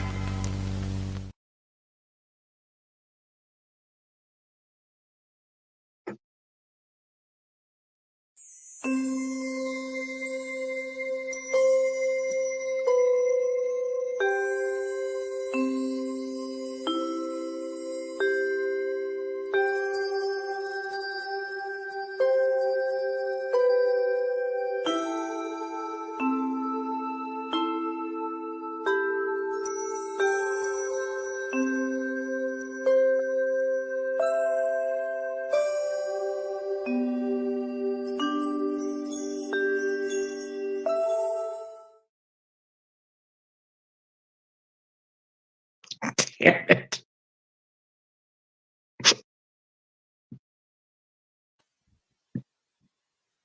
You know, I And never we're back. anticipate that music being so loud. I'm like, oh my god.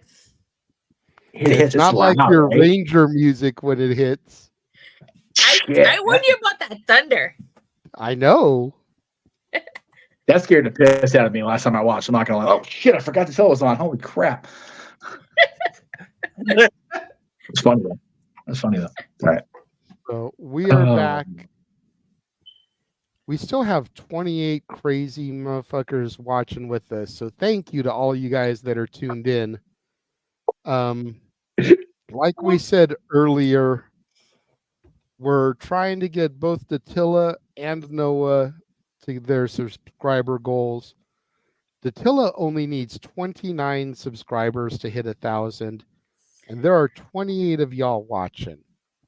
So if those of you that are watching have not already subscribed to her channel, go Can I to say something? Rangers of Wrestling, subscribe. Yes, Datilla. I can't believe I'm saying this. I cannot believe I'm saying this, but I'm sure JJ is gonna have a giant smirk on his face for me saying this. If I get 1,000 subscribers, I will cover and all the NXT PLEs going forward, as well as special themed episodes. Okay. You guys heard it here.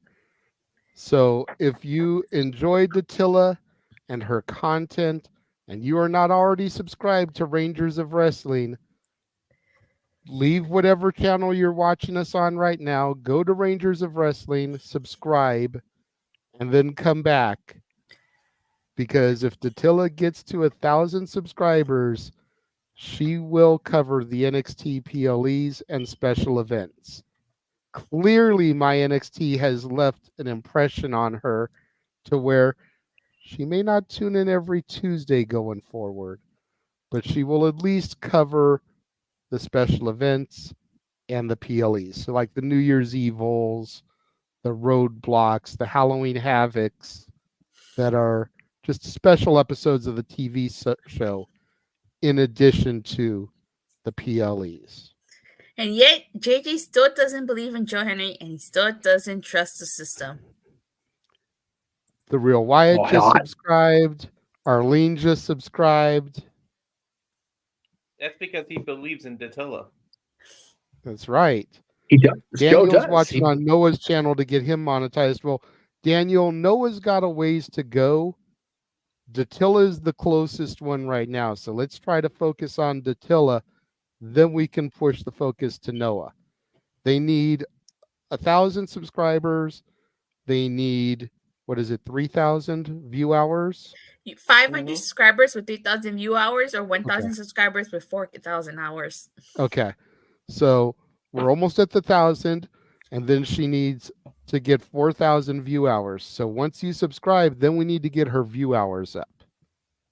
And we get her view hours up by making sure you tune in every Monday, Wednesday, and Friday to see her Raw, Dynamite, and SmackDown coverage. Tune in tomorrow to see her coverage of Vengeance Day. And then check out her other pay-per-view coverages and whatnot. But she does Raw, Dynamite, and SmackDown every week on her channel. She does Impact for Bodyslam.net. So you just got to make sure you're watching her videos. And anything that's already up, if you're a Power Rangers fan, go back, watch her old Power Ranger videos. Every little bit helps. Just click on a video, go to work, and just let them automatically play while you're at work for 8 hours. That helps her. It's what we did for me when we were trying to get me monetized. And I would greatly appreciate it. You guys are For all 1,000 hours more a year. phenomenal.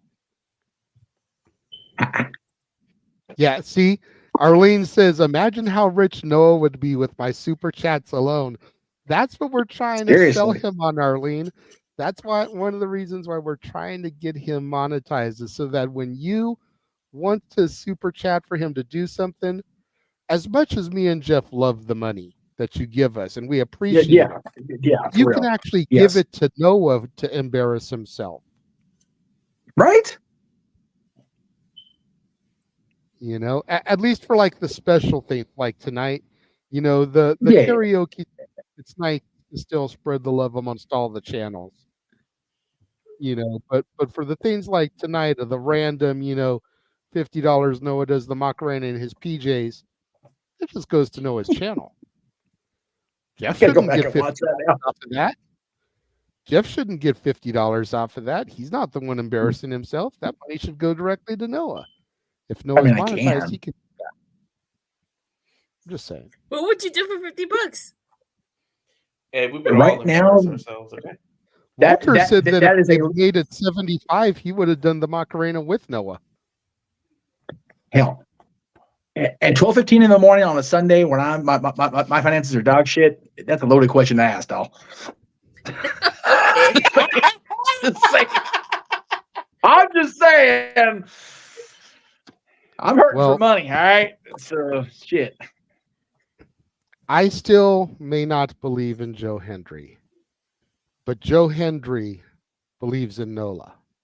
That's right, he does, by God. There's singing proof. Yes, there is. Is it still in there? What? The whole video is in there. I want to just clip that part. We don't need to Oh, watch okay. the whole cameo, though. Okay. All right, so I'll let's work on that go for ahead next and time. start getting the shills so we can get out of here. Yes. He did pop in the room earlier with a $10 super chat to me. Go follow the Cleveland combatant Josh Mansfield at Walking Hymnal on Twitter, at Mallow Mangram on the Instagram. Big G Ooh, there you go. also popped in the super chats, gave $5 to me, $5 to you. So make sure you follow Big Baller G. TikTok, Yes. Big Baller G 1988. Twitter, no DQ _ Big Baller G. Instagram and Threads, no DQ _ Big Baller G 1988. Jeff, do you know more information about these three ladies, when they're going to be and where? That is actually taking place this weekend. I believe it was either today, the earlier today, or as we approach Sunday now, going into today. But this is going to be out in the area I can't see because I'm so blind. Let me see if I can see it on my screen here. They're out in Maryland, actually, and it is going to be tomorrow between 12 and 3 Eastern time out in Maryland for MCW's show. Heather Reckless, Lena Cross, and the lady formerly known as Brooklyn Barlow, Brooke Vaughter, Big G, and his buddies at Parker Kane Promotions are all going to be having these three ladies doing meet and greets as part of a bigger wrestling meet and greet. As always, there's a ton of wrestling personalities out there, but Parker Kane Promotions is actually showcasing these three very talented ladies, and they'll be part of the MCW card tomorrow night as well, I believe. There you go. Once again, you can find Datilla at youtube.com/Rangers of Wrestling. I know I just kind of put you over big time, love, but go ahead and tell people with your own voice what it is that you do. I cover professional wrestling, Raw, SmackDown, AEW Dynamite. I cover all the pay-per-views, Royal Rumble. I'm covering Vengeance Day tomorrow. Yeah. And some. I also took videos on Power Rangers. This year we're celebrating the 20th anniversary of Super Mega Force, so might be nice to revisit that season and see if I still feel the same way 10 years later. Okay. When is the 20th anniversary for that? It's actually in February, but the finale didn't air till like November, so I kind of So want you've got this the to better take part of the year to try to do something. Yeah. There you go. So we'll see if I still feel the same way 10 years later, because that was not a very popular season, let me tell you. Okay. Walter, tell everybody about your stuff, good sir. Yes. While everybody does a majority of wrestling, I try to focus on the UFC so that Jeff Mitchell Network covers all different types of things. So I am going to start doing retro watch-alongs on old UFC events so that I can get more content out there. But you can follow that on the Rage of Wrestling YouTube channel, the Cowfire Instagram. You can see what the U is, so if you're into that, get the clue and go there.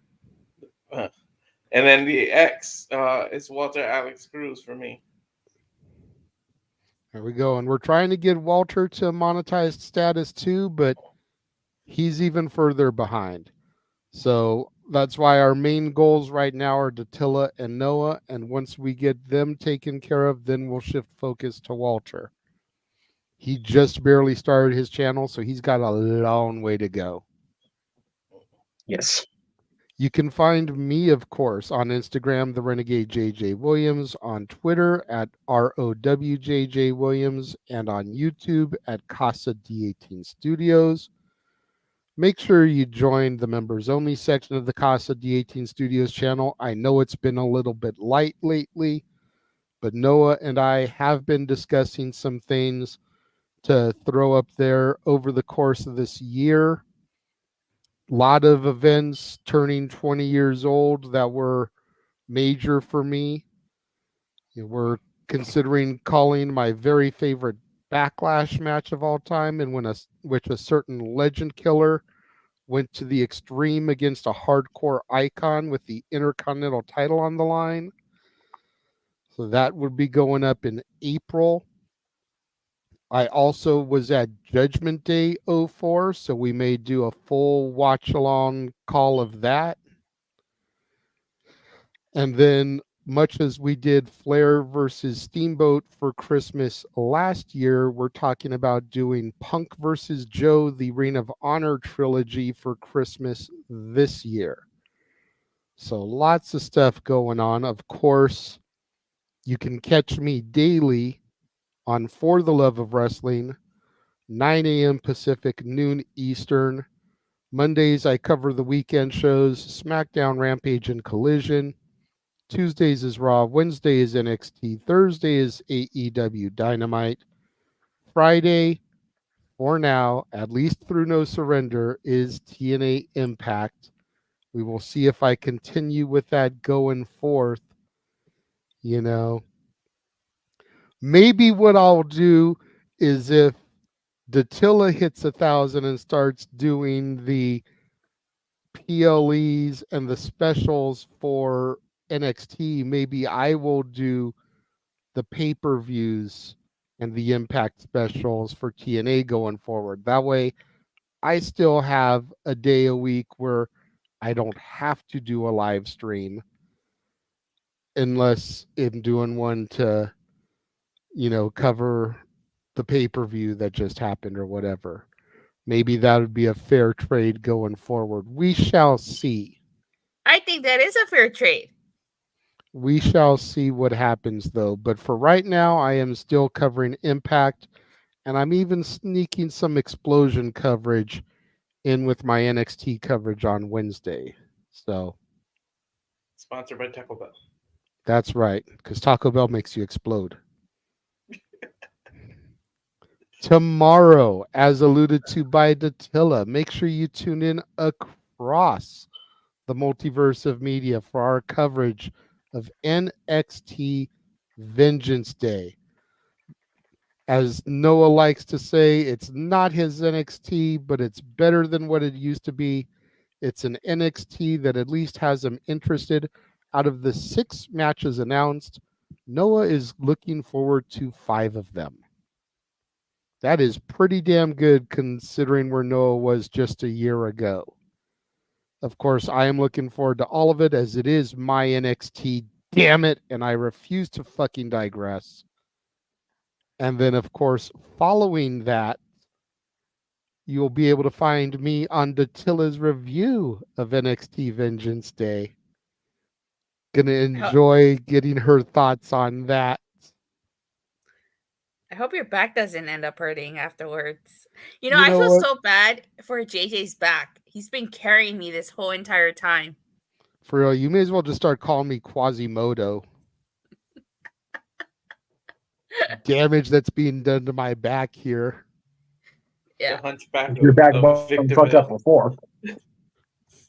The hunchback of the high desert. Like, he has to carry me through these NXT reviews, so that's why I'm like, I feel bad. His back's probably hurting. It's all right.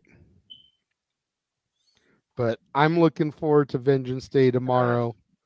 I'm looking forward to all the matches. I'm looking forward to the Case U calendar launch party and seeing what happens there. Noah I need this is calendar in my life. looking forward to that. Wait, is that a legit calendar happening, or is it a kayfabe I don't know. calendar? We're going to have to find out. Just give me a calendar with Jade Cargill in all 12 months. I'll be happy. We know you will, Walter. Hey, if it's Chase U, we got JC and Thea. That's a good start. Just saying. Absolutely. Yeah. Jeff. Hey, it's my turn. Okay, let's see here. So Monday, of course, Talk Wrestling will be in its normal 7 o'clock Eastern, 4 Pacific spot. Hopefully, we won't have to get into some dark news shit and actually just do a regular Q&A Monday. God help us all. That would be nice. But yeah, across the multiverse as well as NerdQ.com for the standard bearer for the last, God, almost 17 years. It's crazy. I think of how long I've been doing this damn show, and here we go. We keep going. So that's Monday, of course. Tuesday for Stat Boy Sports Bar, we will. Before we get to Stat Boy Sports Bar, make sure you follow the Bar Keeps. Dory Lou Hathaway and Mike Caldwell on Facebook, Hathaway Lou and LB Stat Kid 1977 on Twitter, Dory Lou and Statboy 13 on Instagram. Yes. And we will have a full preview of Sunday's big game, the Super Bowl, of course. Super Bowl, what is it, 58? Is that what it is? I was forgetting the rules. 58. Yes, it is a rematch from 4 years ago, as has been pointed out numerous times on social media this week. We will have our full preview, myself and Statboy. I believe Dory Lou got a ship for this week, so she will not be part of it, which is why it's Statboy Sports Bar being promoted. We're going to preview the game primarily because we are actually going to do a watch along of the game on Sunday, and we'll get to that later in the shills. Well, there it is right there. There you go. Cool. Sunday, 6 p.m. Eastern, 3 Pacific. That time is still tentative. I got to see what time CBS is doing their stuff and what time Nickelodeon's doing their stuff, because I don't want to try to compete as best I can with pre-shows, because the pre-show is going to start like tomorrow at this point, the way they do these damn NFL, the Super Bowl pre-shows. But yeah, tentatively 6 p.m. Eastern, 3 Pacific on Sunday, February 11th. It's going to be interesting how they cover it this year compared to usual. I find it funny that they're actually having Nickelodeon do a family-friendly coverage. You know the Swifties going to be watching that. What? That'll be a thing. Covering it? Yes, because they're under the same corporate umbrella as CBS itself. You know, the Viacom, Paramount, whatever the hell it is. So Paramount Plus, Nickelodeon, CBS, they're all covering it. Nickelodeon's going to have a family-friendly presentation, I'm sure, for the young Swifties at home watching their precious Taylor's boyfriend do his thing. What the hell ever.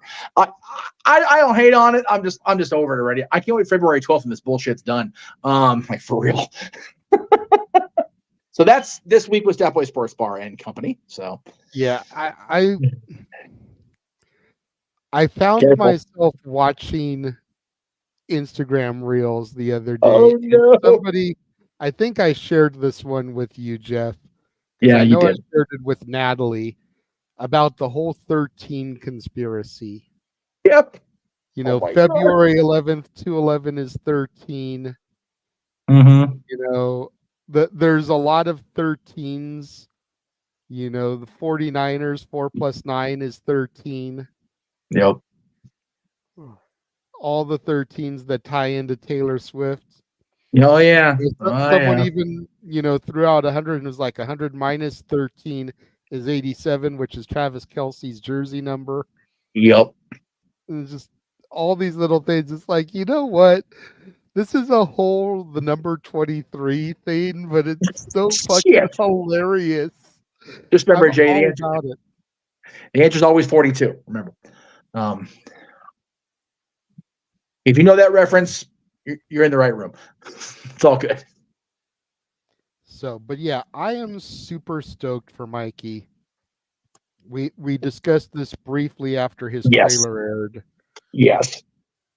He's been wanting to do a sports watch along for a while, and if the numbers are right, we could be doing World Series watch alongs, we could be doing Stanley Cup playoff watch alongs, There you go. NBA final watch alongs. You know, we could be doing the Indy 500. Ooh. Any major event. Daytona's in 2 weeks. Like I threw out there, is like, we're not going to cover like the Angels versus the Astros in fucking April preseason baseball. Get the fuck out of here with that shit. Yeah, no spring training. But we may start doing legitimate major pro sports stuff. I'd be okay with that, absolutely. We always told Mikey, if you're going to do it, it's got to be something big to draw numbers. It can't be some bullshit. Yeah. Just some random game. We're not going to sit here through the fucking 16, 18 weeks of the NFL doing a watch along every week for a random team. That's not going to happen. No. But we can do the Pro Bowl. We can do the Super Bowl. We can do the Rose Bowl. You know, those are pretty big games every year. You know, we can do college ball. We can do the fucking Trojans Bruins game. Because for us out here in Cali, that's a major thing. For your family, it's a major thing. You know, it's something we can look towards, but we need the numbers. And there were a few people in the chat room saying that they're not even going to watch CBS's coverage. They're going to watch ours because of Stat Boy doing it. Well, we appreciate that. Thank you, guys. That's really cool, you guys, to do that. Definitely the right track. And as always, if you guys enjoy the coverage that's presented to you that day, show your love in Super Chat. That way the producer man running the booth knows you want to see it again. And more importantly, the talent, the host, the man calling the action knows you want him to do it again, because it's not easy to have all those stats.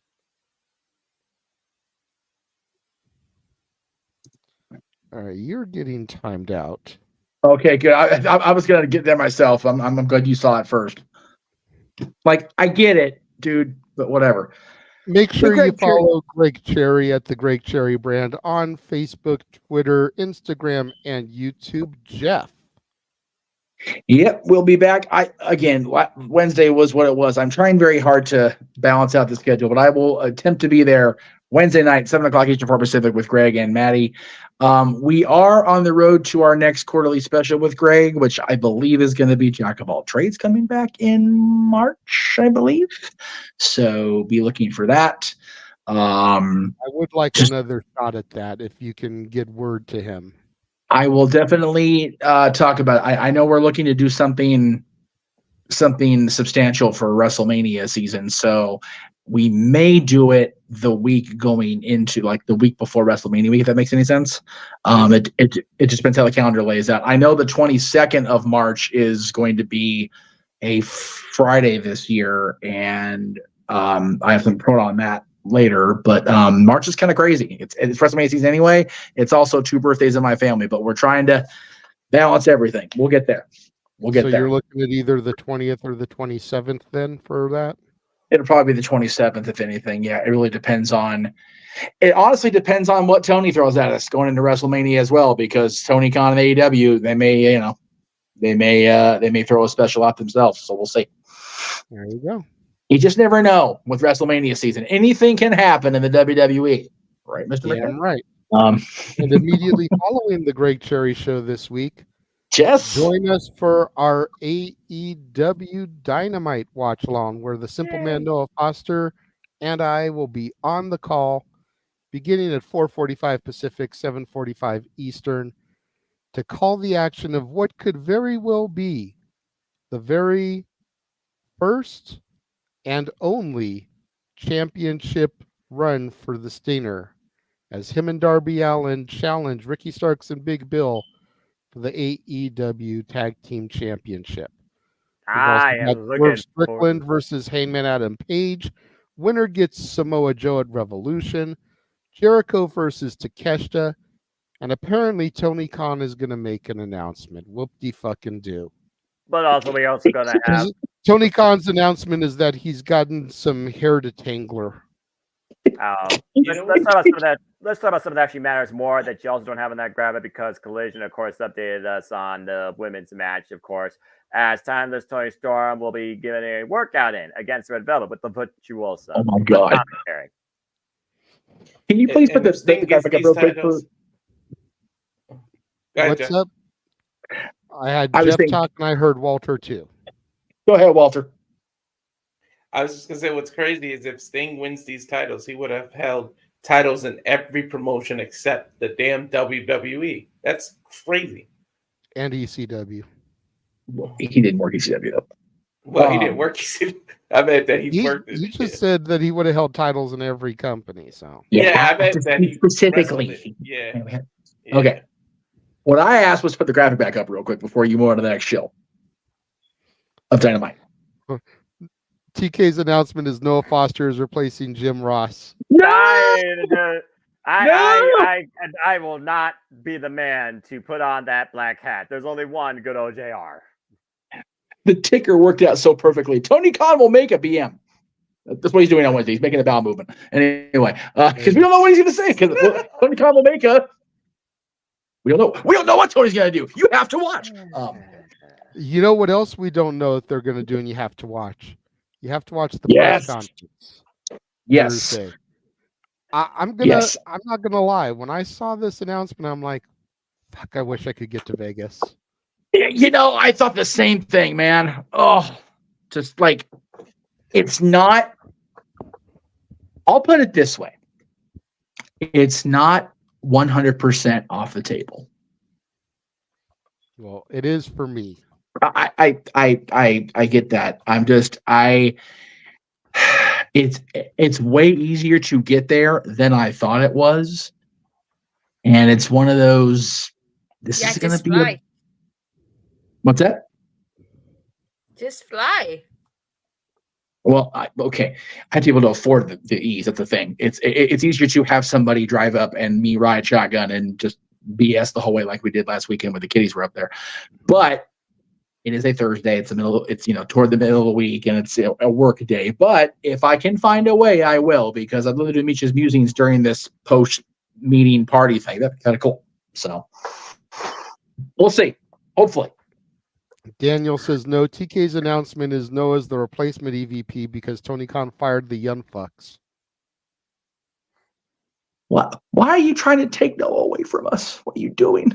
Yeah, right. That's what I was gonna say. No. What the hell, Scott? What's happening here? Seriously, I'm 10% of cognitive enough to see stuff happening here. What's going on here? They're trying to promote you out of our screen. People are saying that Tony Khan's announcement is that you're either going to replace JR or you're taking over for the Young Bucks as EVP. The biggest announcement Tony can make. I appreciate the optimistic notion, but I've said before, I'll say it again. I am perfectly comfortable, happy, and forever grateful to be forever virtually signed to the JMN Multiverse of Media. Arlene, go ahead. Arlene, I don't think anything is going to be said on Monday except for make sure you tune in on Thursday to the press conference. I don't think anything is going to be said or made official there. And I don't think there's going to be boos, because now that it's known that that is going to be a thing, people are expecting announcements to be made there.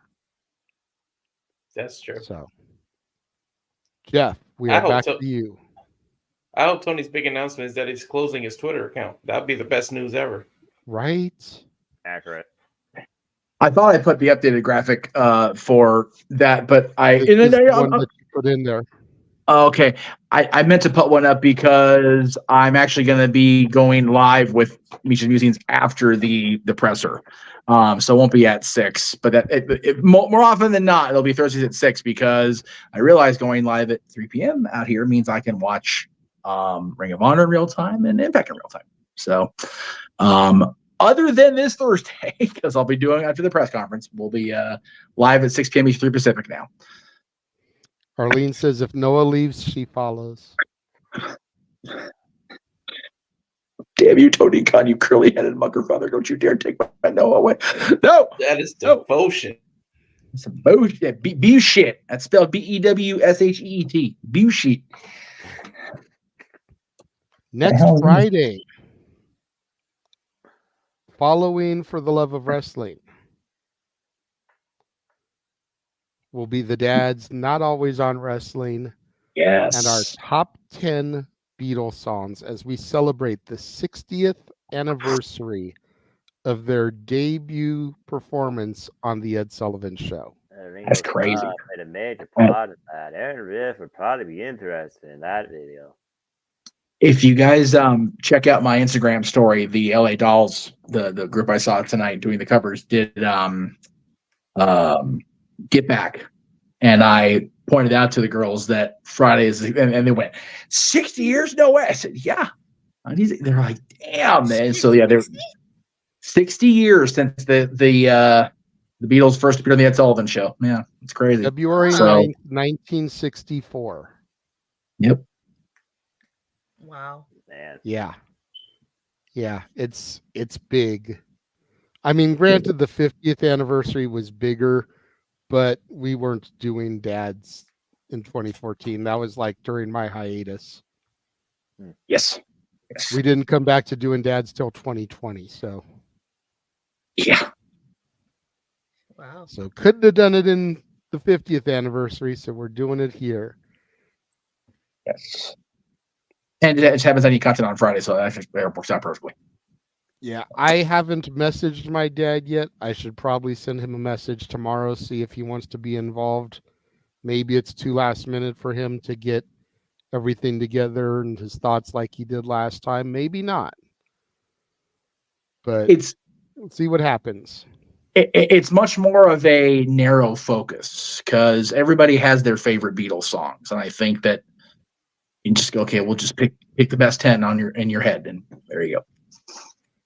Well, I don't, because I need to listen to the discography still because I'm a lazy ass and I haven't done that yet, but I will.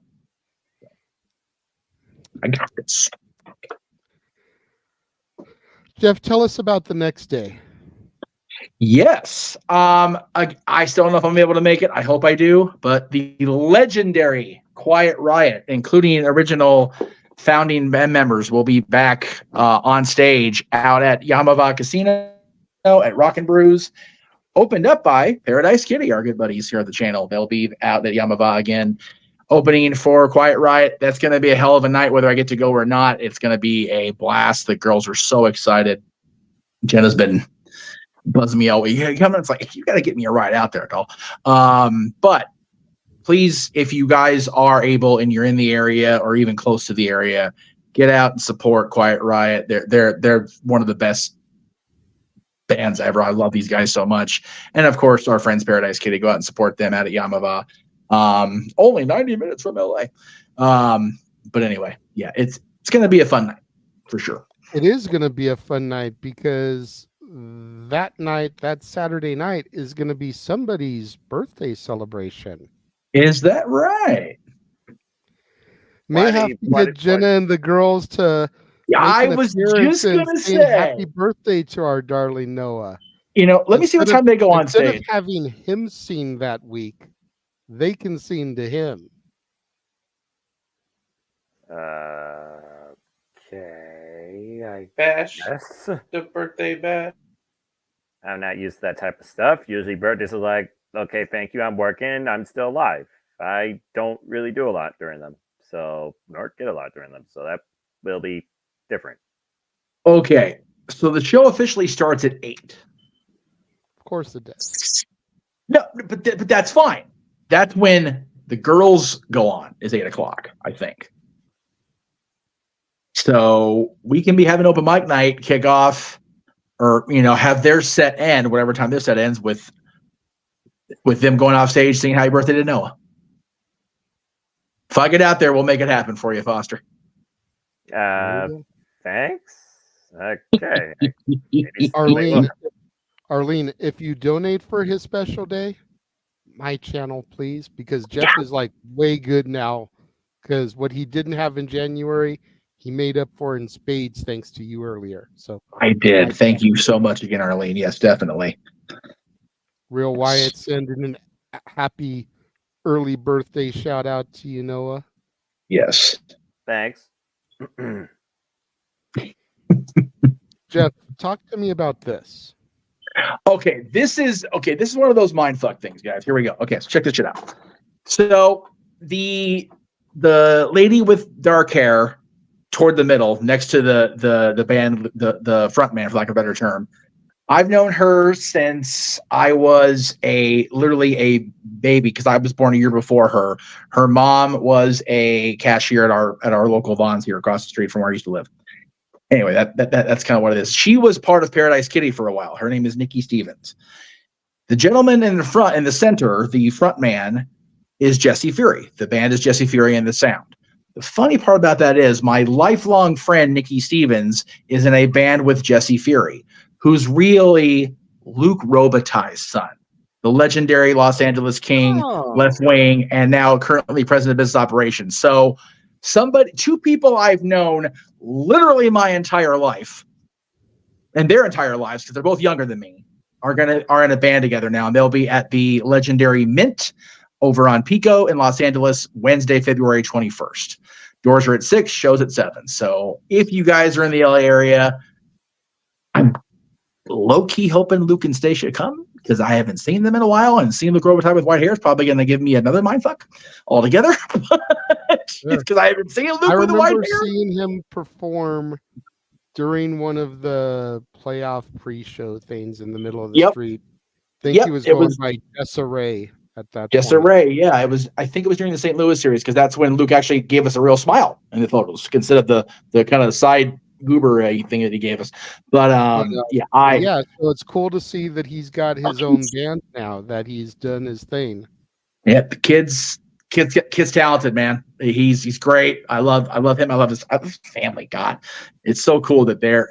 But again, I see this story on Nikki's page. I went, it's just weird, and I went, okay. So my mind just kind of for a minute there. Really cool. Arlene, the month just restarted. Yeah. So I have a ways to meet my goal. I made the goal for January. He did. Jeff didn't. Yes. So what you donated tonight allowed Jeff to cover that, and now he's just getting icing on the cake for the March payout. Right. I'm starting at square one again. And Yes. if I'm being honest, I think I made $17 tonight. Right. Which that's before YouTube takes their cut out. Yeah. So I'm still got a ways to go to meet my goal, but it's also only the 4th. So yes, we've got some time. We do. But I appreciate you asking that question, like you want to just donate everything to get me to that point. I appreciate that. It's very sweet. Make sure you follow our buddy James on Facebook, James Hebman Hebert, on Twitter and YouTube at jhebertside95. Noah. If people wish to engage and follow me, then find me on the Twitter and on YouTube. Adam Foster, 1916, for all things wrestling. I'm not a hard guy to find. It's as simple as that, even if I'm barely social as it is. Go to the simple YouTube channel. You'll find the snippet things there that I do live. You'll find on the community tab where you can give your own simple assessment for all the biggest shows across sports entertainment and professional wrestling. Damn it! And also give your own, the thoughts towards the leagues. I provide leaderboard updates, forums, and all that fun stuff too. And so again, as I always like to encourage, just enjoy life and enjoy wrestling. Protect your mentality and treasure your families. There are no winners, there are no losers, there are no betters. We're just fans with opinions. And seriously, don't overreact to something that you don't know everything about.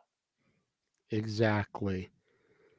To Noah's point about simply predicting, if you missed our stream yesterday and would like to see my thoughts, Noah's thoughts, and Noah's buddy Chris Rotz's thoughts on what Vengeance Day is going to be, go to either his channel or my channel and check it out on demand.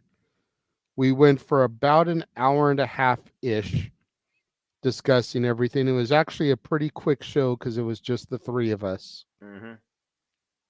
But either here on the Casa D18 Studios channel or on the Simple Man's Brand Noah's channel. And you can check out all of our thoughts ahead of Vengeance Day tomorrow. Yep. And then, of course, make sure you get your orders in. For now, that's what I call open mic night. Noah, that's what I call music. Noah, that's what I call slow jams. And Thanks, Noah, Mickey. that's what I call Disney.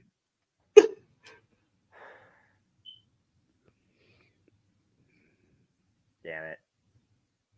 Mickey the G. We discussed it briefly earlier. Don't exactly know which day we're going to pull it yet, but we are going to do our own fantasy booking, open mic night, Worlds Collide / Multiverse United, where we book 2 nights of action with TNA Impact going against Raw, SmackDown, and NXT talent. That'll be some point this month if we get a slow month. So definitely going to be doing that at some point. Keep you posted. Noah already did the dance reel, Wyatt. You're late. You're super late. You're going to have to go back, watch that on demand. Yeah, Arlene and Emmanuel, I'll keep you posted also on NXT since you seem to keep up with it. And the forum, folks, is live across literally my Twitter and the YouTube and the comment section of that video. You got till 7:30 p.m. Eastern Standard Time to finalize them or get them in. Good luck to you all. There you go. I'm pretty confident with my picks. I'm not. Might change them, but we'll see. I'm not confident, but I'm sticking to my guns, damn it. Always stick to your guns. I'll send you the form, Emmanuel and Arlene. Since you want to be in the NXT league, I'll send you the form. Don't worry. If you can't. Well, it's on your community tab, right? So they can just go there and click it. Yeah, but I know sometimes people don't have time to engage in social media or even look at YouTube a lot, let alone comment section. So, but they should be able to find it right there. So yeah. So just go to the predicting video, Arlene Emmanuel. You'll find right in the comments the link to the form. Okay. Well, unfortunately, Jeff had to dip out because the phone rang, but we are done with the shills. Noah even already just did his sign off when he was doing his plug, so don't need to go back to him for that. Yep. So for Statboy, for the West Coast Professor Jeff Meacham, for Walter, for Datilla, for the Simple Man Noah Foster, I am the Renegade of Wrestling JJ Williams. Thank you guys for tuning in and joining us, and we will see you guys tomorrow across the multiverse for our coverage of NXT Vengeance Day. Have a good night, everyone. Have a good night, folks. Stop. The Jeff Meacham Network's Multiverse of Media. For over 15 years, the recognized symbol of excellence and the standard bearer in coverage of sports and entertainment.